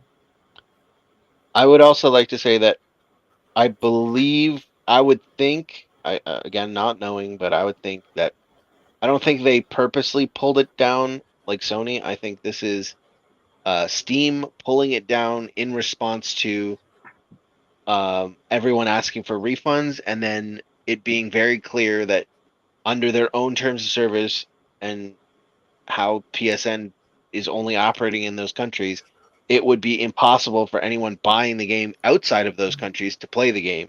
So they just took it off the store. Absolutely.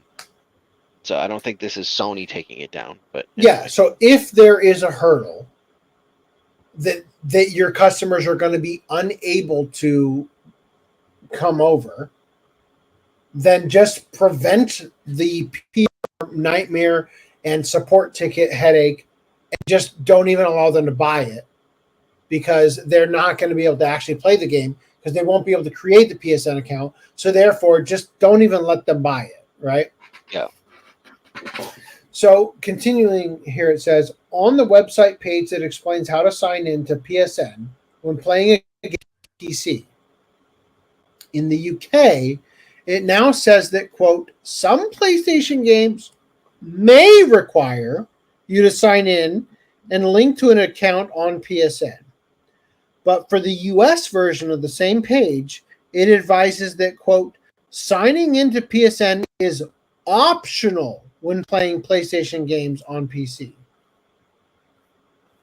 Just the end of this article. So we've got here the PlayStation frequently asked questions. Now, we have an archive of this that predates the announcement. And this text has not changed from that archive. It says, do I need a PSN account to play PlayStation games on PC? This is for all PlayStation games on PC. The answer, no. You currently do not need a PSN account to enjoy PlayStation Studio games on PC, but you will need a Steam account to redeem your voucher code. Now let's look at the actual Helldivers 2 sales page, which says, do I need a PSN account to play PlayStation games on PC? No, you currently do not need a PSN account to enjoy PlayStation Studio games on PC, but you will need a Steam account to redeem your voucher code. Verbatim, the exact same message.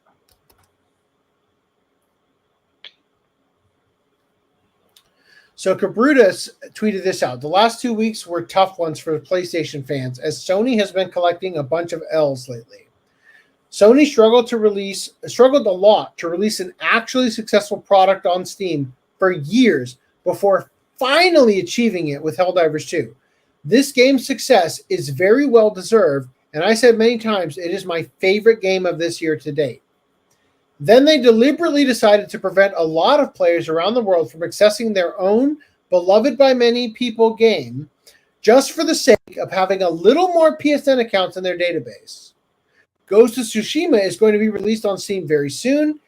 All of this will surely impact its sales on the platform. Seriously, I don't think I've ever seen a company sabotaging its own game this fast. No, fuck, no, what have I done? No! God damn it. God damn it, mouse. Why you gotta do me like that? Fucker. A little bit. Hands are off. A little bit more. Is there a shortcut key for back? Actually, I think there is a three finger swipe or a 2 finger swipe. Okay, cool. Okay. Just the backspace key. God damn it! Stop! Come on. Like, if you hit backspace, it'll go back. I'm already back. I'm trying to click on the stupid thing so I can read the fucking image. It's important for later. Sony doubles down on Helldivers 2 PSN requirement by taking it off of sale for PC in numerous countries, according to this website. These are the customer reviews. You will notice that through February, all the way to May, they have been majorly positive. And then this little box here. Hold on. The major negative reviews in February were most likely because of server issues. Yeah, server when the issues, game first bugs, launched. things that they were trying to like work out when the game became so popular so quick, right? But even still, even in February, there are far more positive reviews than negative. Now, the box here on the right side is a detailed look at this date range, and you can fucking see the drop in negative reviews. Like there's a massive amount of negative reviews out of nowhere, just like crushing all the positive. Now, that's why it went from overall reviews mixed, and that's mixed with the stuff in May, to mostly negative when you look at just April to May. Right? So that's crazy. Look at that shit, right? Anyway, moving on from here. So, in response to Helldivers 2 pulled their game for sale in 177 countries, right? Corporate brain rot is removing your game from sale from nearly 200 countries, which is a ridiculous statement because, again, if there's only 195, let's just say pulling your game from 90% of countries instead of just admitting your account system is fucking unnecessary. Helldivers 2 CEO Johan Pilested appears completely unaware that PlayStation Network linking requires facial scanning or ID submission. So just we're clear again. Again, the issue with this PSN shit is that you have a global base of players playing this game, making it your 7th highest grossing game in history for Sony. And then you decide 177 countries can't play your game anymore. Also, this is a budget game. It's only $40. So to be the 7th grossing, like the amount of money that you get from the game when the game is $40 as opposed to a $60 or $70 or $80 game, that's also saying a lot too. It looks fun as shit too. Like honestly, this could be the next game night. It looks so fun. So jumping down here, I want to just read these real quick. So Arrowhead Game Studios and Helldivers 2 CEO Johan Pilested responded to gamers being extremely upset about the game requiring Steam players to link their Steam accounts to the PlayStation Network accounts in order to play the game beginning in June.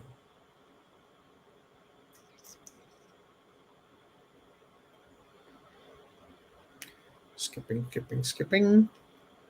A number of individuals informed him that linking their Steam accounts to the PlayStation Network requires a phone number, ID, or facial scan in the United Kingdom. So they said, it's the fact that I'm forced to hand over a phone number, ID, or facial scan just to make the bloody account in the UK. Xbox doesn't ask you for that sort of stuff when you make it. Also, the fact they've had so many data breaches, so I doubt that information is safe in their hands. So I would imagine that Microsoft will probably eventually start asking for that too, because my guess is that it's some law that the UK has, and they're probably in some grace period of like, they have to have it implemented by 2026 or something like that. And Sony probably did it first, and Xbox will probably do it. Because there's no way Sony implements that on a whim. Just because, yeah. Yeah. So the CEO then says, is this true? ID or facial scan? So then this person shared a screenshot showing Sony age verification. Select a method to verify your age. Any data used in the verification won't be saved. Facial scan or ID.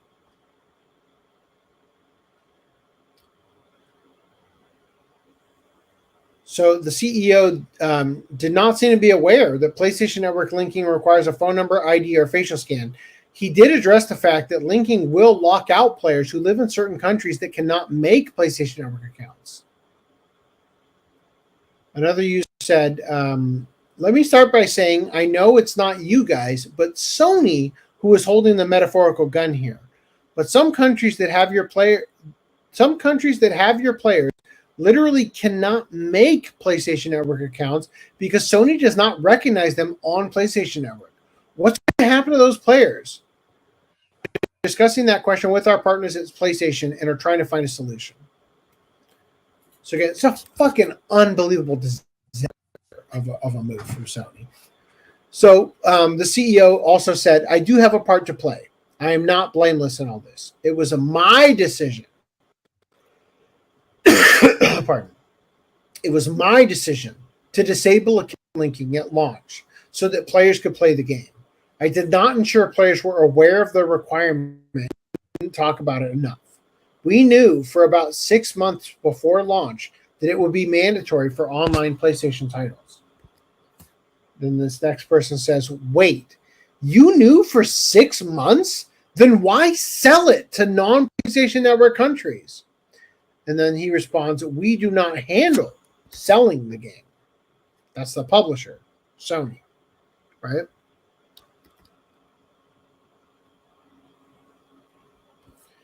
Savvy says, here's something I don't understand and would appreciate clarification on if possible. You said you knew about the PlayStation Network requirements 6 months before launch. Was that not a discussion at the time of signing the contract? Why did it change? Are they able to make changes like that on the fly with anyone? Would you have said no if possible? I'm assuming your contracts with them were signed years prior to launch. To which they replied, thank you for the civil questions. We signed Helldivers 2 8 years ago. It doesn't specify details such as account linking. There are always requirements from publishers during development. This was one of them. We did discuss it, and it was deemed as important for the PlayStation to have it for an online title, and it was implemented a couple months before release. When servers exploded on launch, quick decisions had to be made, such as turning off linking and Galactic War stats to be able to take the load off servers. We couldn't enable it again because of the risk to explode the servers again. And remember, the feedback around that. So that's the February stuff, right? And now, finally, the requirement to re-enable came from PlayStation to help with moderation, and we had to comply even though there were concerns there would be backlash. There was backlash, and now we're talking about it again. Also, the accidental cape design is pretty cool from a community member. So the game has capes, right? And we previously talked about like how the trans community wanted trans flags for capes and shit. And they said, no, fuck off, you weirdos. So this cape design, if you didn't recognize it, is the negative reviews from May. which I think is pretty fucking funny. I think this makes more sense if it came later, but anyway. What do you mean if it came later? Well, I'll bring it up later. Okay. Just note the time that this was made. Okay. May 5th. So, are you just going to skip the fact that... All right. I'm going to come up to that later. Yeah. That's okay. good. That's how we're wrapping it up. Yeah. Okay. So Mark Kern called for Helldivers 2 community manager team to be fired after a moderator accused him of sexual assault. Fucking, where do you find people? Like, it's just unbelievable. So Mark Kern called for Arrowhead Game Studios to fire the community manager team after one of the company's Discord moderators accused him of sexual assault. So he shared to Twitter screenshots of Helldivers 2 Discord moderator Purple Squidgen, who has since renamed his account to Bird, and accusing him of sexual assault. In a post that appeared to be deleted, Squidgen wrote on Helldivers 2 Discord, quote, someone who sexually assaulted many people he worked with, lost his position as CEO, now is a far-right influencer who had people attack more than one of our community, what do they call them, community managers? More than one of our community managers and their families.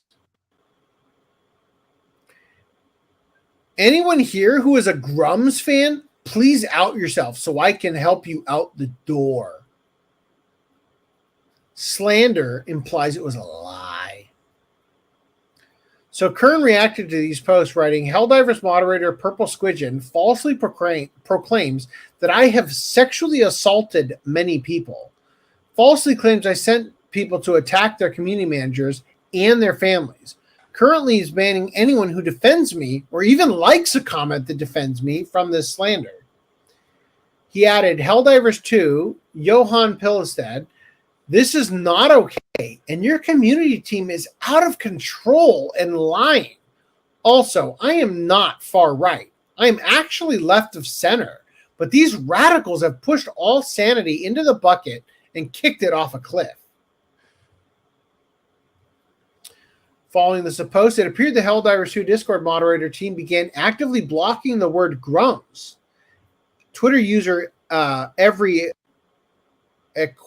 Equinich, gross, sounds weird, attempted to post a message reading, quote, is that one mod still freaking out about grums? And received the message, quote, this content is blocked by the server. From server moderators. This message was prevented by an automod rule created by Probot.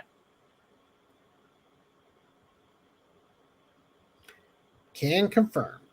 Oh, dear Lord. My little toenail just came off. That's great. Gross. That is gross. Playing with your feet in podcasts? How dare you? It is National Masturbation Day after all. I'll go throw up now. Kern reacted, quote, mentioning my name is banned from the Helldivers Discord. They're blaming me for their own PR mess. Hey, I wasn't on the required PSN accounts. You can blame me all you want, but this one is on you. He then called for the community manager to be fired. Mark Kern wrote, jokes aside, this is a dangerous precedent. If you become too effective a critic of Sony and Arrowhead Game Studios and stand up for gamers, they will ban your name from the Helldivers Discord server and personally attack you. This is a blatant abuse of community manager power. Worst community manager team in history. Fire them. This is just the latest in a growing track record of immoral and despicable behavior from the Helldivers 2 community manager team. Back at the beginning of April, community manager Catherine Baskin declared Helldivers 2 as pretty woke and claimed the game was banning individuals she and the developer Arrowhead Games deemed as bigots, transphobes, homophobes, and racists. Okay, it's been a disaster on the behind the scenes aspect of all this shit. I mean, at one point they were also banning people for asking for pride flags. So yeah. So kind of both sides. So that statement about they were banning the bigots and stuff. That was in response to people applauding them for getting rid of the trans people who are demanding that they make the game cater to them.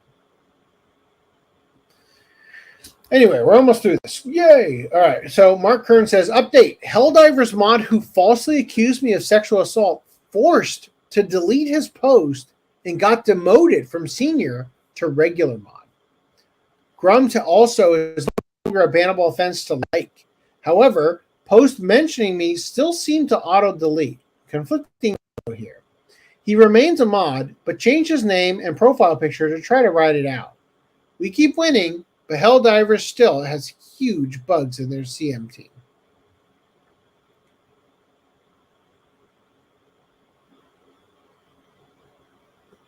That was the slanderous post. This is him losing all of his accolades and stuff, reduced to moderator instead of super moderator or whatever. And then, wouldn't you know it, Spitz, the one we were looking at earlier, who was pretty reasonable, is no This longer the should have community came manager. later. Anyway. Sorry. God damn it. You have a mouth. Spitz is no longer the community manager for Arrowhead Game Studios, right? That was just today. Yeah, today. So Mark Kern says, breaking, Helldivers has fired community manager Spitz, who inflamed the community with his flip defense of PSN, which he later walked back. All roles removed, and he cites asking players to do negative reviews as the reason. Thanks to Real Jack KKKKK for the screen caps. Has the cleanup begun? Purple was also demoted, but not fired, after falsely accusing me of crimes. Spitz said, I appreciate all the support, and I appreciate even more that everyone can play the game again without restrictions. Yeah, you kind of skipped the big... Fucking goddamn it. All right. Here, everybody. After everything we wasted your time with, player platform freedom spread after Sony relents on Helldivers 2. So all that shit, all of it, in the blink of an eye, like Sony's like, you know what? Our 7th most popular game ever just got like 200,000 negative reviews. Maybe we don't need your PlayStation Network account. Right? Maybe we don't need to lose sales in 177 countries.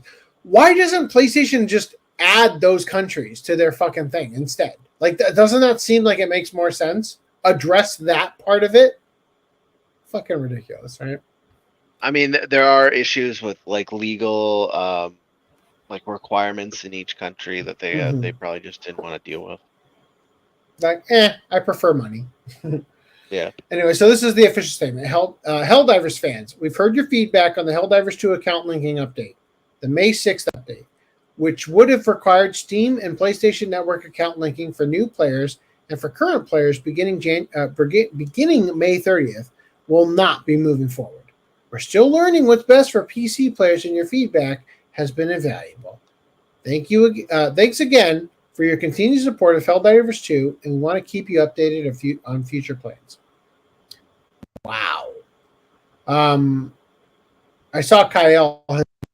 This implies that they do know what's best for console users, which was a sarcastic tone.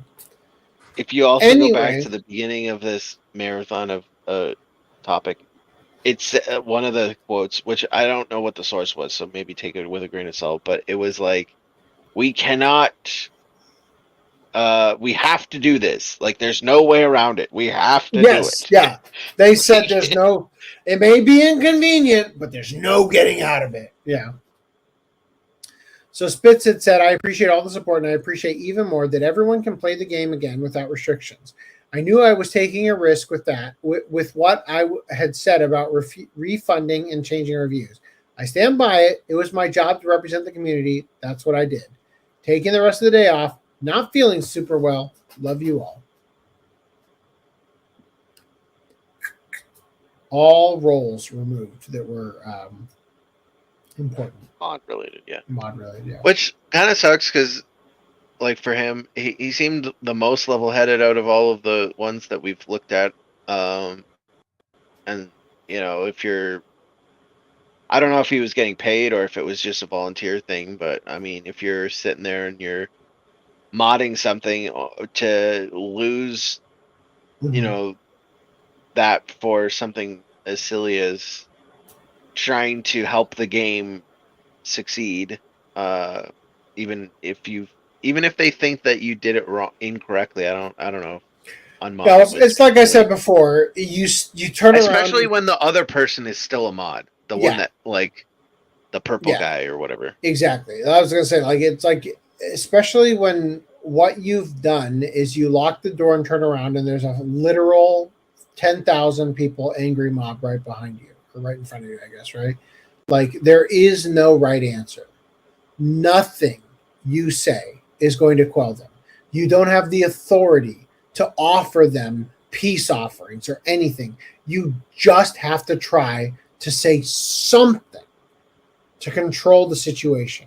And there is no right answer.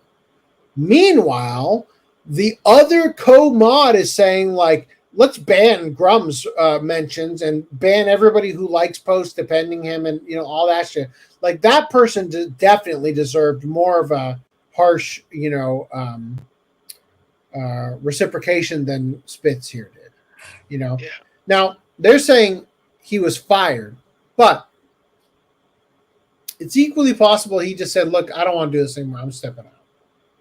Like, I haven't seen anything where the actual official team said, yeah, we fired his ass, you know? But regardless, it was a lose-lose situation for to begin with. The bright side of the whole situation is that Helldivers 2 is going to continue to rock on as it is, right? It doesn't need the PlayStation Network and all that shit.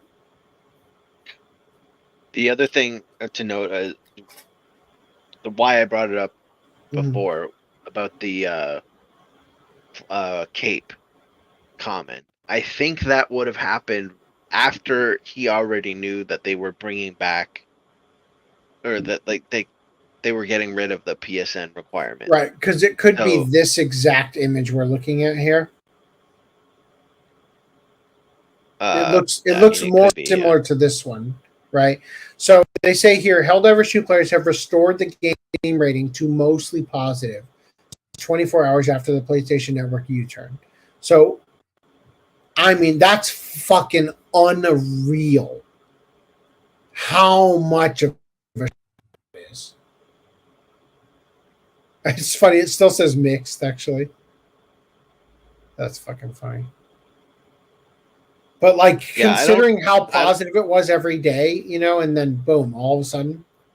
Yeah, I think for these graphs, like, if you change your vote from a negative to a positive, I don't think it'll take it away. It doesn't from remove yeah. Yeah, but it will add on to a new positive. So. I see. Recent reviews are mixed, but the all reviews is mostly positive. Yeah. Well, good for them. Like I said, the game actually looks fun. Like, I don't know, I don't play online with the PlayStation, with the PS5. I don't have an online play or anything like that. But and I'm not obviously going to incorporate that until Free Stellar Blade is over. I just thought of something. I don't know I don't know what the situation is with it. And I've heard actually no one bring this up. Everyone's talking about how they are requiring people to get the account and everything. And I guess you kind of touched on it, but you didn't really bring it home. They could be. I had suggested that potentially they're looking at bringing in a PlayStation Store, and they that might be true. But what they could also be trying to do is require PlayStation Plus accounts, the subscription service, to play online. Because on PlayStation, you need a PlayStation Plus account to play online unless it's a free-to-play game, generally.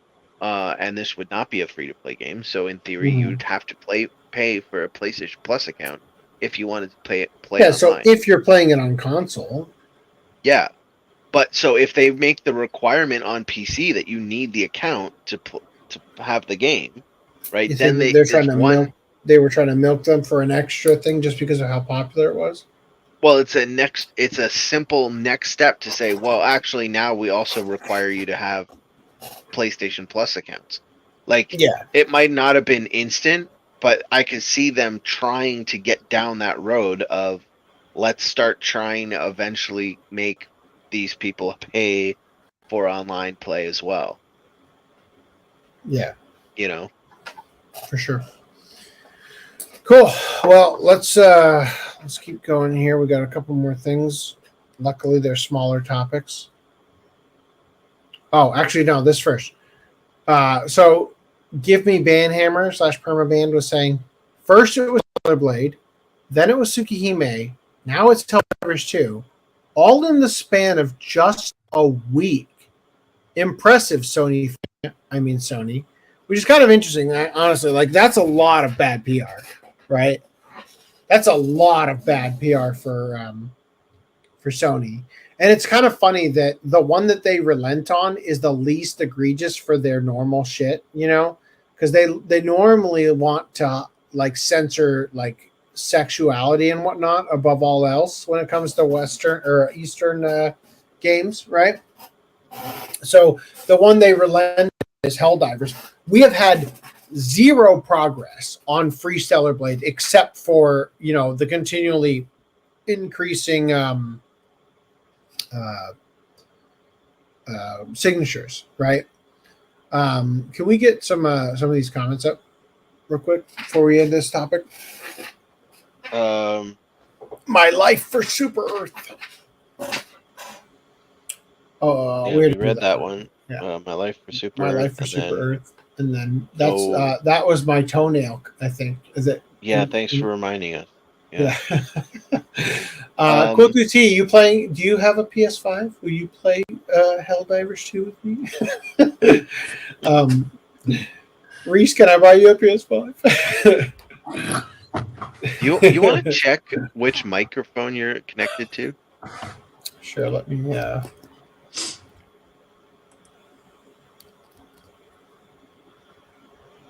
It was Shift S, right? Yeah.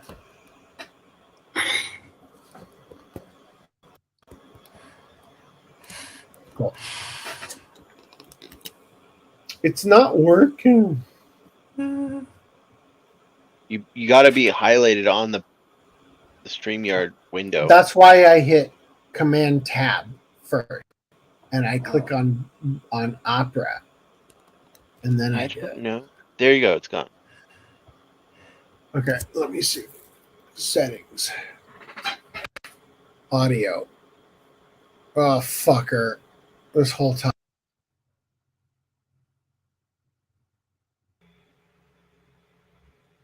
How do I sound now? A lot better. Thank you. Free and sexy, right? Okay, great. All right. The cool TC says no. I skipped the OS5 die to censorship, but Helldivers 2 has crossplay. Did you mean PS5 due to censorship? Okay, I think that's what he meant. Yes. Yeah. No, totally. I mean, I would play it on PC if I fucking had a PC right now, but I don't. Anyway, it has crossplay, but if you wanted to play crossplay, you would have to pay for PSN. Yeah, which as I said, I'm not going to do until Free Stellar Blade Solidarity ends. But anyway, so Cabrutus has started a website in the same sort of vein as his Sweet Baby Ink Detective Steam curator list, which he has embedded here that shows the number of people who are joined that group, right? So he started a website called DEI Detected that goes above and beyond and cannot be censored beyond just Sweet Baby Ink. Like, holy shit, man. Like, this guy, this Brazilian living in Japan, is doing more to take back gaming than anybody else other than possibly Mark Kern. And fucking Godspeed, dude. Like, holy shit. There's a search engine here. Search for your game and find out if it's garbage before you pre-order it. Like, fucking genius here. It's just like, we have a long road ahead of us, but it kind of feels like we're trending in the right direction, doesn't it? Swaying in the right direction. We have a slight breeze on our back. The winds of change. For once, we're not getting trampled, and that's a nice feeling. All right. Moving on from here. Limited Run Games is under fire for burning games to low-quality CDRs. You hate to see it. So Limited Run Games has been called out by critics for releasing games for the 3DO console using burned CDR discs instead of higher quality pressed discs. Typically, when software is released on disc format, it comes in a pressed disc, which is made off of a glass master copy. This ensures that the disc is created with quality in mind, as the process allegedly results in a more reliable disc. With a bit-for-bit carbon copy of the master, so yeah. Meanwhile, the burned CDR discs that Limited Run Games is using are allegedly no different than the spools of discs you bought at Office Depot in packs of 100, although the Limited Run Games release will at least look a little prettier. So this person said, I know I talk a lot about things on here and people might consider this drama, but please just hear me out and read until the end. This company is problematic in more ways than one, and it's becoming exhausting. Limited Run Games charges an absolute premium for their stuff. $69. $69 fucking and sold out for D, which is also on PlayStation, not just 3DO, and Plumbers Don't Wear Ties. $69 for a game that is arguably one of the worst games ever made that nobody had ever heard of until Angry Video Game Nerd did a video about it. Limited Run Games is shipping out 3DO games on CDR rather than press discs. And the best part, they won't even work on the real hardware. So they won't even work on the real 3DO. My understanding, I'm in a Discord where they talk about retro stuff, and from their comments, my understanding is that it might work, but the drives are super finicky, and so the odds of it working is very low.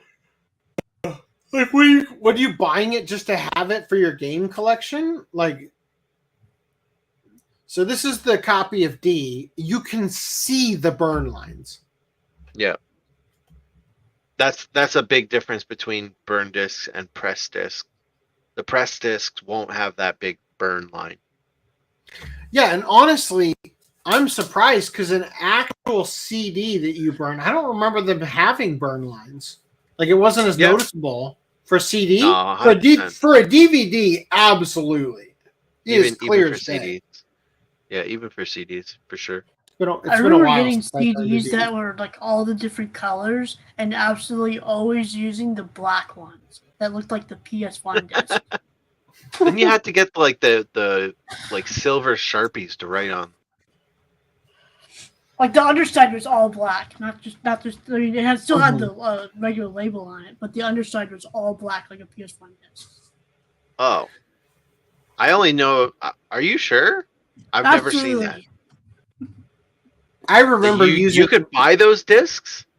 Yeah, I don't know if you can. I remember using Light Scribe to burn on the other side. You could burn images on it.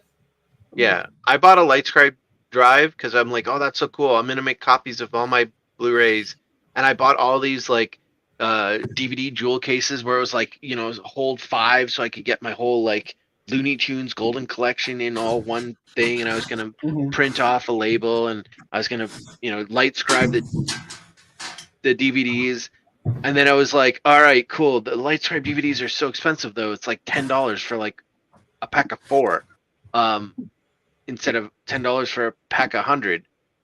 I'll just save these, and then I never used it. So they said, since the news broke, other users began sharing their quality concerns with not just 3DO products, but also releases on other hardware such as PC. Plumbers Don't Wear Ties PC edition shipped on DVD-R, and replacement discs for Monkey Island Anthology, a $200 set. Holy shit, man. Don't let the whole anaconda out. Sorry, I was looking at my burn CDs. Sorry, I guess I don't keep them in my sack. All right. Plumbers Don't Wear Ties was shipped on DVD-R, and replacement disc for Monkey Island Anthology, a $200 set that they didn't even check you could correctly install from the discs, was also on DVD-R. I was furious. Anecdotally, burned CDRs tend to not last as long as press discs. Fucking, I can't. It's triggering me that this article has written disc with a K, which is not the proper usage of the CD disc.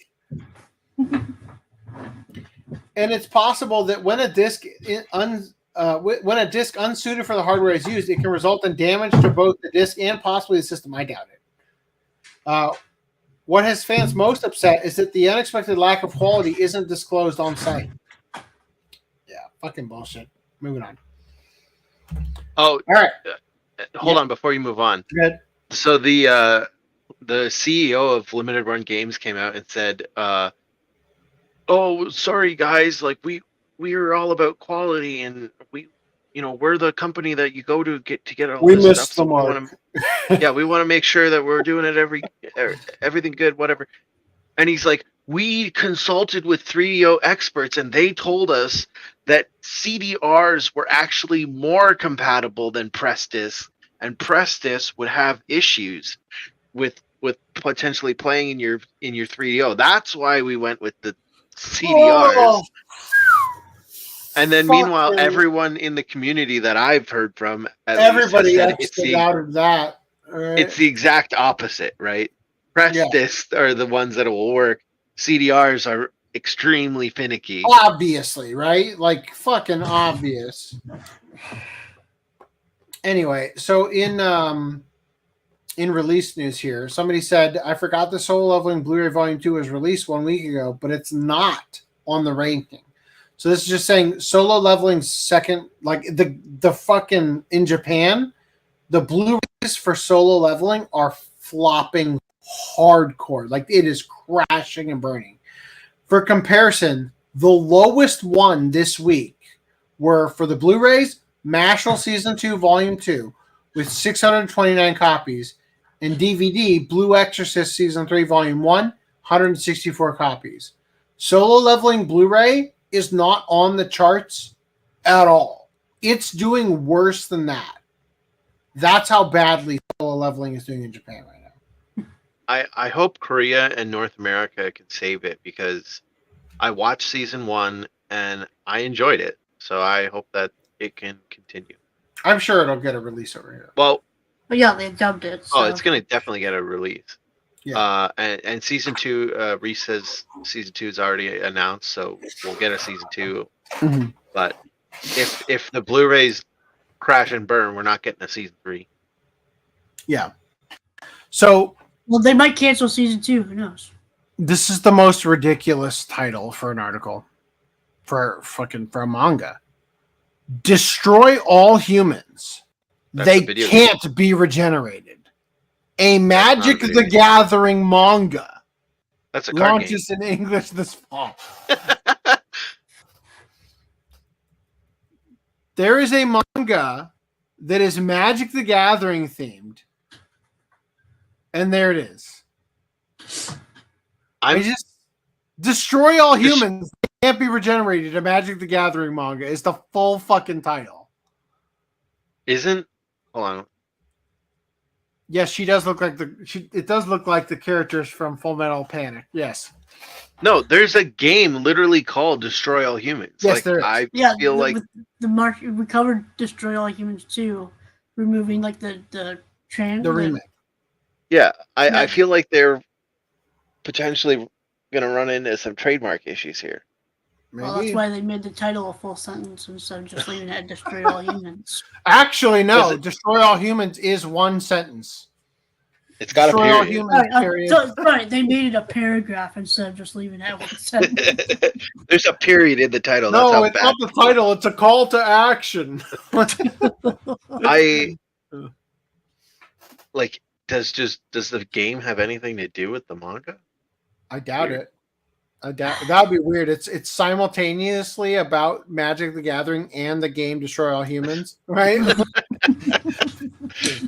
That'd be super awkward. It's just fucking weird. Anyway, here's our right stuff. Nothing on right stuff. Nothing. Oh, I love that. I love it. My dick is so hard for that. All right. In other news, Media Blasters has released Kamen Rider the Trilogy Elite Collection.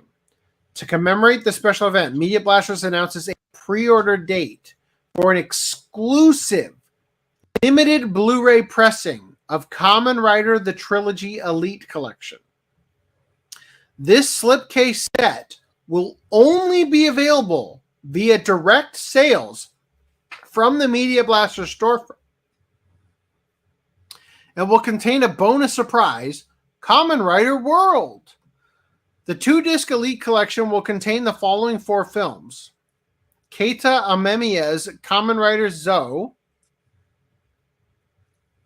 Kamen Rider J,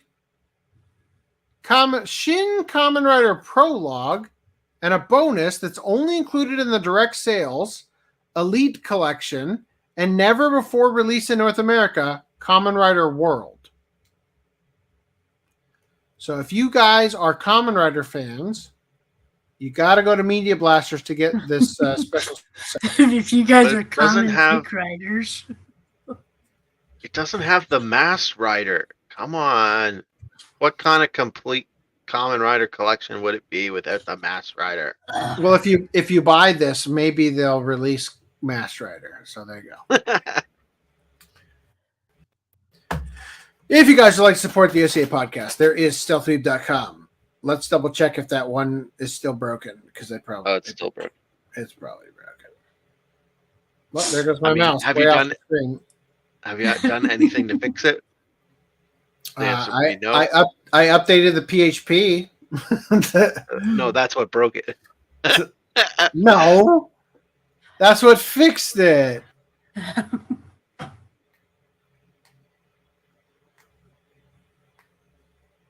Probably still broken. Meanwhile, let's look at what we got here. You can buy. I'm wearing the Fuck Blind People shirt right now. Nice. Cool. All right, you can buy these things. Cool. All right, move me here.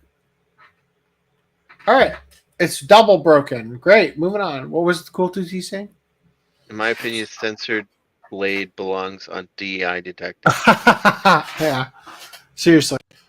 I mean, at least you can play it without updating or whatever. Based on the disc. Yeah, still, I totally agree. Ridiculous, the moves they pulled. Anyway, in random merch news, Mechagodzilla celebrates 50th anniversary with a DX Soul of Chogokin figure. Wow. Wow. Look at those nostrils. Look at those. Look at that grill. It's like you're part of the movie. The battle damage. All right. Such wow. All right. Armor Trooper VOTOMS anime gets its own special label whiskey. I swear to God, this is like the 3rd time we've covered a special whiskey for VOTOMS.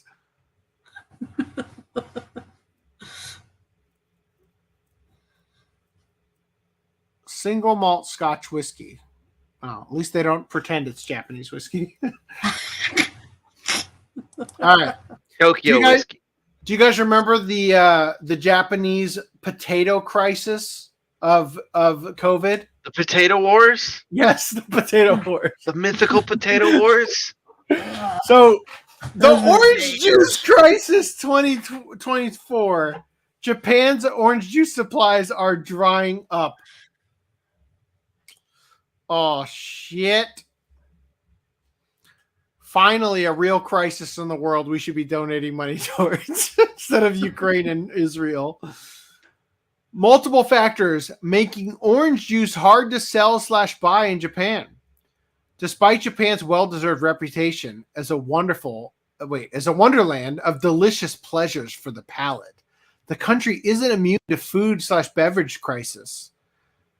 We're only 2 years out from the potato shortage of 2022. When some fast food chains in Japan had to restrict French fry sales to replace their spuds with something else entirely.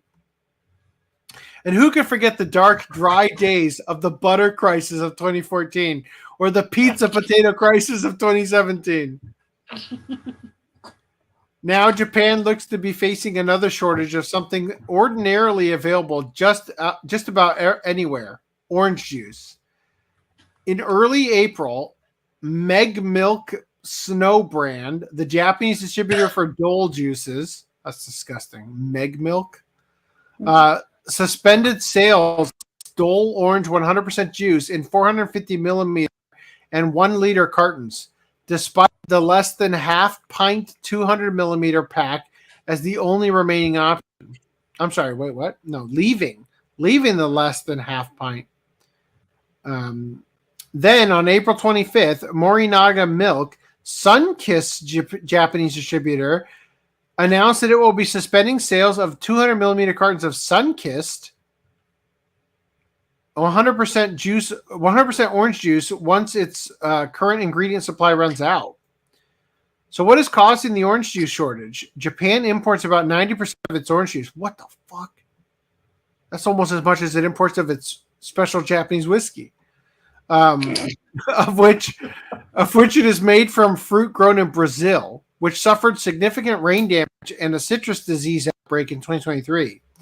At the same time, that supply is taking a hit, though. Demand is rising in the post-pandemic world economy, leading to higher prices. Unfortunately, this is coinciding with the yen catering in value versus foreign currencies.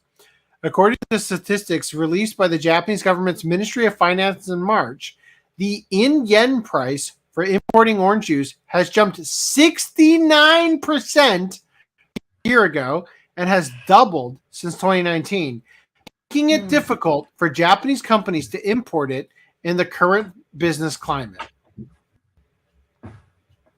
I am going to go ahead and close this article. And this article. Cool. In this article, removing the golden arches again. Dear Lord, if only I could click on it. No! It doesn't want... It's like, no, Father, don't skip me. God damn it. Just right-click on the tab and say close tab. I'm sure... that's not actually easier. I still have to navigate to the part that says close tab. Well, it's bigger than a little tiny X. All right, cool. We got it. All right. Where was I? Oh, they still do sell. Oh. The Memorex CDR Cool Colors. Got the black, red, yellow, blue, and purple. So the yen price for importing orange juice has jumped 69% from a year ago and has doubled since 2019, making it difficult for Japanese companies to import it in the current business climate. When faced with high import associated costs for a popular product, the simple solution would be to just produce it domestically. That's easier said than done, though. Japan's small size and mountainous geography mean that farmable land isn't so easy to come by, especially crops like rice, which is heavily subsidized, usually take precedence. What's more, what citrus farming Japan does have is primarily focused on Mikan or mandarin oranges, which are a popular staple food, but not really well suited for making juice, as Mikan juice tends to be very syrupy compared to orange juice. Really? I just imagine it'd be bitter. Around the same time as Japan's orange juice distributors were announcing sales suspensions, the Japan Agricultural Cooperatives Organization of Regional Co-ops revived its Nokio Kajitsu brand of 100% juice of 100% fruit juices, which have been dormant for the last 14 years. Great fucking timing, then, huh? However, both of the Nokio Kajitsu varieties, which went on sale in April, use Mikan juice. Oh, not orange juice. And so orange juice fans in Japan for a tough, thirsty days ahead. Wow. Pour one out for Japan with their orange juice losses. It's truly a dark day in history. Meanwhile, what? We're missing an article. We are missing an article. Listen, man, when I'm willing to skip something... Just close last tab. You accidentally closed it. I don't think I did. You did. NHK? I saw you close it. Okay, well. That may be so. You saw correctly. Are you the real Ranger 11? Ooh! All right. NHK Japan program turns electric massager into a drag race car. It is National Masturbation Day, after all. I couldn't not include it. Although it's actually not National Masturbation Day because it's now the next day for me and everybody else. It's also not international. It's just national. Maybe you didn't notice the part where I corrected myself when I said it. No, I didn't because you're chopping out. But anyway. That sucks. So the ever ubiquitous electric massager, used for alleviating aching muscles, as well as pent-up stress in other areas, is being modified into a remote-controlled car for a challenge in one of NHK's upcoming programs starting this month. Said program is called Makaizo no Yoru, Night of Ultra Modification, and focuses on modifying everyday objects to fulfill off-the-wall purposes, like massagers being used for a 25-meter drag race. While many people look upon the electric massager with fondness and pure eyes, Japanese netizens couldn't stop themselves from sticking their minds in the gutter, thinking about the other ways the electric massager could be used when the news about the NHK program first broke. It didn't help that the Twitter account whose tweet about the massager episode was named AV Watch. Oh, jeez. No! Although in this case it stood for audio and visual. Some of the Japanese reactions when I saw the tweet, I had to double tick. An electric massager is going to run 25 meters. Let me repeat. An electric massager is going to run 25 meters. Is it maybe miles? Is 25 meters or miles? A power phrase that threatens to disturb the peace. Electric massager, 25-meter drag race. I think AV's biggest sin is making it so I can't see the electric massagers as anything but lewd. Now this is NHK. Just looking at this tweet, the media outlet AV Watch takes on an entirely different meaning. This simple massage tool has had its image sullied for the past 10 years. So in order to wipe out that impression, I would like to spread the word of the tool as a drag race machine. Spread the good word about the Hitachi massager. I can't believe there's no video. I also you don't have to pay the NHK tax to get the video. Yeah. I also don't understand. First of all, what the fuck happened to the podium? Why is there a giant ass dent in it? And second of all, how does this propel itself forward as opposed to just a random direction? Well, do you see what it looks like? They've got 4 legs going one way and 2 stabilizer legs in the center. Mm-hmm. So the vibrations are just gonna push it forward, like those. Have you ever seen those little robot like buzzy things that have like the little legs and they look like a flea almost, and they buzz? I forgot they were called. There's some insect thing, like an inch by something. You put them down little tracks. Anyway, it's like that.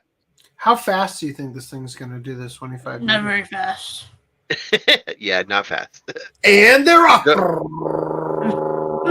Yeah. That's about it. Go! But wait, if she comes before you cross the finish line, you lose. She's also equipped with the Hitachi. She's doing it for utility. All right. China quality electric car kills 3 due to malfunctioning doors. What the fuck? No. That's one mad car. Damn. 3 people died in Shanxi province in China on April 26th after an electric car collided with a truck while traveling at 115 kilometers per hour, claiming the lives of 2 men and a 2-year-old child. Wait a minute. That doesn't sound like a door killed them.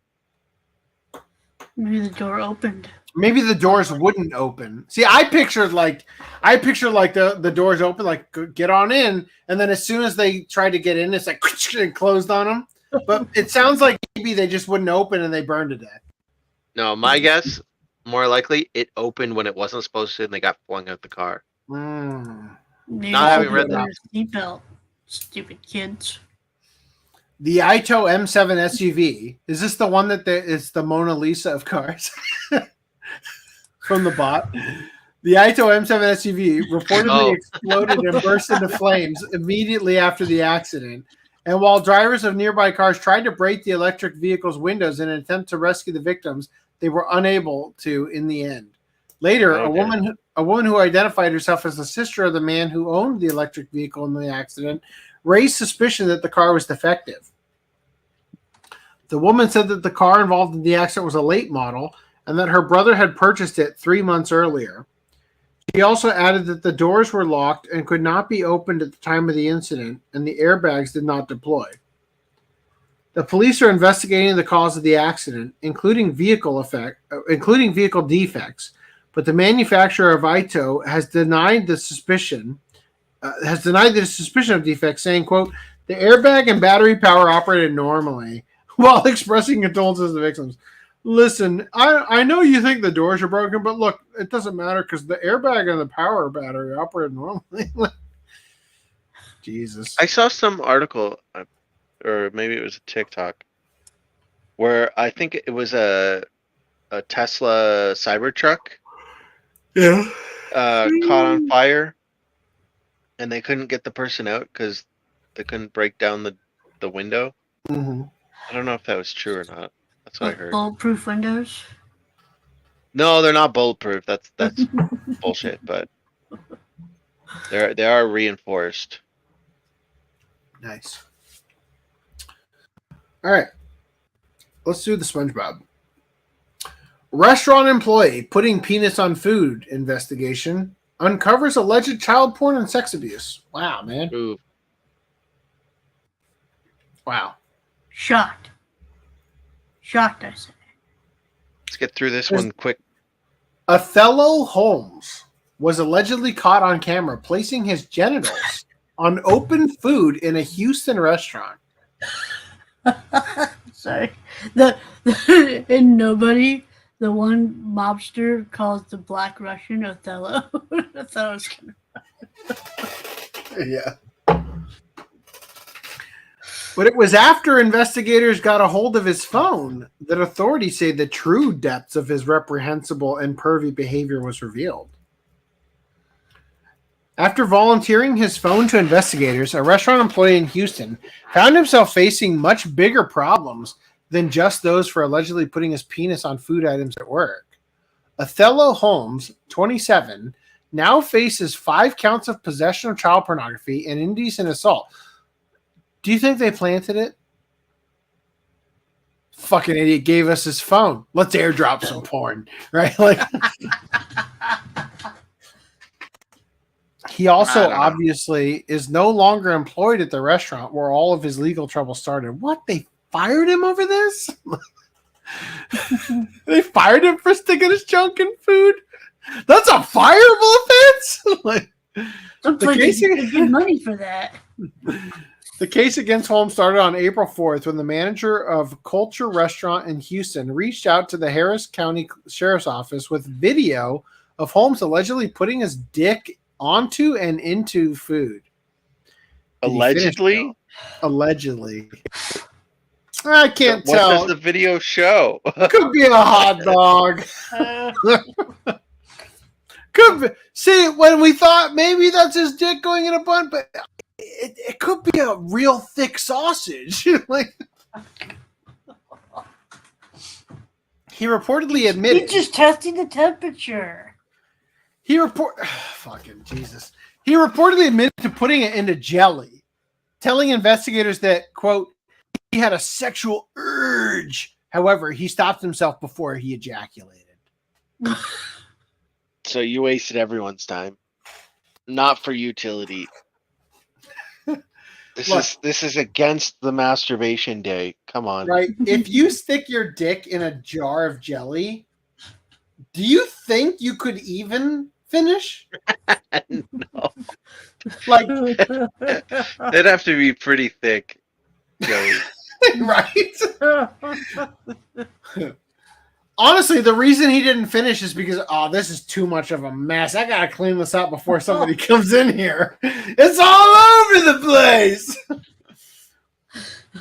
The weird squelches are even giving it away. I love this. You may as well try and fuck water. Like, Jesus. He had a sexual urge. However, he stopped before he ejaculated. He further said he has a history of sexual offenses due to frequent sexual urges for which he believes he needs help. Well, should have sought that help before. That's where the indecent assault charges stems from. But things took an even darker turn after Holmes agreed in writing on April 15th to allow authorities to investigate his phone. It was there, authorities say, they found even more disturbing material. We kept investigating this person, and boy, I'm glad we did, because we got a subpoena for his phone, and well, I'm sorry, didn't he allow you? He agreed in writing. Was that like he signed the subpoena, like, I got this message, I'm fucked, here's my signature? We kept investigating this person, and boy, I'm glad we did, because we got a subpoena for his phone, and we found some really horrible things on his phone. Precinct 1 Constable Alan Rosen told them. The planted evidence theory grows. The first time they asked for his phone, he's like, yeah, sure, here you go. They plant the porn on there. Then they're like, actually, Judge, we need a warrant. We think that this guy has stuff with his phone. Oh, there we go. We found it. Oh, oops. Can you sort that by date? Shit. It's all recent. It's all since it's been in their custody. I can tell y'all this individual is a predator. We found child pornography, and we are fearful that he potentially may have and at some point molested young children. Rosen added, asking parents to contact them with any additional information.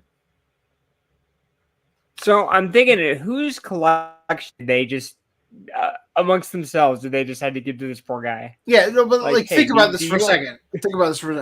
They compelled parents, please contact us with any additional information. Do you think there is a single parent out there who thinks to themselves, "Oh shit, my kid got molested. Let's not tell the cops." Like, what fucking security theater this is. According to the sheriff's office, their investigators discovered more than 100 images of child pornography. What? See, let me stop you right there and ask, was it really child pornography or was it lolicon? Because like that kind of makes the difference. Was it Eri X Deku fanfic? According to the sheriff, they discovered more than 100 images of child pornography as well as 5 videos. Another discovery, it's all Derpixen, right? Another discovery was an alleged screenshot of a chat with someone named Princess, where Holmes lamented, super pervy yesterday. I wish I had access to kids. God damn it! I can't defend you now, you fucker. Wish I could be like molesting someone right now. Like, oh dear, that's gonna be the audio clip. I know it. Super pervy yesterday. Wish I could fuck a kid. The content of the videos included minors from infancy to teen engaging in various sex acts. Look, man, I tried. Yeah, fuck. Oh shit! I like the dab you did.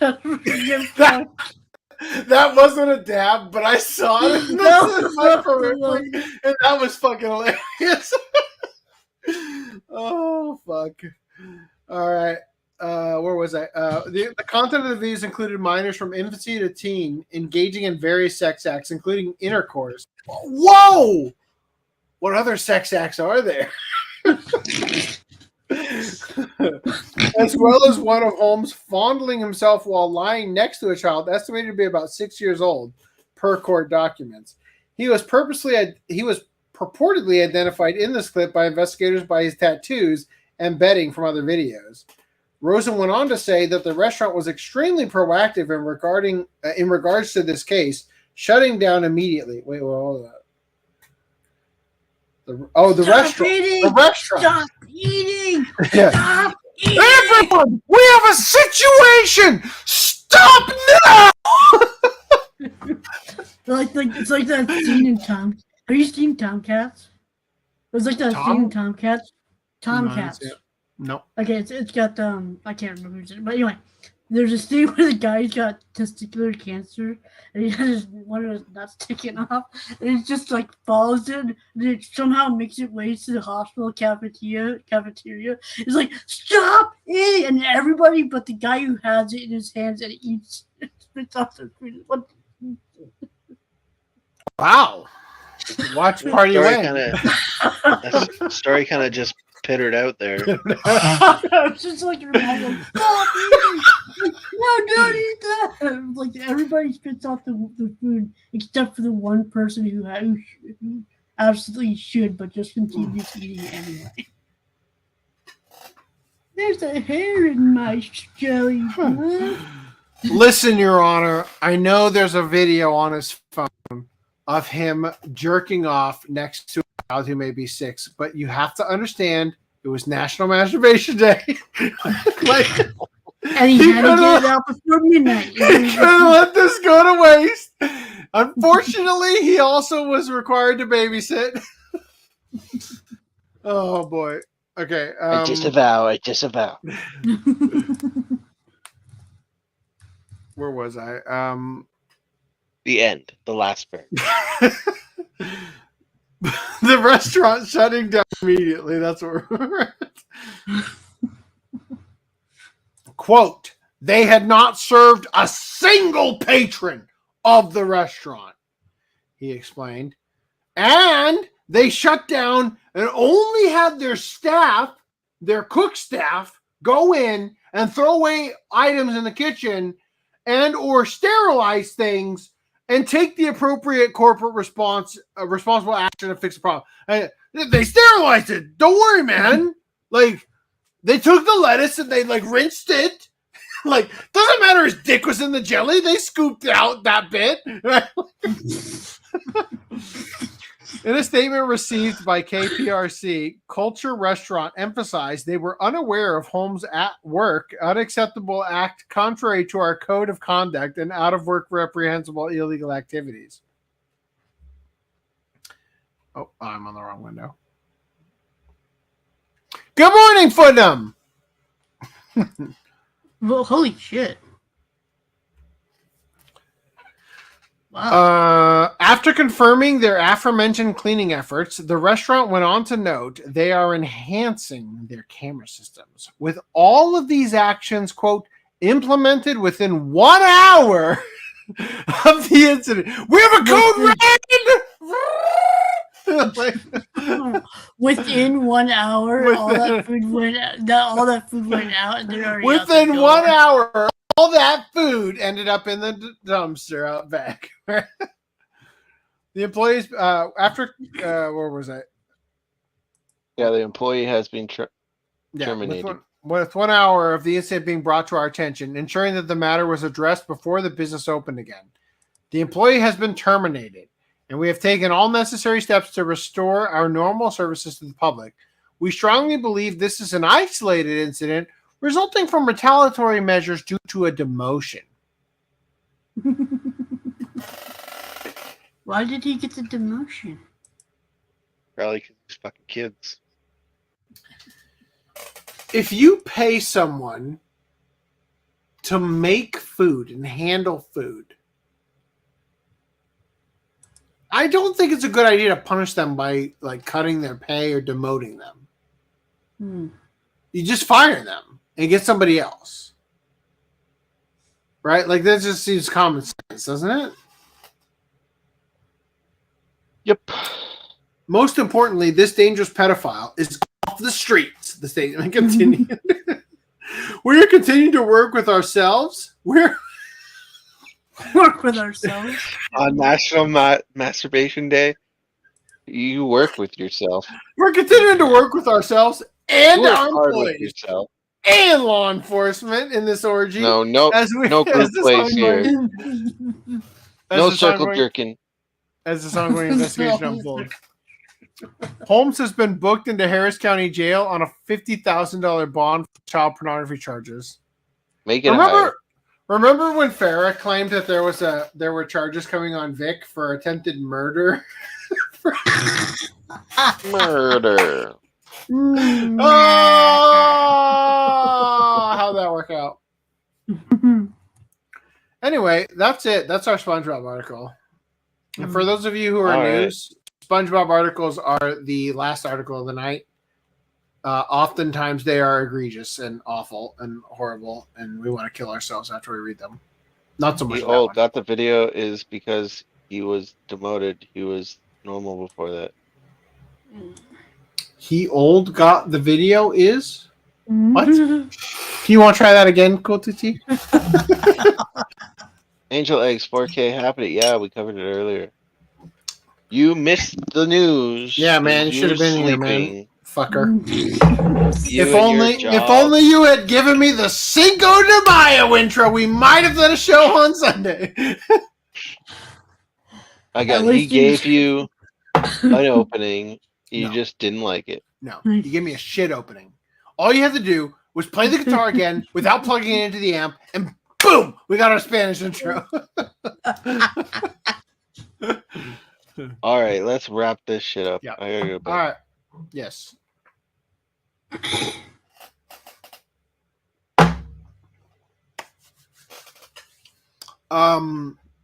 Do we use the intro outro? The quick one. Let me shift S.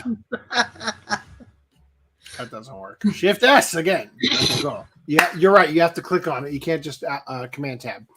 All right. Now that my mouse is it is working. Cool. I love that. What videos do we have to end this out? Yeah. Coming day night. Maybe we just use all of them for National Masturbation Day. Coming again. All right, I'll come. I want to pitter patter all over your tits.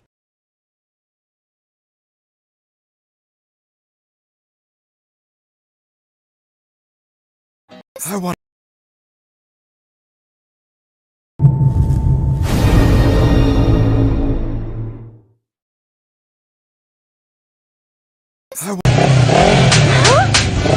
Hey, come on, come on!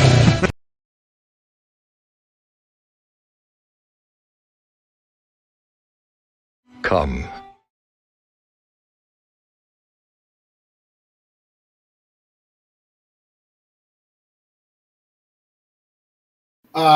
What the fuck?